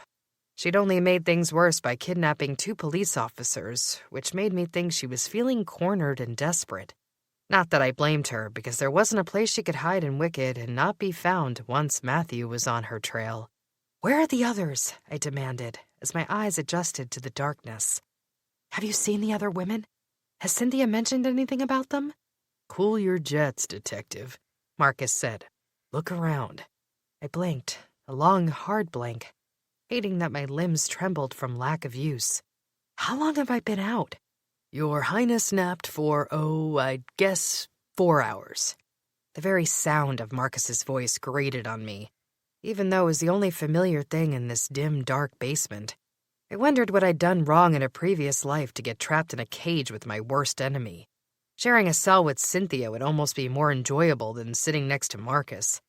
At least then I could have answers. And that wasn't saying a whole lot for Marcus, seeing as Cynthia wanted to kill me. I squinted, leaned forward, and brought a finger close to one of the thin bars holding us captive. "I wouldn't do that if I were you," Marcus said. It was too late. My skin struck metal, issuing a jolt that sent me flying backward and landing with a crash against Marcus. I struggled to pull away from him, but our limbs were hopelessly tangled. Once I finally righted myself, I came face to face with a grinning Marcus. I usually don't get that far until the third date, he said with a grin. Bite me. That's sort of your thing, isn't it? Marcus gave a smug grin. Judging by the pictures of you and King, I mean. I turned away from him before I lost my temper. I didn't have enough strength to argue with Marcus and get out of here, so I chose to live. That's when I heard the sound of breathing. My eyes finished adjusting to the darkness, and I squinted deeper into the recesses of the cavernous dungeon. This time, when I looked out, I could see the whites of someone's eyes. We weren't alone. Lisa, I whispered. Once recognition set in, and I made out the form of the petite elf. are you okay? Have you been hurt? Lisa stood in a cage similar to ours. It appeared Cynthia had set up her own private lair in a one-roomed dungeon. Each of the 4 corners of the room were barred to form 4 separate cages. The middle of the room had also been barred off, creating the center point around which the rest of the captives were held. The cage of honor had been reserved for Marcus and me. I'm fine, she said. But my daughter... Tink is so brave, I assured her, and safe. She's at the pizzeria with a trusted friend and my brother. I know. Thank you for taking care of her and for giving her a second chance when I didn't give you a first. What are you talking about? Last night at dusk. Though Lisa was apologizing, she held my gaze steady and proud through the bars between us. You said you were a detective, but I didn't trust you or the man you were with, and I ran. You did what you thought you needed to do in order to survive, I said. If it helps, we were looking for you. I had a holohex drawn up, but before the results came back, Tink wandered into our lives. She has a way of doing that, Lisa said with a gentle smile. Like I said, she's brave and charming and sweet and... I hesitated, emphasizing my point with the last word. Powerful. Very powerful, Lisa said somberly. I hope you understand that your knowledge... I understand, I said quickly, before Marcus could jump in and start asking questions. Of course, nobody else knows. Knows what? Marcus asked. A way out of here, I said to Marcus. You've been in here long enough. I hope you've come up with something. We're in an undisclosed location, Marcus said. In a dark basement, trapped between magically reinforced bars and unarmed. You tell me a way out and I'll be happy to help make it happen. I felt up and down my body, but as Marcus had predicted, I was unarmed. Cynthia had relieved me of my stunner while I was under the paralysis curse, as well as the vials I kept on the belt around my waist. I had nothing. You have something, Lisa said, as if reading my mind. You are armed. Tink has given you everything you need. But she gave me... I reached up, fingered the necklace. Yes, Lisa said, her eyes glittering across the dark room. And I believe you have the bracelet to match? Sure enough, I glanced down and found the bangle still attached to my wrist. I must have slapped it over my forearm during the mad rush on the trolley. It had been hidden beneath the leather of my jacket, and Cynthia must have missed it in the pat-down.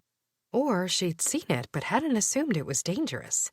If Rena hadn't told her the bracelet was missing, there'd be no reason for Cynthia to suspect foul play with a piece of jewelry. Same of the necklace.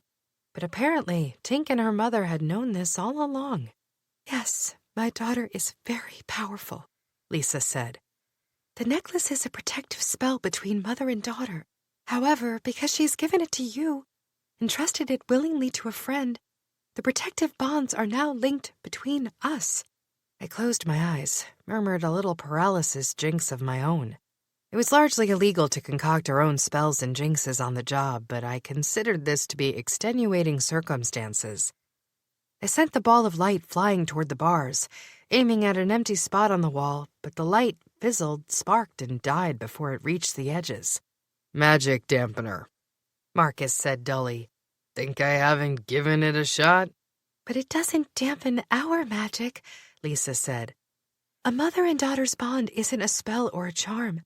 It's something inherent that can't be dampened by a curse. Still, it won't be enough to save you. Then what good is the protection in the first place? Marcus spat. Cynthia ignored Marcus and continued speaking to me in urgent, hushed whispers. We'll need help, though I'm afraid the only one who can help us now is very weak. I followed Lisa's gaze. At first sight, it looked like a body draped across a crucifix. Lindsay Luca's arms had been tied up on either side of her body and bound to wooden posts. Her feet had been confined in the same way. Lindsay's head drooped down to her chest, her entire body sagging. I felt the boil of fury building inside my chest. She is just a child.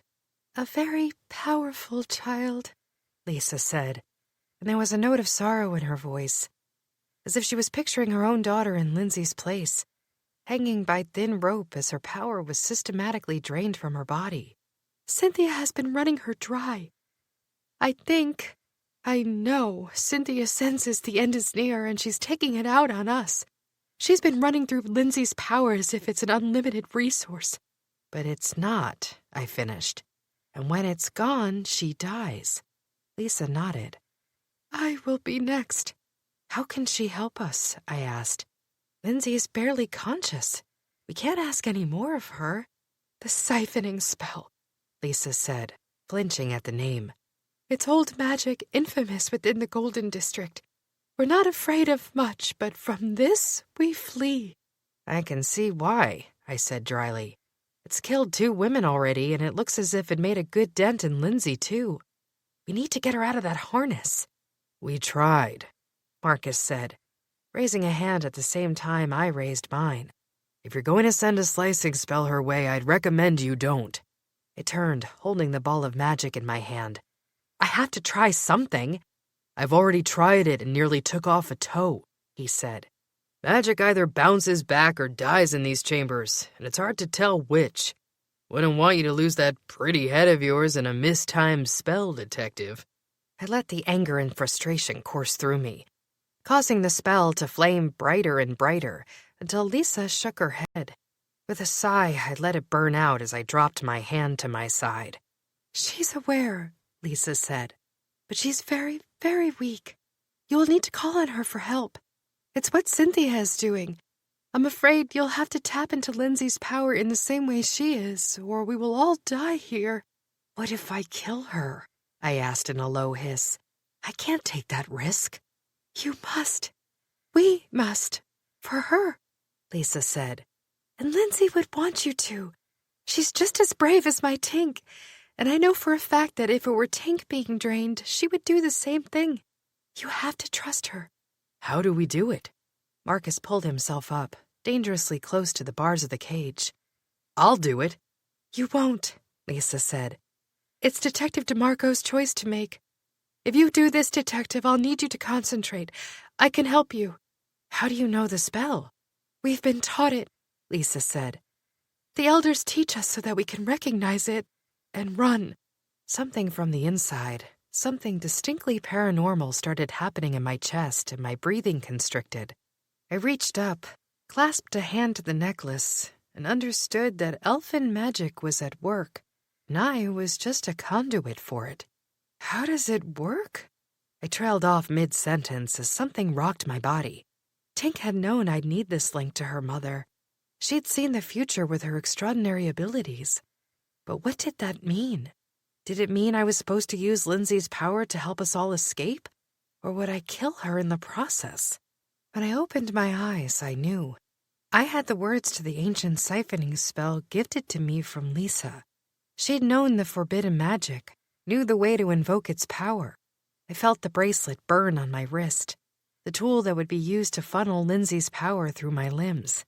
I looked to Lindsay, wishing her awake, and I spotted the matching bangle on her wrist. The siphoning spell linked us together. All I needed to do was invoke its magic, and Lindsay's powers would flow through me.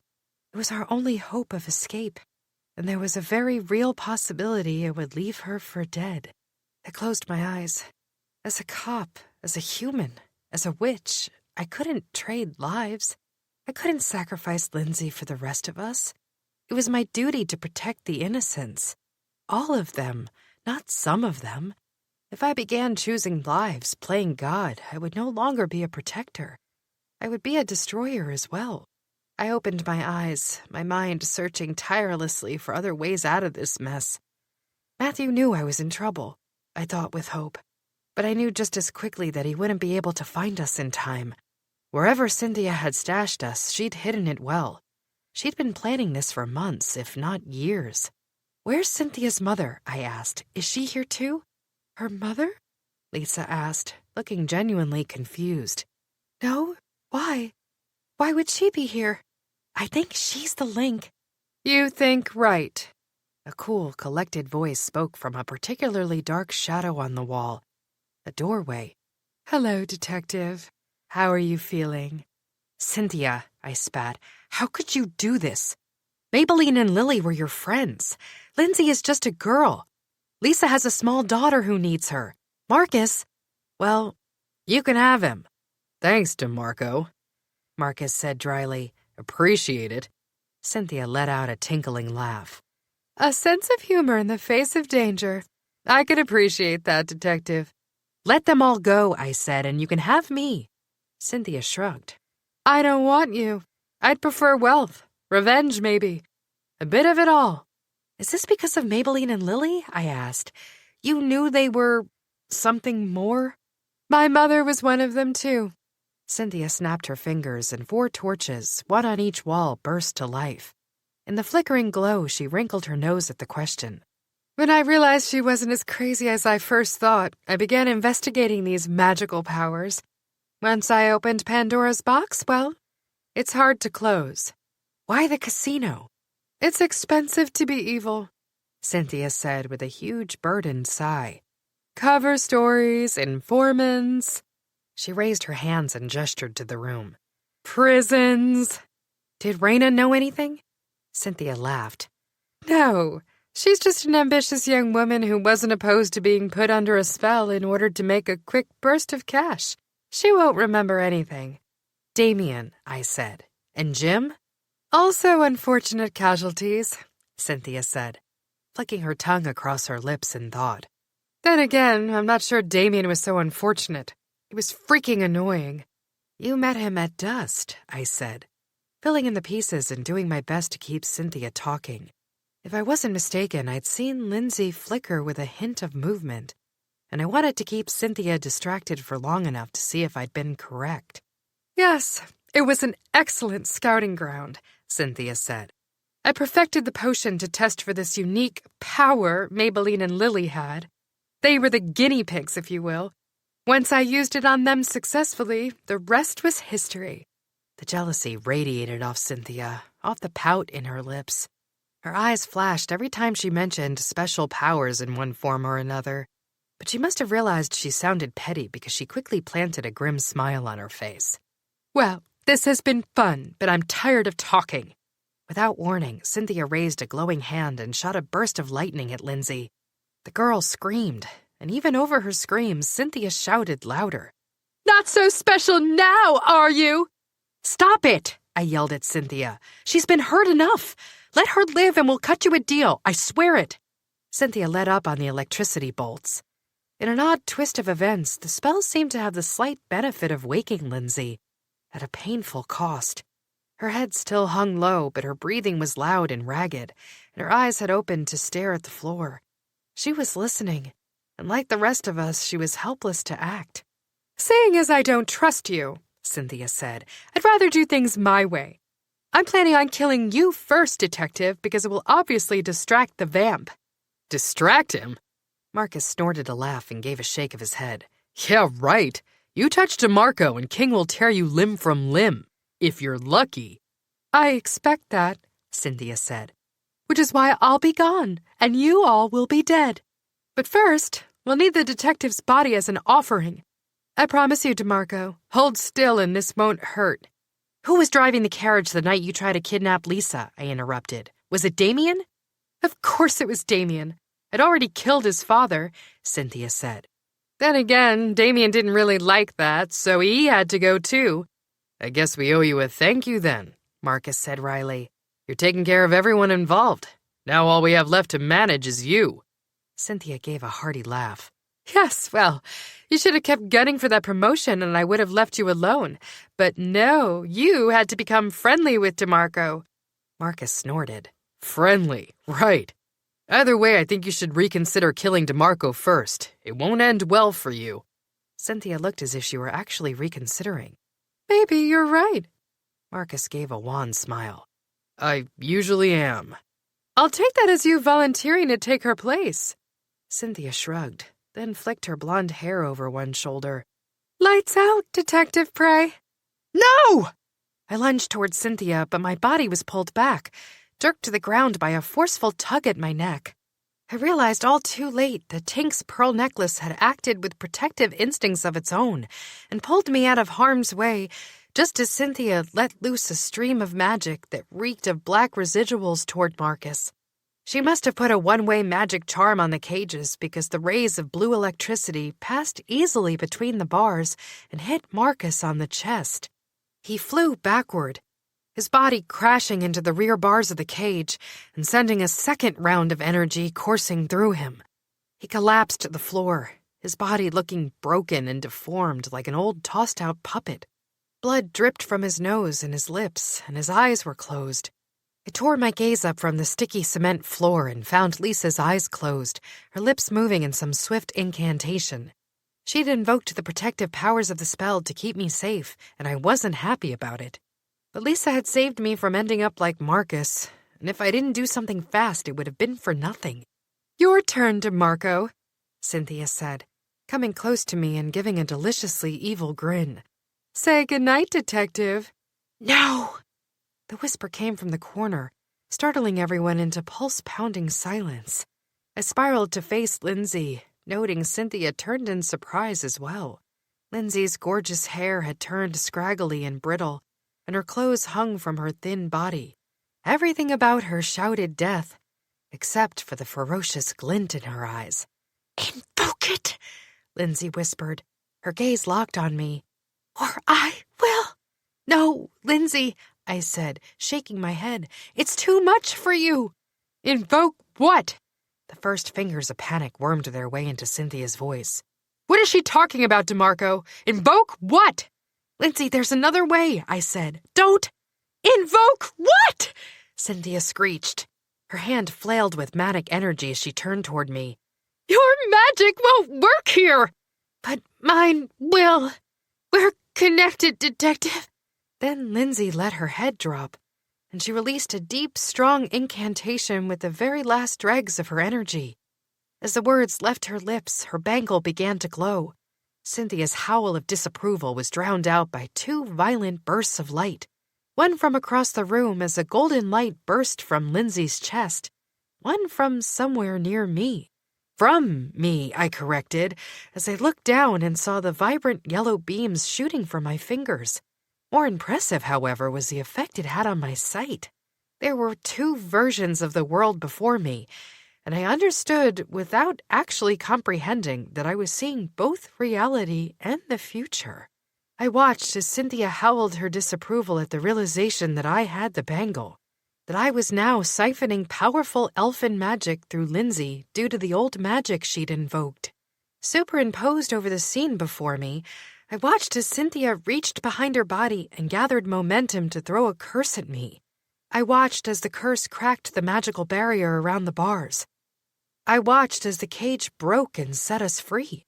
I watched as Cynthia stepped into the cage and killed Marcus. With a sharp inhalation of breath, I focused on the piece of reality dangling before me, and I saw Cynthia winding up with the curse that would destroy the cages. I reached down and pulled Marcus to the side, out of the path of magic. Then I ducked to the other side of the cage, just as Cynthia sent her curse bolting toward the bars. As I'd predicted, or rather seen, the curse cracked the magic and bent the bars in every direction. I was standing at the mouth of the opening because I knew I'd seen the hole before it had occurred. This was more than clairvoyance, I thought. No wonder the elves kept this powerful magic a secret. It had been exploited in the past and would be exploited in the future if they weren't careful. And suddenly, I understood Leonard Luca's impossible choice. I understood that as a leader of his people, he had to choose between the life of his daughter and the knowledge of centuries-old magic that could bring an entire culture to its knees. Hurriedly, I yanked Marcus out of the cage and sent him flying across the room toward Lisa with some moving magic of my own. His body crashed unceremoniously to the floor, and I winced at the thud. But at least he was still alive. I sidestepped another curse quite easily as Cynthia worked her way toward me. So long as I focused, so long as Lindsay stayed alive and siphoned her power through me, I could keep this up. But my time was limited. I could feel the power weakening as Lindsay's head drooped and the golden light we shared fell to a dull sheen. With startling clarity, I knew that I could change the future. I could see what would happen and I could change it. After all, hadn't Cynthia killed Marcus in my vision? Yet somehow, because of my actions, he was still alive? "The necklace!" Lisa said. "Trust it!" I heard her shouting just as Lindsay's magic died. Her head fell to her chest. The light from her vanished without a trace. My body felt a tingle as the siphoning spell left the bangle, and my fingers looked pale and useless without the streams of magic filtering through them. If only Lisa had gotten to the bangle, the magic might have lasted longer. Poor Lindsay had given her all and there was nothing left. There was a good chance Lindsay was dead, but she hadn't left without giving me a parting gift. A way to kill Cynthia. The half-elf bore down on me, her eyes crazed as both hands crackled with energy. She had prepared a spell that hovered in her palms. There was enough force there to send this entire place crumbling to the ground with a single incantation. And as I'd seen in my last vision, it would be her own magic that brought her demise. "Protective spirits, we call you here. Reflect this evil drawing near." I wasn't exactly sure where the words had come from, but I knew they'd come from me. From within, from the combination of Tink's necklace, and from Lindsay's last burst of clarity and a glimpse into the future. That's why, when Cynthia lowered her hands and loosed every last inch of magic on me, I stepped forward, into the line of fire. I held my ground as the magic hit me in the chest, and I was unable to stop the scream ripping from my lungs. It was the greatest pain I'd ever known, as if my limbs were pulled from my body, my brain heated to a boil, my skin crawling with needle pricks and doused with lemon juice. Eventually, the pain became too much and I overloaded my senses, drawing me to my knees. For one horrible, awful moment, I thought I'd seen it all wrong, that it had all been too little, too late, and Cynthia would leave us all for dead as she disappeared into some great beyond. Tink would be motherless, Leonard would be daughterless, and the department would lose 2 detectives.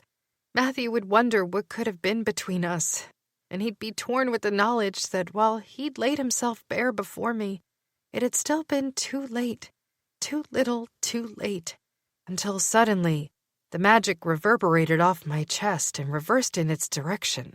It shot backward, and I watched as Cynthia's eyes widened with fear, and the full brunt of magic returned and crashed against her, engulfing her with inky blackness. It had been painful for me to experience, and I'd been protected by elfin charms. For Cynthia, it would be 1,000 times worse. She was destroyed in seconds. I dragged myself to her body, breathing heavily, and rested my fingers against her neck.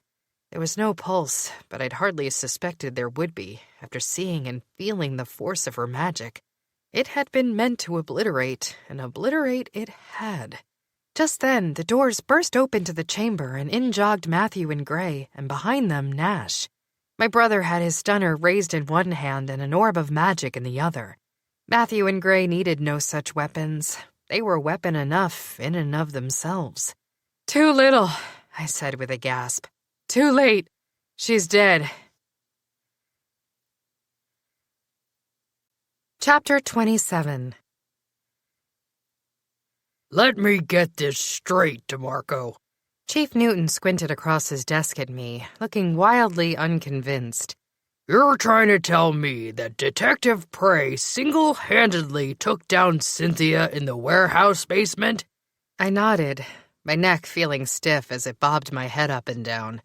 It had been a week since the showdown with Cynthia in the dungeon, an old abandoned warehouse she'd converted into a prison-like space, and my body felt mildly as if it had been electrocuted. Nothing I couldn't work with, and a hell of a lot better than Cynthia's outcome, but still. I was walking like an old woman in a nursing home and hating every moment of it.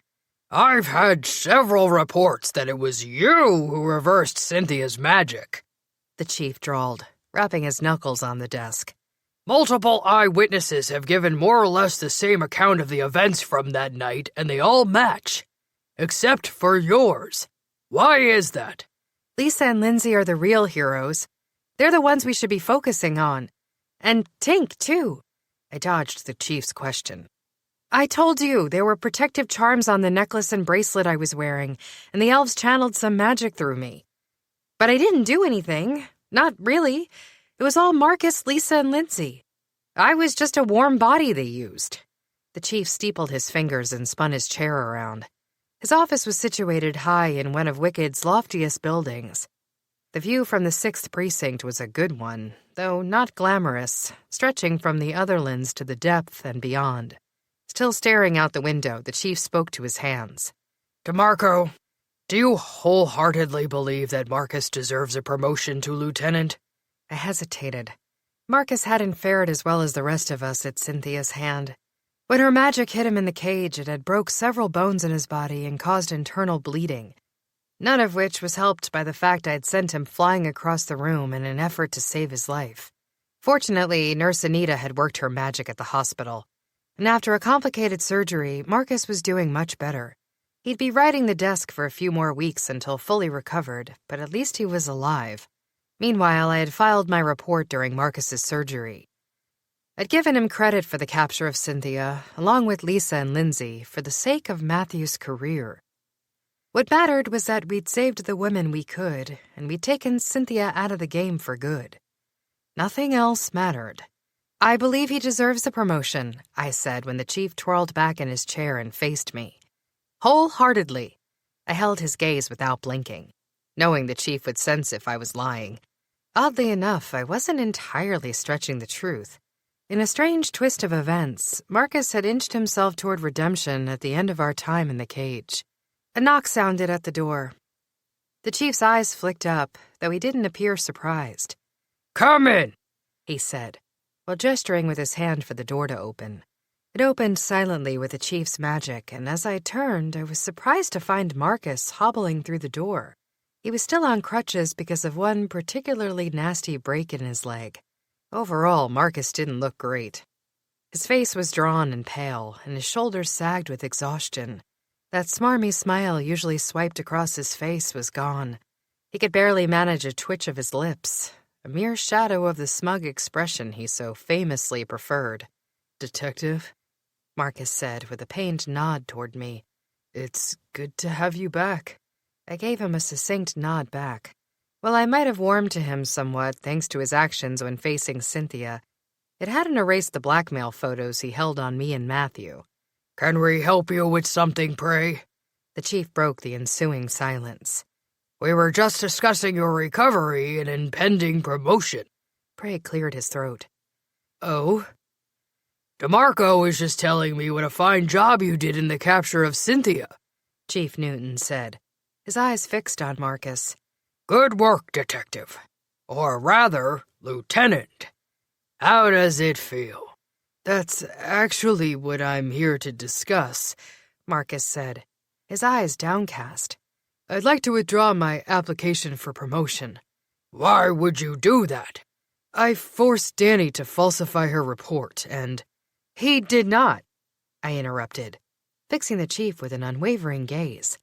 With all due respect, Marcus was unconscious with his legs both up in slings in a hospital bed at the time my report was written.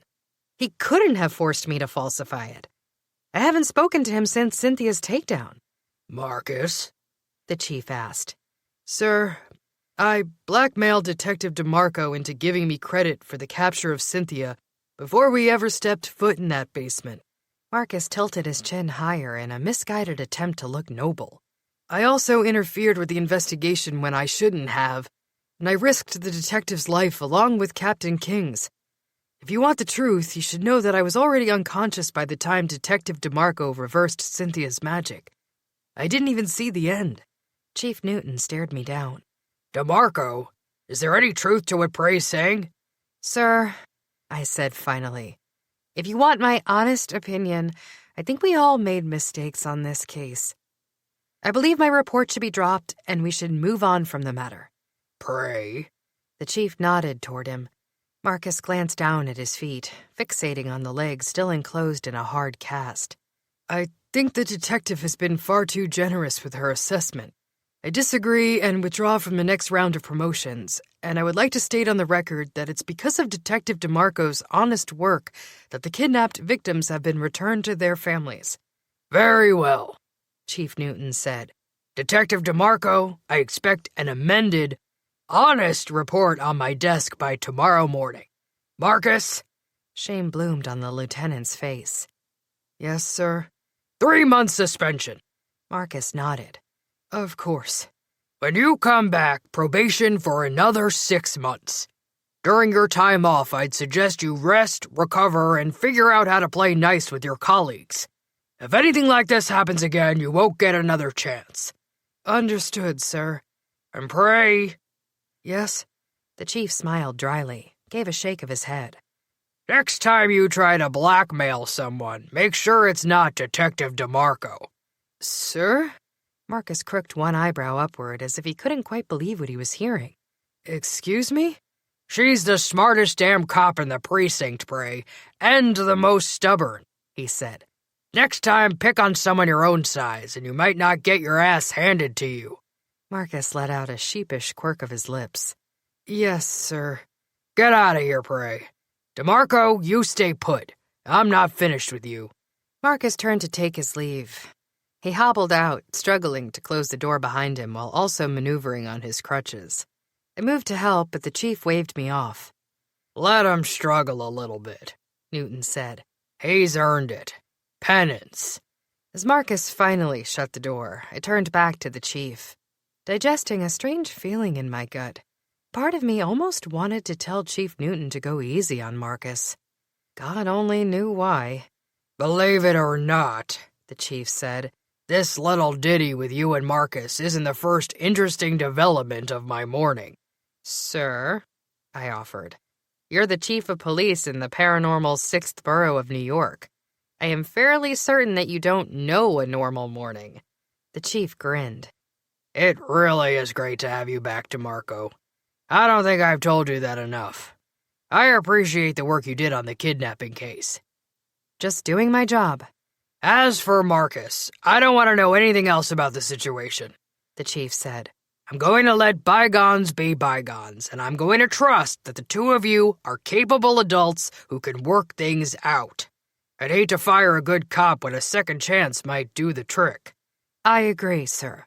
"However," the chief continued, "if he gives you any more serious trouble, let me know before you're falsifying reports." "Understood."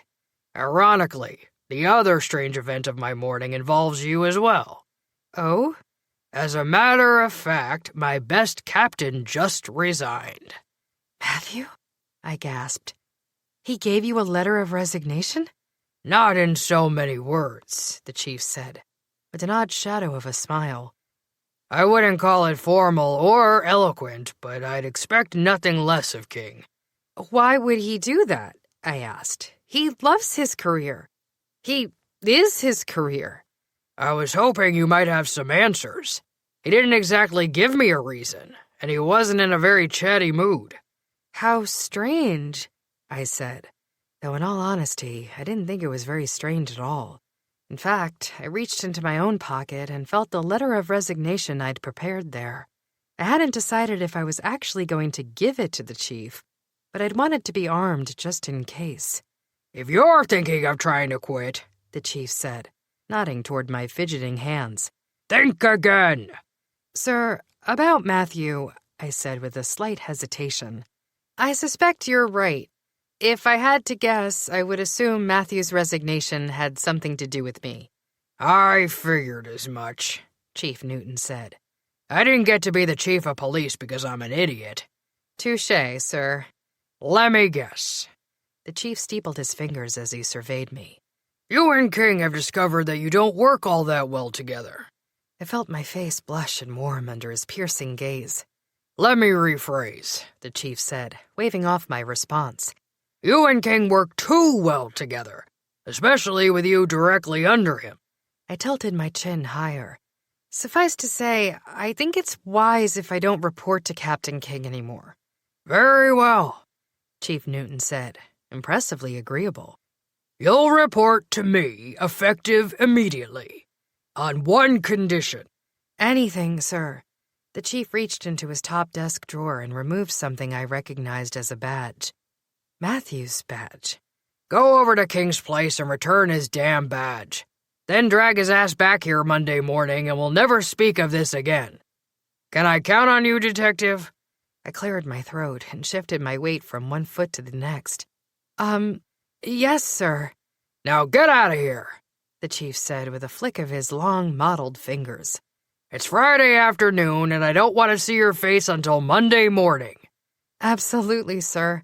Then the chief snapped his fingers and my letter of resignation burned up from between my fingers. I hadn't realized I'd pulled it distractedly out of my pocket while we'd been speaking, and I watched as a cloud of ash fell to the floor. The chief brushed the dusty pile away with a flick of his wrist.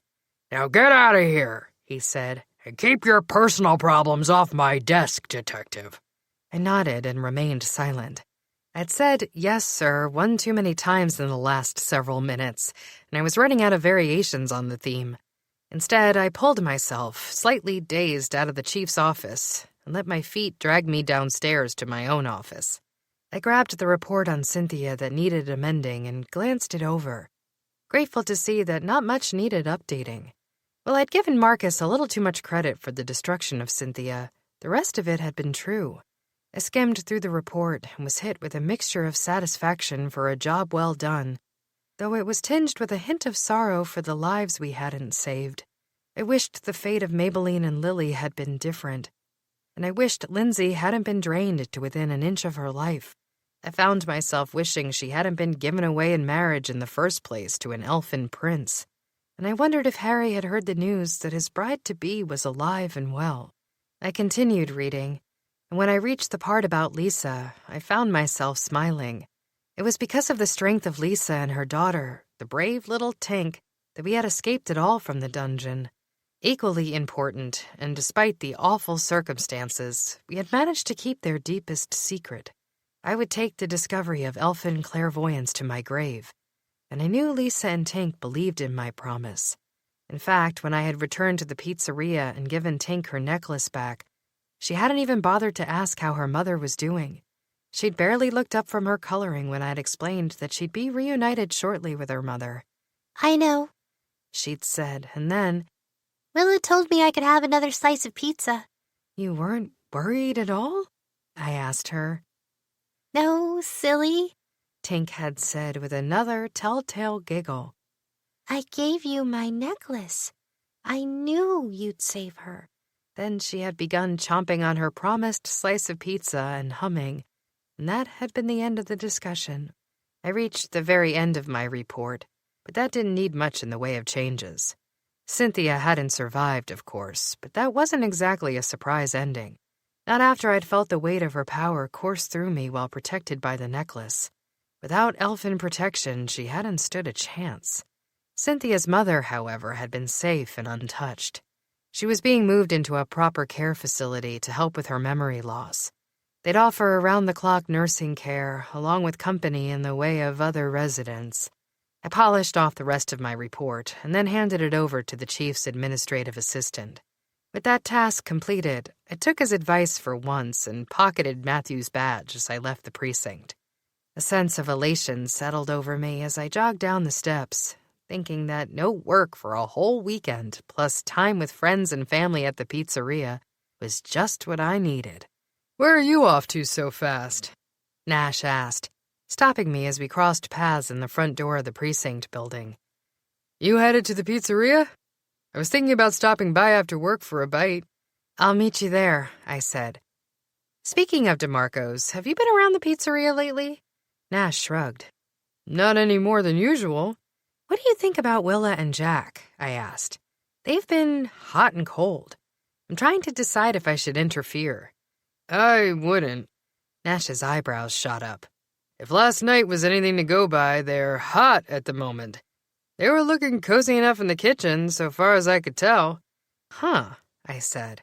I made a mental note to check with Willa to make sure my brother was behaving. Well, see you.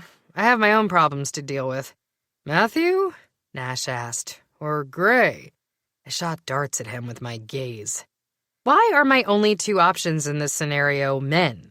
Well, Nash shrugged one shoulder. Am I right? You're wrong. I frowned.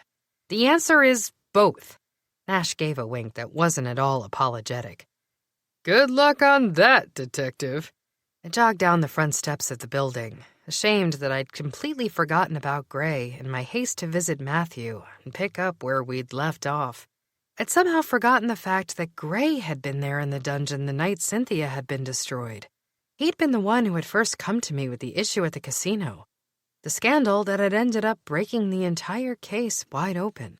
I thought I might catch you here, A familiar voice said. Playing hooky on a Friday afternoon? I turned to find Gray's long, lean body perched against a tree, his face masked in shadow. How come I can never get a hold of you? I asked, sauntering toward him. Well, you always know when I want to talk to you. Let's call it a gift and leave it at that, Gray said, with his traditional infusion of mystery. What can I help you with? I was just thinking of you, wondering if we've solved your friend's little gambling problem. Gray's face sobered. Of course. Did you get your gems back? I asked. It was a lot of money. Gray shrugged. I've plenty more where it came from.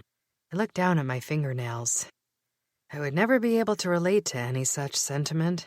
I truly appreciate the favor, Detective, Gray said. I had no clue how far things would go. I wouldn't have asked for an off-the-record favor if it wasn't important. I know, I said. I wanted to ask more, but I knew pushing the wolf wouldn't get me anything. If Gray wanted to open up to me, he would. You know, if you ever have anything you want to talk about, I'm pretty understanding. I've been through a lot. I know, Gray said, and we stood there in quiet understanding. Anyway, I should let you go. You look like you're headed somewhere in a hurry. I'm sorry I don't have longer to talk, but I do have somewhere to be. Or, rather, someone to see? Gray suggested innocently. You could say that, I said stiffly, without realizing I was toying with Matthew's badge in my palm. Gray's eyes were drawn to my fidgeting hands. I see.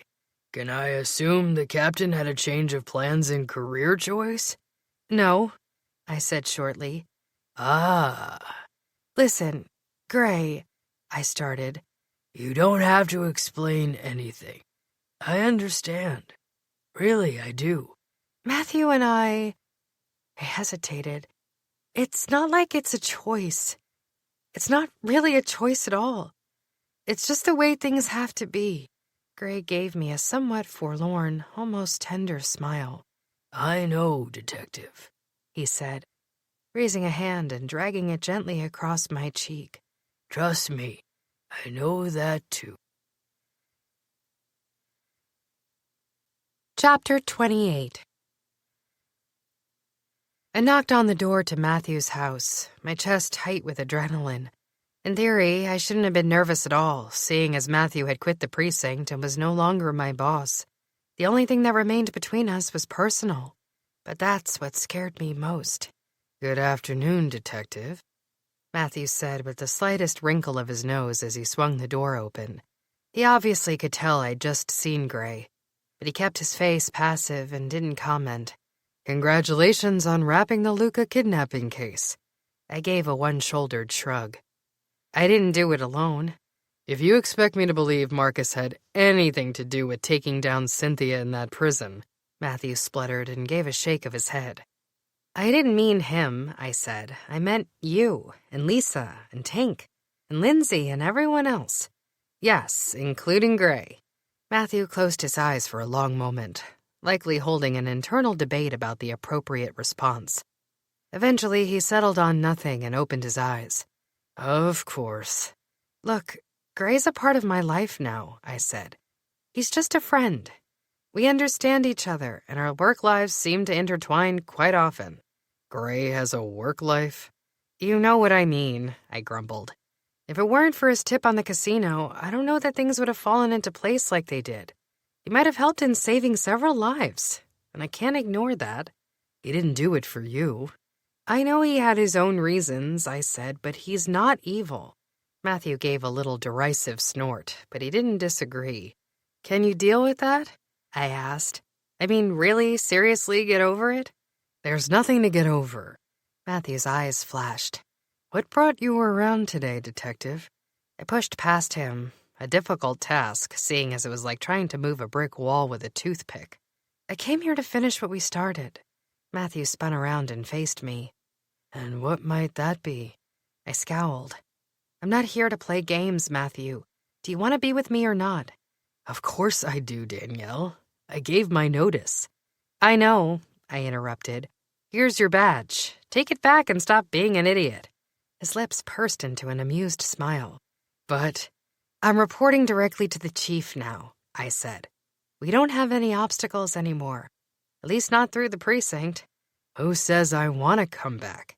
I pushed the badge toward him, but he didn't take it. I tried to quit too. The chief didn't flinch. Ah. Matthew reached out and took the badge. His fingers roved over the leather as if the answers were hidden in the seams. So where does this leave us? It leaves us right where we should be, I said. Unofficial partners on the job. And off the clock. Matthew watched me carefully as my words trailed off. His eyes, dark and murky, flicked over my body from head to toe, and he waited. But I didn't have anything left to say. Then Matthew smiled and opened his arms. I fell into them, letting my head rest against his chest, and his arms enveloped my back. It felt like I was drowning for the right words, and the second our skin collided, I could breathe again. Our lips met in a kiss. Then he swooped me off my feet and cradled me to his chest, taking the stairs in record time. We reached the bedroom in a fury, and this time, we finished what we had started. Epilogue. And now, the man said in the dim, dusky room, it's time. But, Master... He surveyed the image playing out before him. The vampire and the witch, lips locked as they fell into bed. He waved a hand over the clear image and brought about a deep sea of murkiness instead. A lightning bolt jolted through the crystal ball, and the rumblings of thunder sounded overhead, rattling the table on which it sat. We cannot allow the witch and the vampire to gather the rest of the files, he explained in a patient, slithery lisp. If they do, it will ruin everything. Master, the witch and her lover are stronger today than they were yesterday, and their bond will only grow deeper. The witch has already seen the first of the files. If she finds the other 5, we'll be finished. She won't. They've been hidden well, he said with a slow, deliberate laugh. But we don't have any more time to waste. What is it you propose we do? He withdrew a long, crooked dagger that gleamed in the moonlight. Kill the witch. This recording of the Hex Files, Wicked State of Mind, was presented by Dreamscape Media, LLC. Text copyright 2018 by Gina LaManna. Sound recording copyright 2019, Dreamscape Media, LLC. This recording was produced by arrangement with LaManna Books. Thank you for listening. Please check www.dreamscapeab.com for Dreamscape's latest releases.